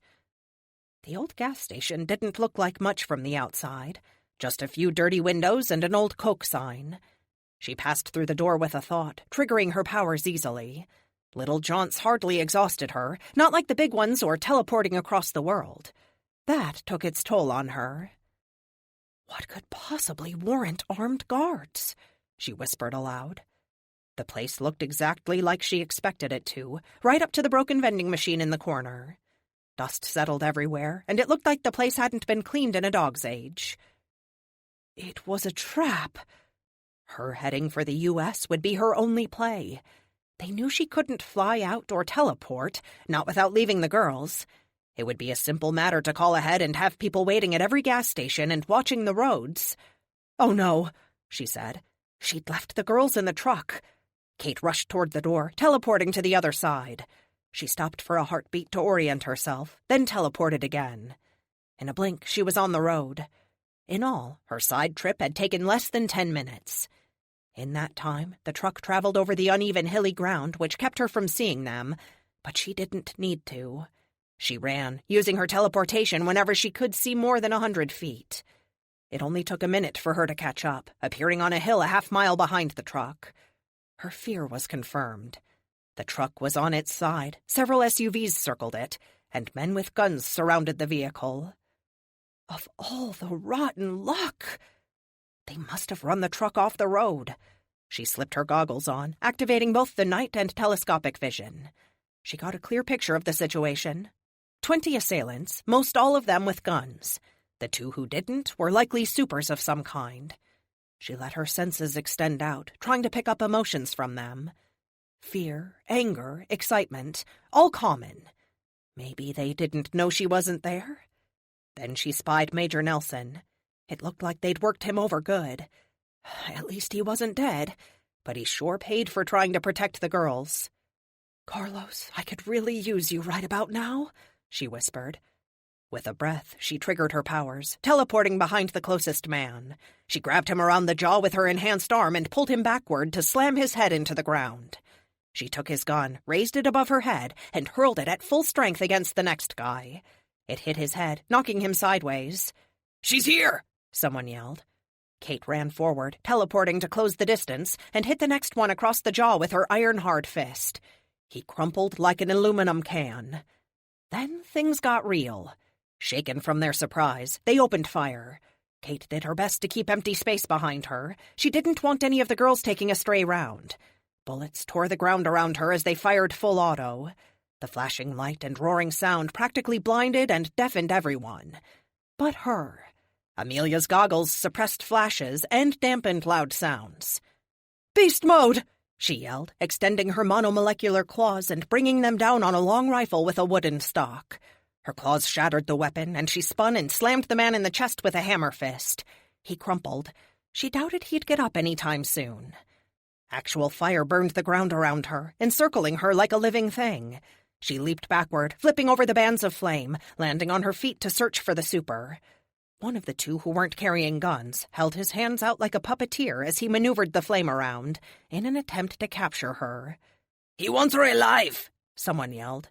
The fire puppeteer nodded, a cruel sneer on his face. She had lost track of the other super, but she didn't have time to find him now. She ran forward, and just as she would have struck the flames, she teleported. Appearing past the fire controller, she turned and struck out at him with the heel of her boot. She connected with his back and felt the crunch of something breaking. Even as he screamed, she knew he wouldn't be getting back up. He collapsed, clutching his back as his legs gave out. After he fell, the firing stopped, and the area went silent for a moment. "Long time no see, Domino," a familiar voice said, just as she heard the crunch of a person taking a bite out of an apple. Kate froze, her skin tingling as she recognized who spoke. They'd encountered him twice before, and each time he'd started his powers by taking a bite of an apple. Amelia called him Apple Man, but that was all the name they had on him. The last time she'd met him, he almost killed her. She turned slowly. She could now see that he was the other person not carrying a firearm. "You," she said. He smiled at her. He was sitting inside the overturned truck. The stolen girls were huddled behind him as he took another bite of the apple. "Bang," he said. "You're dead. You're dead. You're dead." 26. The Protector. Carlos shook his head, trying to clear the sleep from his head. He'd started his day 36 hours before. Between waiting to hear from Kate and his regular protector duties, he was spent. Then there was the argument. Or at least he thought it was an argument. What was wrong with her? Every time I think we're getting somewhere, she pulls some crap like this. He liked her, really liked her. For whatever reason, she liked him back. He knew his time in the ancient world had changed him. Part of him hardly recognized himself anymore. He still hadn't gone home to see his parents, because he needed more time, more distance to explain his dramatic transformation. A couple of years wouldn't cut it. But Kate, he sighed. She was so perfect. Not just the fact that she was a dream to look at, but she was nice, kind, smart. The list went on. She was everything Carlos liked about women. He shook his head. He'd screwed it up, he was sure. If she was mad at him, it had to be his fault. He just needed to figure out what he'd done. "Thank you, sir," a fireman said as he walked by. It brought Carlos's mind back to the present. The apartment fire was under control, and, thanks to the efforts of these men and women, no one had died. "My pleasure." He didn't want to waste any more time here. There was always someone who needed the protector. "Milton?" "Here, sir," the AI said. "What's next?" "There are 3 things that could use your attention. A bridge collapsed near Manarola, a passenger ship in the Med has declared a state of emergency, and there is a hostage situation in a nightclub in Greece." He sighed. His mandate was to save lives. In the absence of Pythia's near-omnipotent ability to send him on missions, he relied on Milton to guide him. "Which one has the largest possible loss of life?" he asked. 74 cars were on the bridge, 200 people are on the passenger ship, and the nightclub has a maximum capacity of 300 people. However, in the absence of more information, it would be impossible to know which one is more pressing." "Of course," he muttered. "All 3, then.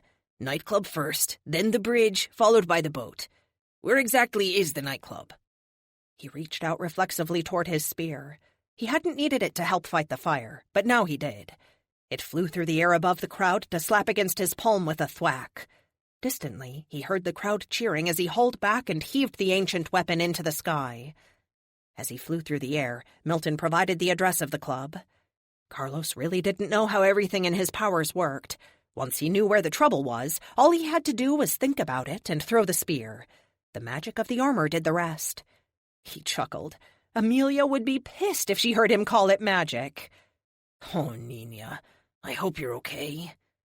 Thinking of Amelia reminded him that he wasn't as indestructible as some thought. After all, the Titan had worked him over within an inch of his life. If it wasn't for the armor's ability to heal him, he would be dead as disco. Regardless, traveling via the spear never grew old. 1 second he was outside a smoldering apartment building, the next he was in orbit, gazing down at the majesty and wonder of his home planet. He only needed a second, though. Up this high, the Earth turned fast, and Greece was easily visible. He imagined the nightclub in his mind. Like every time he threw the spear, it guided itself. He smiled as he felt the pull. For some reason, fate or luck, Carlos didn't know, the spear always landed exactly where he was needed, the moment he was needed. He readied himself as space turned to the blue of the atmosphere. Then Athens appeared, and an instant later he crashed through the roof of the nightclub to land with a crunch on the dance floor, dropping to his knee as he hit. The club was a huge multi-level space, and all the levels were half-sized and wide open, so anyone could look down from the balconies to see the main floor from above. He stood up, retrieving the spear from the ground and brushing the rubble from his chest plate as he stepped off the... Oh, a person. The rifle clutched in the man's hand made it clear he was one of the terrorists. Just the one, though. There were probably more. Who are you? One of the 2 other men with long beards and rifles asked. Carlos spoke English and some Spanish, along with ancient Latin and Greek. His helmet, the same helmet Leonidas wore while defending Greece from the Persians, translated all languages into English so he could both understand and speak any language on Earth. In this case, it was some version of a Middle Eastern dialect. Great. That means the likelihood of them surrendering is pretty low. Still, I have to try. I'm the Protector. Maybe you've heard of me? He said softly. The 2 men, hardly older than Carlos himself, looked to each other, then back at the man Carlos had smashed. If the spear guided him here, then maybe he'd taken out the most immediate threat. He took a second to really look at the 2 men. He could tell they were terrified. 100 battles under Alexander had shown him exactly what fear looked like, not only in his own heart, but in men's eyes. He held up his offhand in the universal gesture and smiled. I'm sure we can talk this out, right? No one needs to die today. They looked at his feet again, then back to him. No one else needs to die this day. Tell me what's going on. Why are you doing this? His senses told him there were over 100 scared people in the room with him. Sadly, several were dead. It angered him, but if he could stop this peacefully, he would. His job was to protect everyone. He focused on innocent lives, but if he could save more, he would. You're an infidel. You don't belong here, the younger of the 2 said. Carlos stiffened. He didn't want to argue religion with them, especially since he'd met living gods before. True, but just because we disagree, does that mean we can't get along? Can you not have your beliefs, let me have mine, and we both go our separate ways? He asked. It was worth a shot. After all, if he only had friends who believed what he did, he probably wouldn't have any friends at all. The 2 boys looked to each other again, as if the idea had never occurred to them. Carlos decided that the man he had flattened was the leader, and had probably convinced these 2 poor kids they were doing the right thing. He shook his head. Taking hostages and threatening civilians was completely against his belief system. But again, if he could save them, he would. No, the younger one said suddenly. You are full of lies and deceit. You know nothing of our life, or our sacrifices, of the suffering we've seen. With one hand up, the other holding his spear, Carlos slowly sat down, crossing his sandaled feet, resting the spear across his lap and leaning the shield against his arm. You're right. But let me tell you a story. Trust me, you'll like it. 3,000 years ago, a massive army marched across this very spot. They were led by Menelaus, the king of Sparta. He was desperately in love with his wife, Helen, and she was abducted by this guy, Paris. Like the city? The older one asked. Carlos nodded. That's why it's called Paris. Anyway, he sailed hundreds of miles with 10,000 soldiers and spent a decade sieging Troy for this woman. That didn't happen. It's a myth, a woman behind Carlos said. He smiled. This armor, he said, making a fist and knocking the chest piece a couple of times, was made for Achilles by Hephaestus. He wore it when he died. There was a guffaw behind him from one of the hostages. Troy is a myth, a tale told to warn people of the danger of obsession, the same woman said. It's funny that you all have no problem with me crashing through the ceiling and having bullets bounce off me, but there's no way the Trojan War happened? Come on. Carlos continued his story, mostly without questions, as he related the tale of the Trojans. It was only slightly different than history remembered, and he glossed over the differences to focus on the important part. A lot of people died, and it didn't accomplish anything. Just more death. Is that what you want? More death? Because once you're dead, you can't change anything. Alive you can, but dead? It's all over. The two boys looked to each other again. He could see understanding in their eyes, and they slowly dropped their weapons. Good choice. He looked over at the door nearest to the front and pointed at the woman who doubted his story. You, go open the door and let them know it's all good. To make sure the two boys weren't accidentally killed, Carlos stood up and walked over to them, kicking away the guns. He secured his shield on his back, put a hand on their shoulders, and walked them outside. Once outside, it was a tense few minutes, but once he was sure no one else would die, he held out his hand. The spear flew through the open door and over the heads of the police, to come to rest in his palm. "Wait, we need a statement," one of the officers said to him. The blue lights of the police cars illuminated the place, and Carlos couldn't help but feel bad for the two boys. "The dead one is the reason this happened. These two boys were duped." He threw the spear up, and a second later was back in space.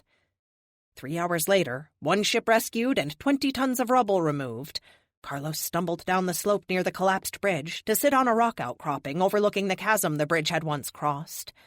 He took his helmet off and placed it down beside him, along with the shield and spear. Lying down with his legs dangling over the chasm, he stared up into the stars and let his mind drift. I know what I did wrong. I've been waiting all this time for her to make a move, and when she didn't, I thought she wasn't interested. But she was, wasn't she? She was waiting for me to make some kind of gesture. He slapped his face, running his hands down to his jaw. The pure stupidity of his own actions stunned him. How could he not have seen it? Here he was, the big hero, and the second he was around Kate, he was back to acting like the shy kid. Like she couldn't possibly like him.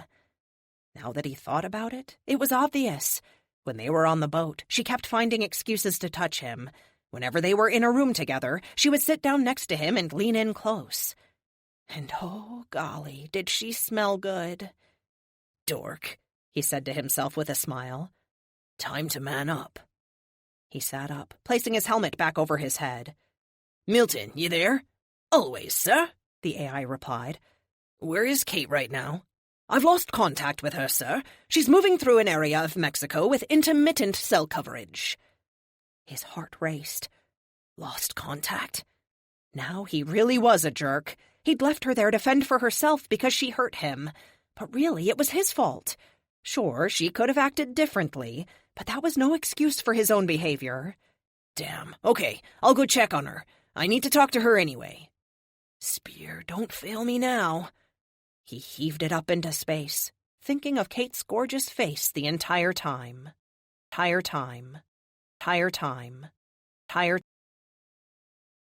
27. Domino. She moved toward the monster. She'd done this previously, teleported away with him before he could explode. It had nearly killed her.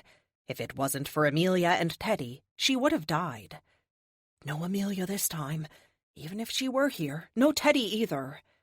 None of that mattered. She wouldn't allow these girls to die like this. No, not this time, Appleman said. You take one more step toward me. You disappear, you do anything, and I'll detonate. Right now, it's just enough to kill everyone here. You have one play here. I'll let these girls go, but you have to stay. She looked at the girls, then at him. They can go free? Ha! You wish. No, they get to go back with their owners. But hey, Life is better than death, am I right? He said with a sneer as he took another bite. Why do you even care? I thought you worked for Jack Random. He shook his head. Highest bidder, remember? I'm pretty sure even your disabled friend in the armor couldn't pay me more than ISO is right now. So that's the deal. You die, they live. Or you all die. Take it or leave it. But don't take too long to decide. You know how I go.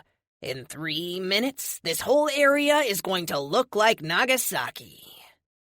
Half the gang members were still up, and Kate got the feeling they hadn't known about this. There was a lot of murmuring and sudden movement as they headed to their cars. If the girls died, then there was nothing Kate could do.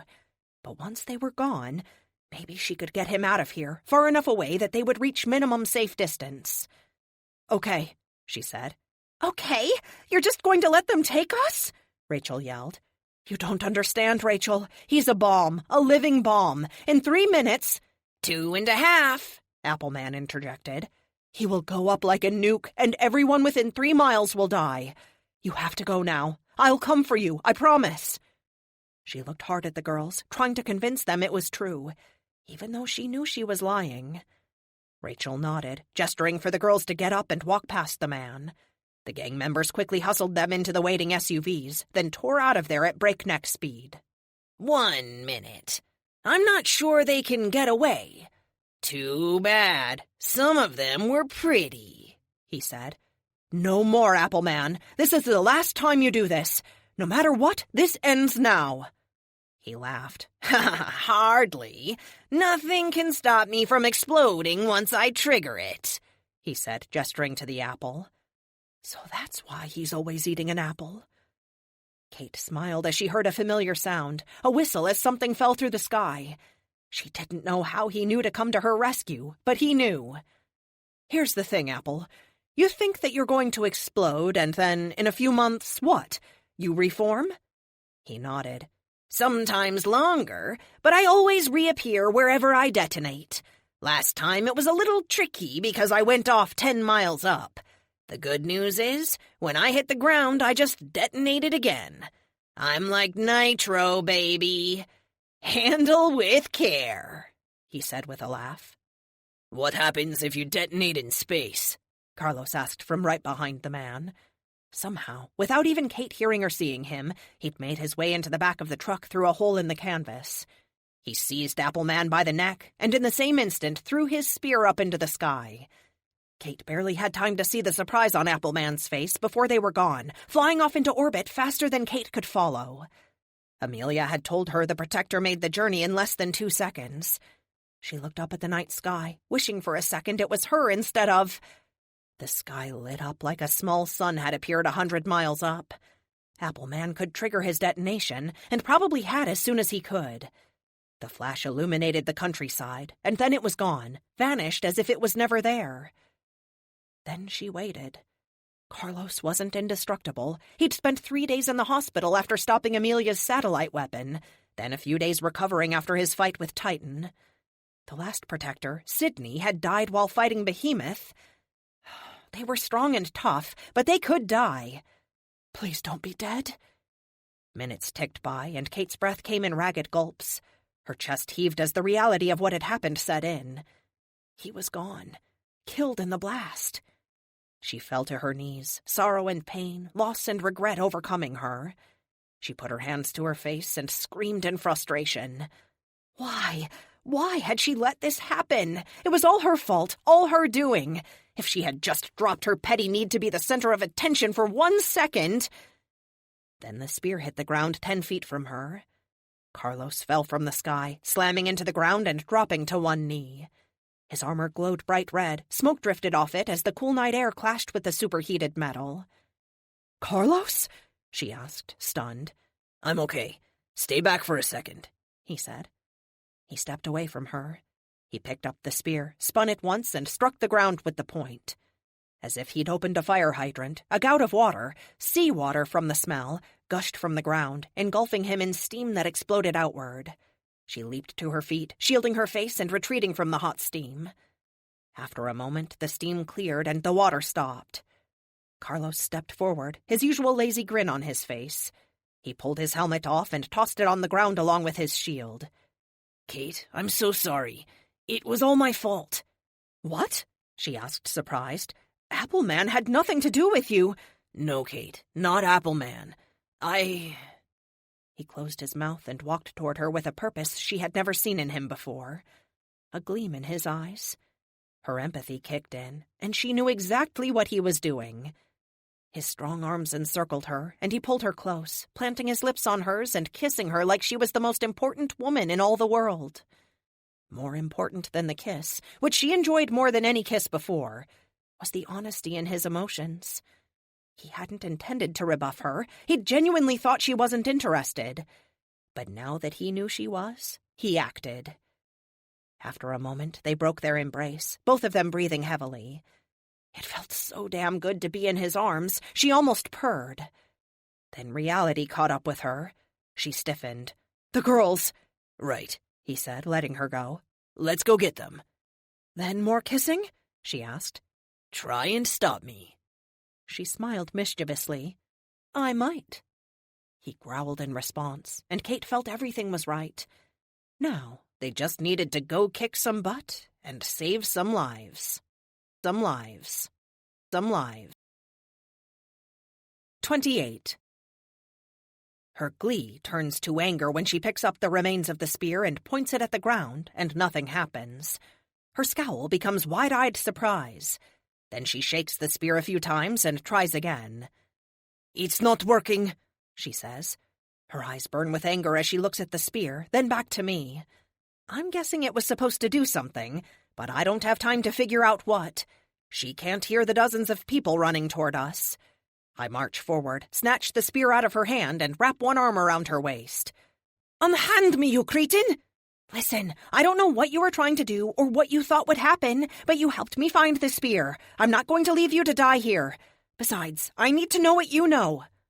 I kick in the M drive. This time I'm going for power. The high-pitched whine of the engines fills the cavern, and we blast off. It's really difficult to maneuver while holding a person, but I manage. We fly over the heads of a dozen soldiers. They aren't fast enough to shoot, but I can hear them turning around to chase us.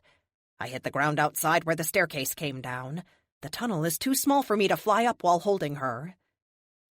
"You can fly?" she asks, her breath coming in gasps. "Can't you?"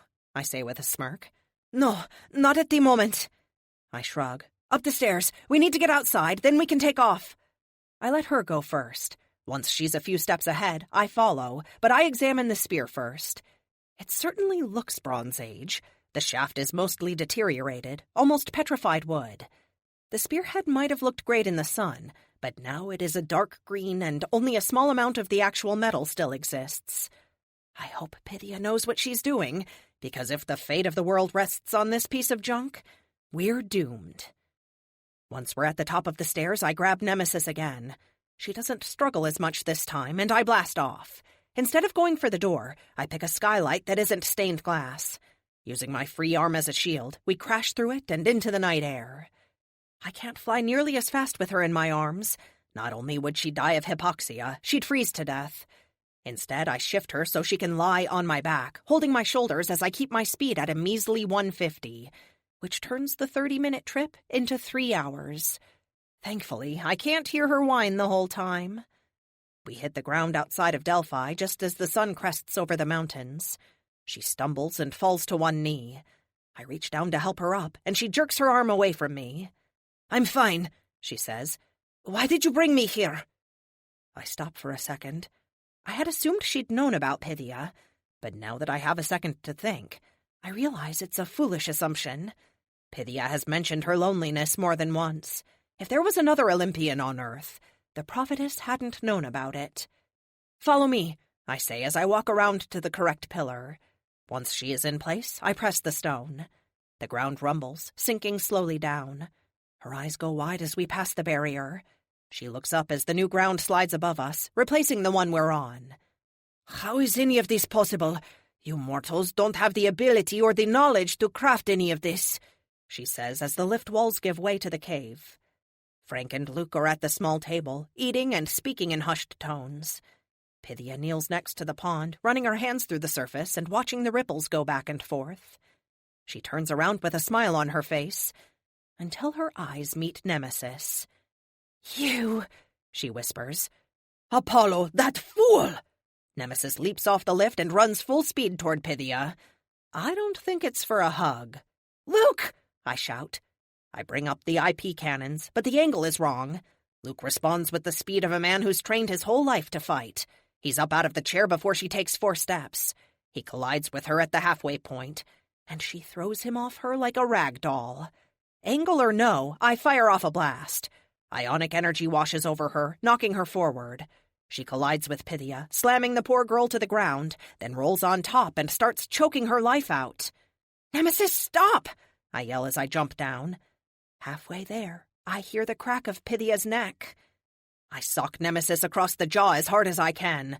My momentum and strength manage to send her flying. She stumbles sideways and falls into the water. "Epic, check Pythia!" "Amelia, I have no way of knowing if she was alive to begin with, let alone what Nemesis has done.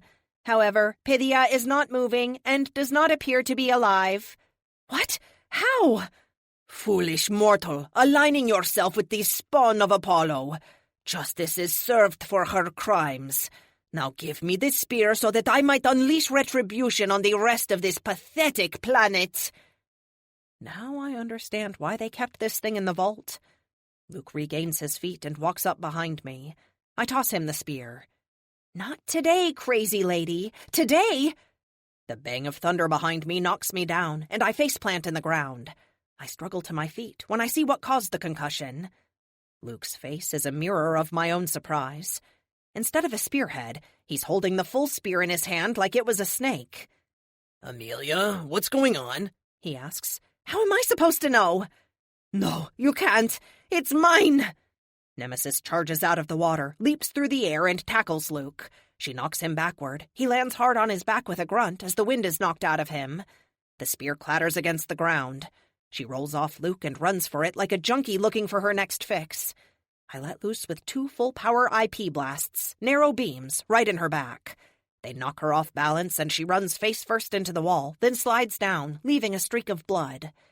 I look down to Pythia to see what I can do, but she's vanished.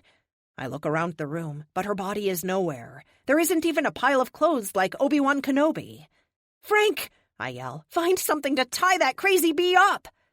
He nods, stunned, but jumps up and grabs the linen on the bed. "Luke, you okay?" I rush over and slide to a halt next to him. His blue eyes are a bit dazed, but his easy grin tells me he's okay. "She hits like a Marine," he says with a smile. I reach down and help him up. "Did you feel anything when you touched the spear?" I ask him. He nods. "It was like static electricity. I got hit with a zap that went down to my toes." "Grab it. I'm going to check on Nemesis." "Amelia, why did you bring her here?" he asks. "I thought she could help us. She's an Olympian, Luke, and she knew where and what the spear was. I didn't expect her to go full Gone Girl the second she saw Pythia." While I check on Frank and Nemesis, Luke stumbles over to pick up and examine the spear. "Epic, what can you tell me about her?" I ask. "Only what is in the mythology. She predates the Olympians and goes by several different names. All her incarnations had one theme in common. She would punish the hubris of humanity and gods alike. She is the basis for the avenging angel myths." "Who knew vengeance was 5 cans short of a 6-pack? I say as I walk over. Then her eyes open. Her eyes open. Her eyes open. 29. She roars in rage, tearing through the fabric Frank used to tie her, and slams him across the chest. The poor man is unprepared for the blow. It knocks him backward, and he hits the wall with a thud, his head bouncing off the rock. He slumps to the floor, unconscious. I hope. "He better not be dead," I say to her. I bring up the IP cannons to end this, but before I can shoot, she's up and running at me. I fire, but she slides beneath the twin beams and right past me. "Luke!" I yell a warning as I turn, trying to bracket her with the beams. She hits him again, knocking them both down, but this time she comes up with the spear. "Yes!" She raises the spear above her head and slams the butt down on the ground with a crack like thunder. I recall Carlos doing that once, and the same thing that happened to him happens to her. A blast of mist surrounds her and explodes outward. When it dissipates, she's still there. but now dressed in Greek-style armor. "Is she the basis for the chainmail bikini, too?" I say as she moves to face me. I've seen cosplayers with more clothes. "Now you fools will feel the true might of Nemesis. For too long this world has laughed in the face of the gods. Humanity must be punished for its arrogance and brought low. Only then will you seek the favor of your betters. And I shall start with you, Amelia Lockhart. How dare you make a machine and think yourself a god?" she says. Her voice is unnaturally loud, and it shakes the walls. Of the people here, you're the only one pretending to be a god," I say. As she speaks, she raises the spear above her head again. I don't know what's going to happen this time, and I don't wait to find out. I fire both IP cannons at her. The energy slams into her stomach and dissipates down her legs into the ground. "Oh, darn," I say. She spins the spear above her head, picking up speed, and out of nowhere a wind roars through the cave, pulling everything in the room toward her. "Epic, what the hell?" "Amelia, I do not know how she is doing this, but she is opening a quantum gate. I hypothesize that it will connect to wherever she receives her power from. If she returns to her full power, she may indeed wipe out a significant amount of life on Earth." "But that didn't happen, so we stop her, right?" "This is not a philosophical debate, Amelia. I do not know what will happen. This is the here and now. Stop her, or everyone on Earth pays the price." I hate when he's right. Maybe whatever she's trying to do won't work, considering humanity wasn't wiped out in 1903. But at the same time, this isn't a game. I don't get a do-over. "Full power to the particle beam!" I drop to one knee and dig my fingers into the floor to stabilize myself against the ever-increasing vacuum. Once the light on the hut goes green, I fire. Hyper-accelerated silicate particles shoot out at near light speed, vaporizing everything in their way. The beam strikes her in the chest. If she notices, she doesn't react. "That's impossible," I mutter. I sliced through an F5 invulnerable with this. The only person it never worked on was Behemoth. Of course, here I am in power armor, fighting a Greek god, so maybe not throw out the I word. "The energy buildup is enormous. You need to find a way to disrupt or drain it. Once it reaches critical mass, I do not know what will happen, but bad is an understatement." "Epic, could we open a channel to the ZPFMs in the suit and disperse it using the M drive? Force the particles through the pathways we use to generate propulsion?" "That could kill you, Amelia, and me." "Us or the world, your choice." "There is no choice, Amelia. We will always choose to save others over ourselves. Converting reactor flow rate. Ionizing gauntlets. Do it!" I kick in the M drive at full power, the kind of power I would use to break orbit. She's only 20 feet away, but I'm going 150 when I hit her. We slam together and I push her across the room to crash into the wall. I stick one gauntleted hand in her face and shove. With the other, I reach for the spear. Alarms scream at me and I ignore them. She's not very tall, but she's doing everything she can to keep the spear away from me. I drive one armored knee into her crotch as hard as I can. She screams, folding over me, and I wrap my other hand around the spear. Every sensor in the suit goes haywire. My temperature gauge reads 1,000,000 degrees, and my atmospheric sensor reads -1,000,000 atmospheres. The suit's reactors peg the red line at 700%, and in 3 seconds of contact, 2 trillion megajoules pass through the suit and out the M drive into the ground. Then the suit seizes up. Nemesis uppercuts me, knocking me back, but my hand firmly grasps the spear and I drag it with me. "Epic, reboot the suit!" I yell. I slide along the floor and run into Luke, who stops me cold with a foot on my chest. "I've got this, Amelia," he says with a grin. And I swear he's bigger than he was a second ago. The seams of his shirt have ripped open, and his pants bulge around the waist.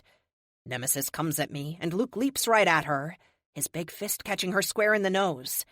I'm not sure who's more surprised, her or me, when she flies backward in a shower of blood and a crack of thunder. "Rebooting. 10 seconds. She keeps her feet and her eyes glow, not metaphorically this time. White light like a plasma beam shoots at Luke. As if he knew they were coming, he dodges to the side, slides under them, and comes at her with another flurry of blows. "Oh my God," I whisper as I realize what happened. "His powers are back!" I shout for joy. The suit comes back to life, and I can move again. A list of broken systems scroll past me. The M drive is fried, and I'm down to one reactor operating at 50%. Barely enough power to keep the kinetic shields up. Only one operational IP cannon, no internal atmosphere. The list goes on. That's okay, though. If Luke has his powers, we can clean her clock. I toss the spear aside, no reason to give her the chance to get it back, and I charge into the fray. I slam a fist into the side of her head. She swings back. I take it on my forearm. Luke Rabbit punches her in the gut, and she turns to hit him when I hit her with a left. All that time Luke and I spent training together pays off in spades. We're a ballet. When he feints, I attack. When I dodge, he attacks. We quickly push her back against the wall. I don't know how long I can keep this up, but right now we're winning, and we need to win. Enough! She screams. White light envelops her, then explodes outward. Luke twists as the blast catches him, riding the wave like a surfer. Unfortunately, I take the brunt of it.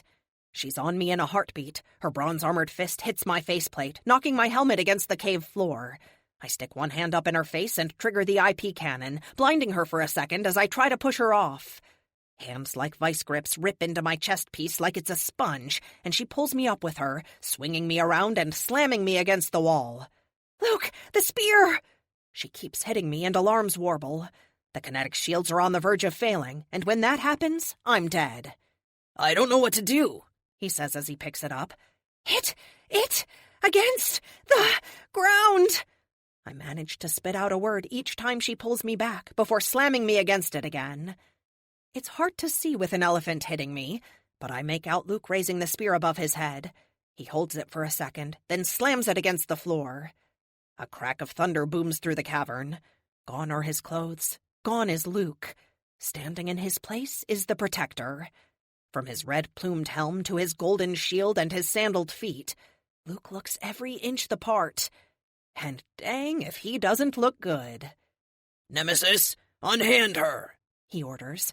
Years as a Marine trained Luke to speak with confidence and command, but this is like God came down and ordered it. She flings me aside. I bounce off the wall before I regain my balance. Luke runs at her, leaps up, and comes down with the spear pointed right at her. She fires her eye-beams at him, but he has the shield up beside him, and they deflect off it into the cavern ceiling. The bronze tip cuts through her arm, spraying ichor across the floor. The rock sizzles where her blood splashes. Holy crap, that's a thing? I say as I charge in at her.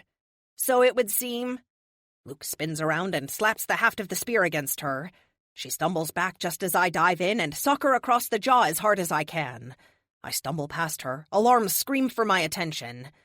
Amelia! Frank! I spin around. Oh no, Frank is unconscious on the floor. A welt on his face shows where she slapped him, but that isn't the problem. The portal, forming above him like a storm cloud, is. Luke, we have to go! I run toward Frank. I try to kick in my jets before I remember they're toast. I fall on my face and slide across the rock in a cloud of sparks. I grasp Frank's wrist just as his body lifts toward the portal. Luke! I scream. I dig my fingers into the ground for support. I manage to look over at Luke. Somehow she disarmed him of his shield and spear, but that hasn't stopped him. He has Nemesis from behind, one hand around her neck, the other crossing his wrist and pressed against the back of her head in a classic chokehold. She rams her elbows into his stomach and chest, each blow causing a mini shockwave at the point of impact. Amelia! Luke cries, his eyes finding mine. Go! I shake my head. You stay, I stay! The force pulling Frank pulls me from my hold, and the floor crumbles as my tungsten titanium carbide fingers drag furrows in the rocks. I feel Frank's wrist break in my hand, and like a turkey with its bones broken, his sinews start to stretch. The portal is full-sized now. It roars as it sucks in wind and debris. Amelia? I look at Luke. Retract faceplate! I yell. It slides up and our eyes meet, and I instantly know what he's planning. I shake my head, tears welling in my eyes. No, I say. Luke, no! We go together or not at all! I love you! He yells over the noise of the portal sucking in all the air. My eyes narrow, trying to protect me from the flying dust. He knees Nemesis in the back, bringing her up and shoving her with his now boundless strength, sending her flying toward me. She crashes into me, and that is more than I can take. My fingers rip free, and Frank, Nemesis, and I fly into the temporal portal. As it closes behind us, I see Luke running for it, but we both know he'll never make it. Epic immediately closes the faceplate while pumping every ounce of remaining power into the kinetic shields. It's all I can do to hold on to Frank. I drag him toward me, fracturing his poor arm even more, but I lose track of Nemesis. Without Frank's powers to guide her, who knows where she'll end up? I see the portal at our destination open, and then we're through it, back in Pythia's cave in our original time. We hit the floor with a thud. We roll over together a few times before we separate. I slide to a halt a few feet away from him. I get my knees under me and crawl over to him. "Retract faceplate!" I bark. Then softly to Frank, "Wake up!" I slap him gently on the face. His eyes slowly open. Then horror crosses his face and he screams. Rolling to the side, he cradles his arm, blubbering and screaming. "Frank, we need to go back. We need to get Luke. We left him back there. We need to go back," I say, shaking him, trying to get him to focus through the pain. He shakes his head, grimacing and clenching his teeth as he speaks. "You know it doesn't work that way. I went back 100 times to the same exact second. It was always the same," he says. Tears leak out of his eyes and he starts breathing heavy. "Amelia, hospital, it hurts. Oh, God, it hurts," he cries. He's going into shock, but I don't care. We have to try. "Frank, try, for God's sake! Try!" I scream at him. I slam my fist into the ground. "I swear, Frank, if you don't try, I'll kill you myself. Try!" "Amelia, even trying could kill him." "I don't care, Epic. I won't leave Luke back there. He'll die," I say. I know the truth even before I say the words. "He is already dead, Amelia. For many decades now. I am sorry, my friend. I am so sorry. Oh, sorry. Oh, sorry. Oh, sorry." 30. I feel the sobs coming. My heart clenches up and I can't breathe. "No, no, no," I whisper. I hit the floor again. "I refuse to." Frank passes out, convulsions racking his body. "It is a moot point, Amelia. If Frank dies, we cannot go back." "Crap, I can't fly, Epic. What am I supposed to do?" "IP cannon, knock him unconscious, and we can go from there." I push Luke out of my mind, taking all those feelings, wrapping them in a box, and forcing them down to my gut, the way I know he would. For Luke to have a chance, Frank must live. I dial the remaining IP cannon down to 10% and blast him.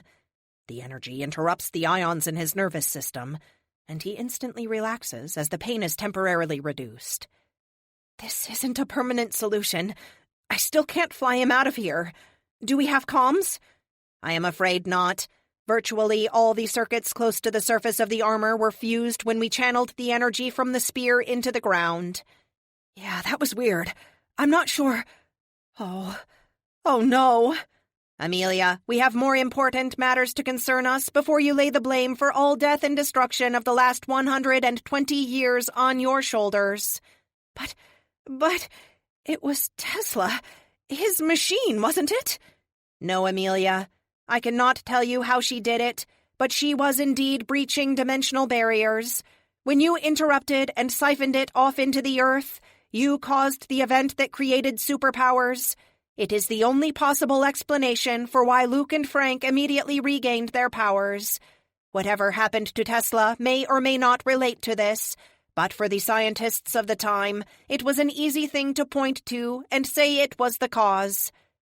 It's too much, Epic, I say, stumbling back. It's all too much.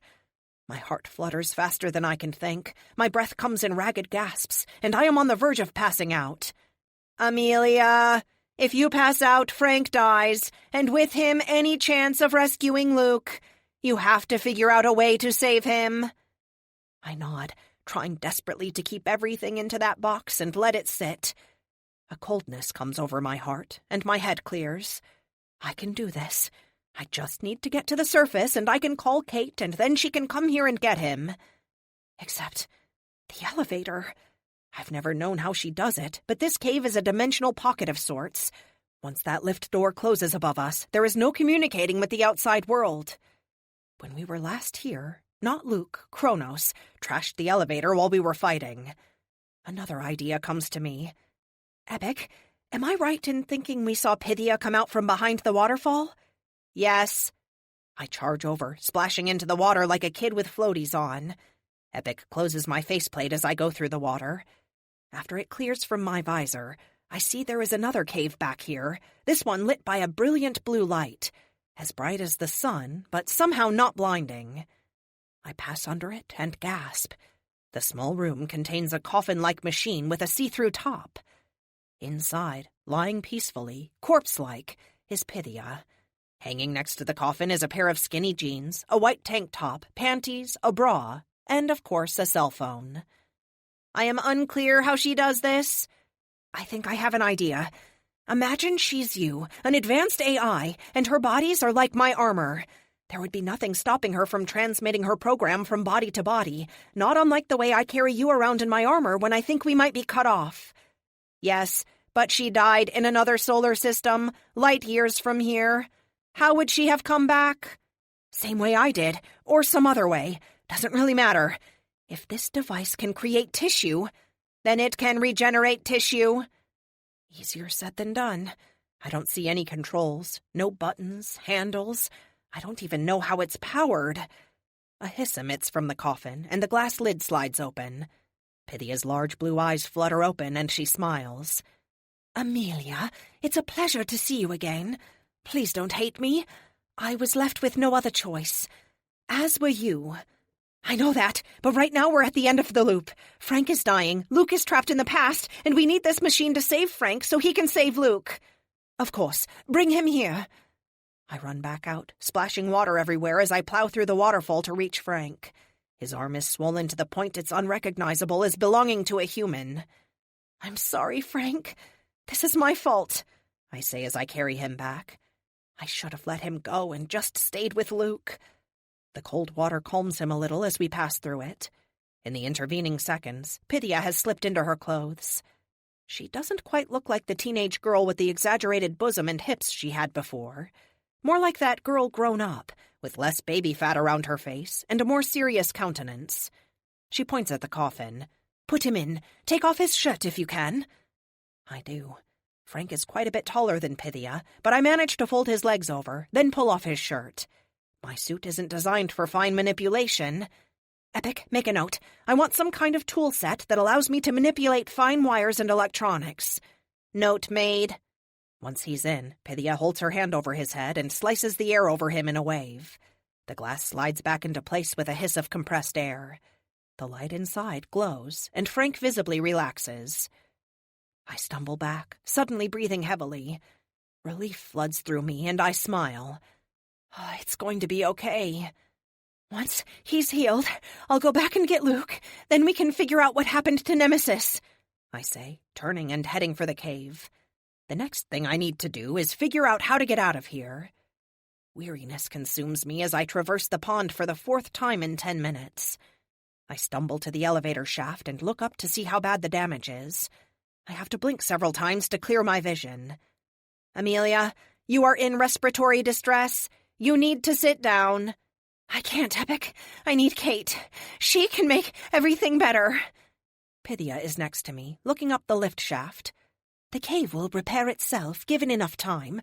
I'm afraid we're trapped in here for a few days, she says with her stupid face. Anger floods through me, and I want to punch her. She knew. This whole time, she knew everything that was going to happen. To me, to Frank, to the world, to Luke. Oh, Luke. Hang in there, hon. I'm coming. Amelia, rest, she says. I hold my hands up like I want to choke the life out of her. But despite my burning anger, I'm exhausted. I haven't slept in, I don't know how long, a while, and it's catching up with me. I suddenly, desperately want out of the armor. Stumbling, I make my way to the bed that belongs to Carlos. I know he won't mind me crashing in it, despite the fact that it's partially destroyed from our battle with Kronos. I slump down on it. Epic, retract faceplate. It slides up. Pythia, tell me I can save him. I don't care about anything else. You can keep all the secrets you want. You can turn me into the next protector. I don't care. Just tell me I can save him. Please, I end in a whisper. She pulls a chair in front of me where I'm lying on the bed and sits down, crossing her long legs. Yes, you can, she says. I breathe a sigh of relief. Oh, thank God. But you won't, she says with a sad smile. What? Are you out of your artificial mind? Of course I'm going to save him.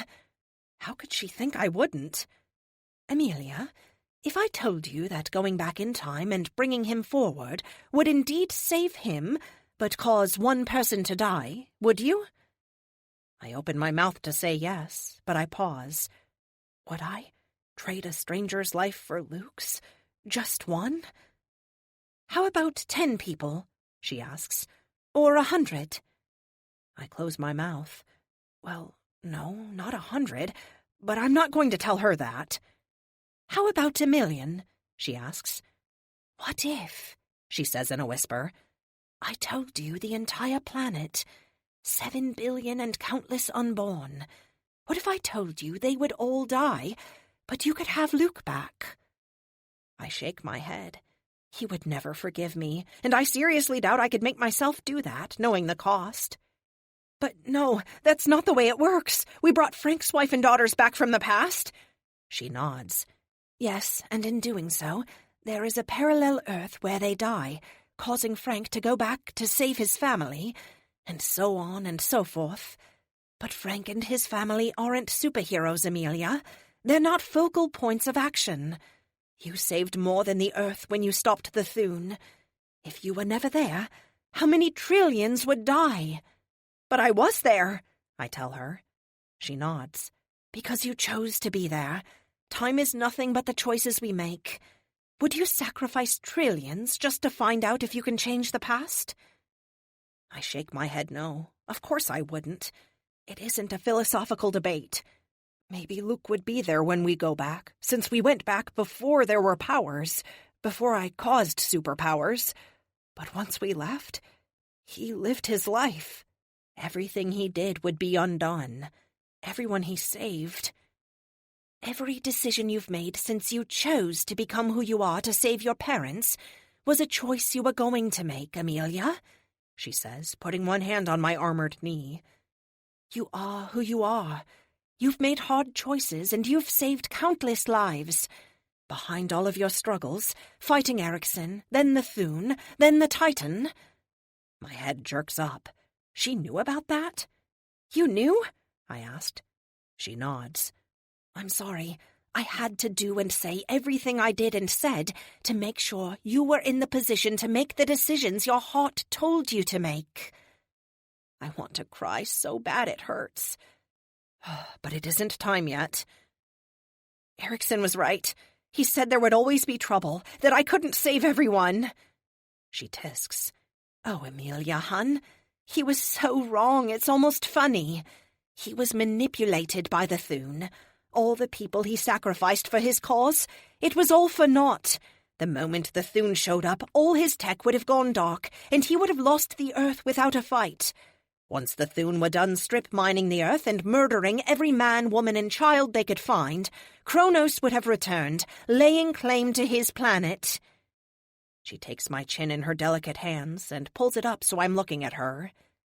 You saved everyone, Amelia. Not just in this time, but in the past.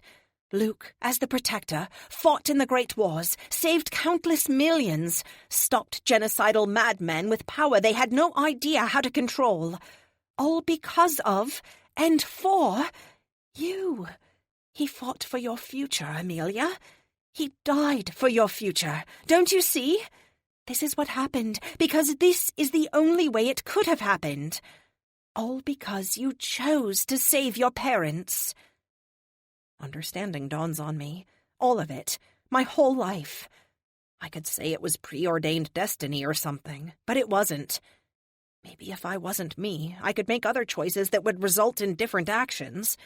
But looking back, even if I 100% knew the outcome of every choice I made that has caused me pain, I'd still make them. My parents, the Thune, Kronos, Luke. Pythia, I say, moving her hand off my face. I get it, but I'm really tired. Can you do your hand-wavy thing and knock me out until I can get the hell out of here?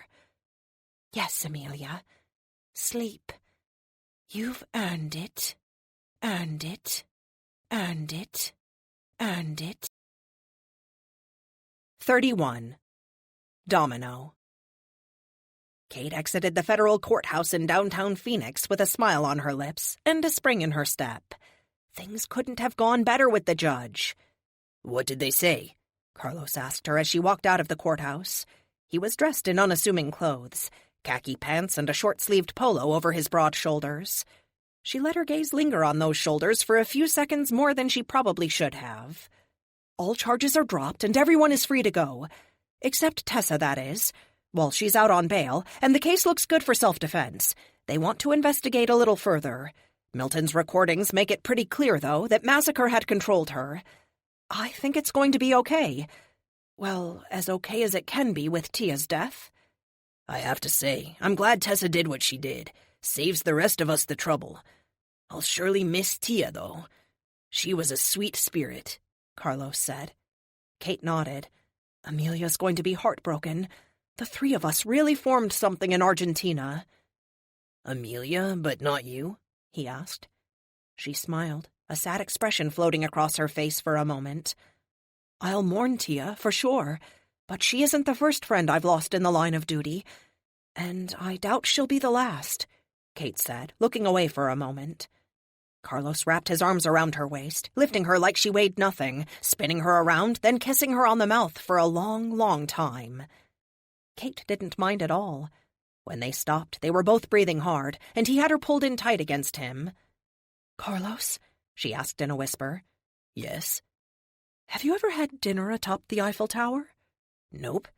Is Milton taking care of the others? He said, in a sudden change of subject. I imagine they'll want to know what's going on. And about Tia. He smiled sadly and stepped back from her.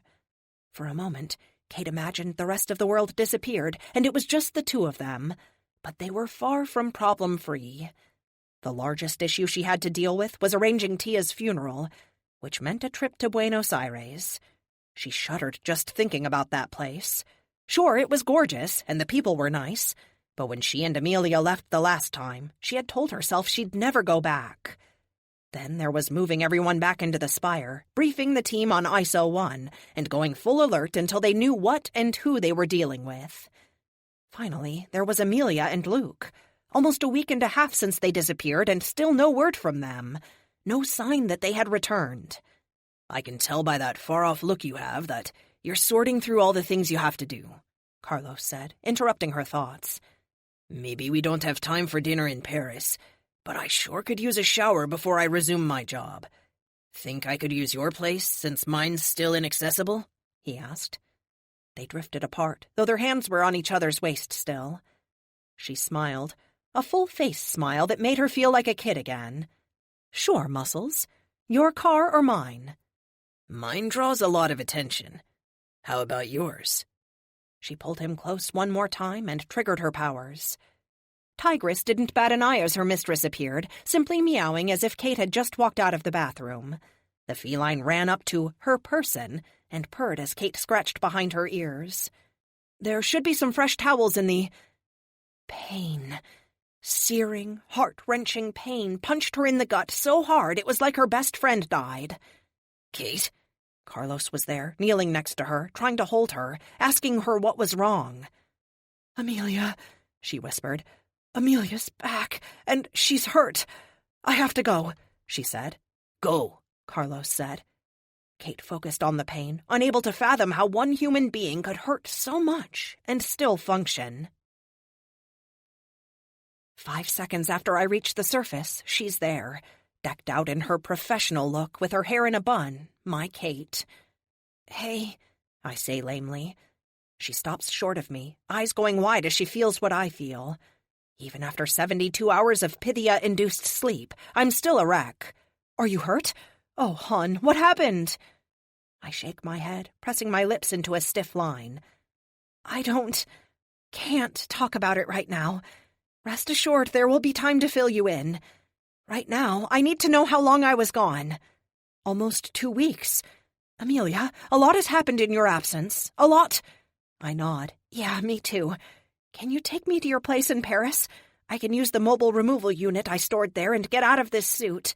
It's trashed. As it is, Epic and I are surprised I can even walk in it. Of course. Where's Luke? That simple question almost wrecks me. Thankfully, my feelings are enough of an answer for her. Tears well in her big eyes, but she holds it together. They were friends and colleagues for years before I came along. Of course she's going to hurt over him, too. She puts an arm around me, holding me close, and we're in Paris. She can only teleport long distances to people or animals she has an emotional connection with. Her cat, Tigress, provides that for her here, which makes it an ideal place to store emergency tools like a mobile removal and repair unit. However, the flight suit is beyond repair.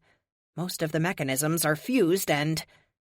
I lose my train of thought as a shirtless Carlos wanders out of the bathroom. His stretchy pajamas cling to his every inch. I stare at him, then at Kate, then back at him.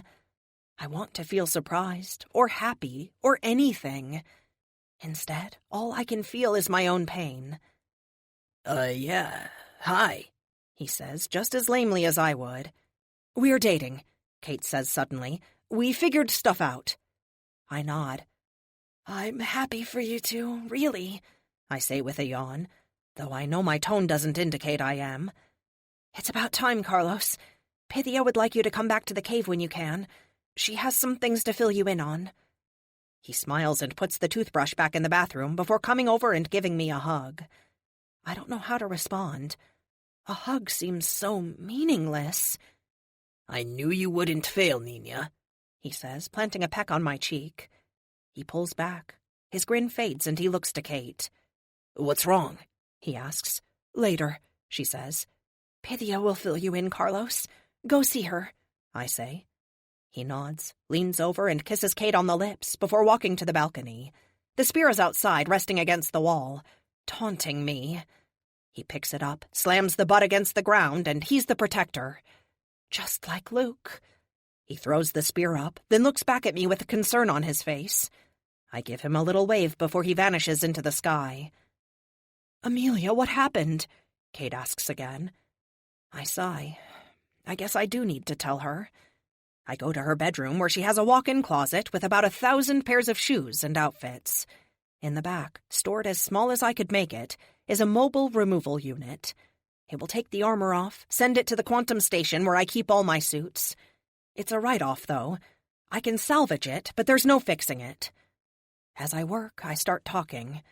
I tell her about the fight with Not Luke and who he really was, how we ended up in Greece a few years after we thought we would, Pythia's creepy message from Apollo, and I also mention the fact that she isn't the all-knowing, all-seeing entity she claims to be.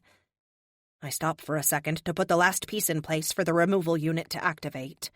It goes to work, whirring and whining as it removes the armor piece by piece. Epic guides it remotely, since there is a lot of damage. Then I tell her the rest. Everything but why there are superpowers. I tell her about Luke's last words to me. "Oh, Amelia. Oh, hon," she says. The armor removal machine finishes, leaving me sitting in my underwear. Kate grabs a robe, wraps it around me, lifts me like a twig, and carries me to bed. She lays me down and crawls in next to me, hugging me from behind. I need this so badly. I need the comfort. After a moment, I can sense she knows there's more. I sigh.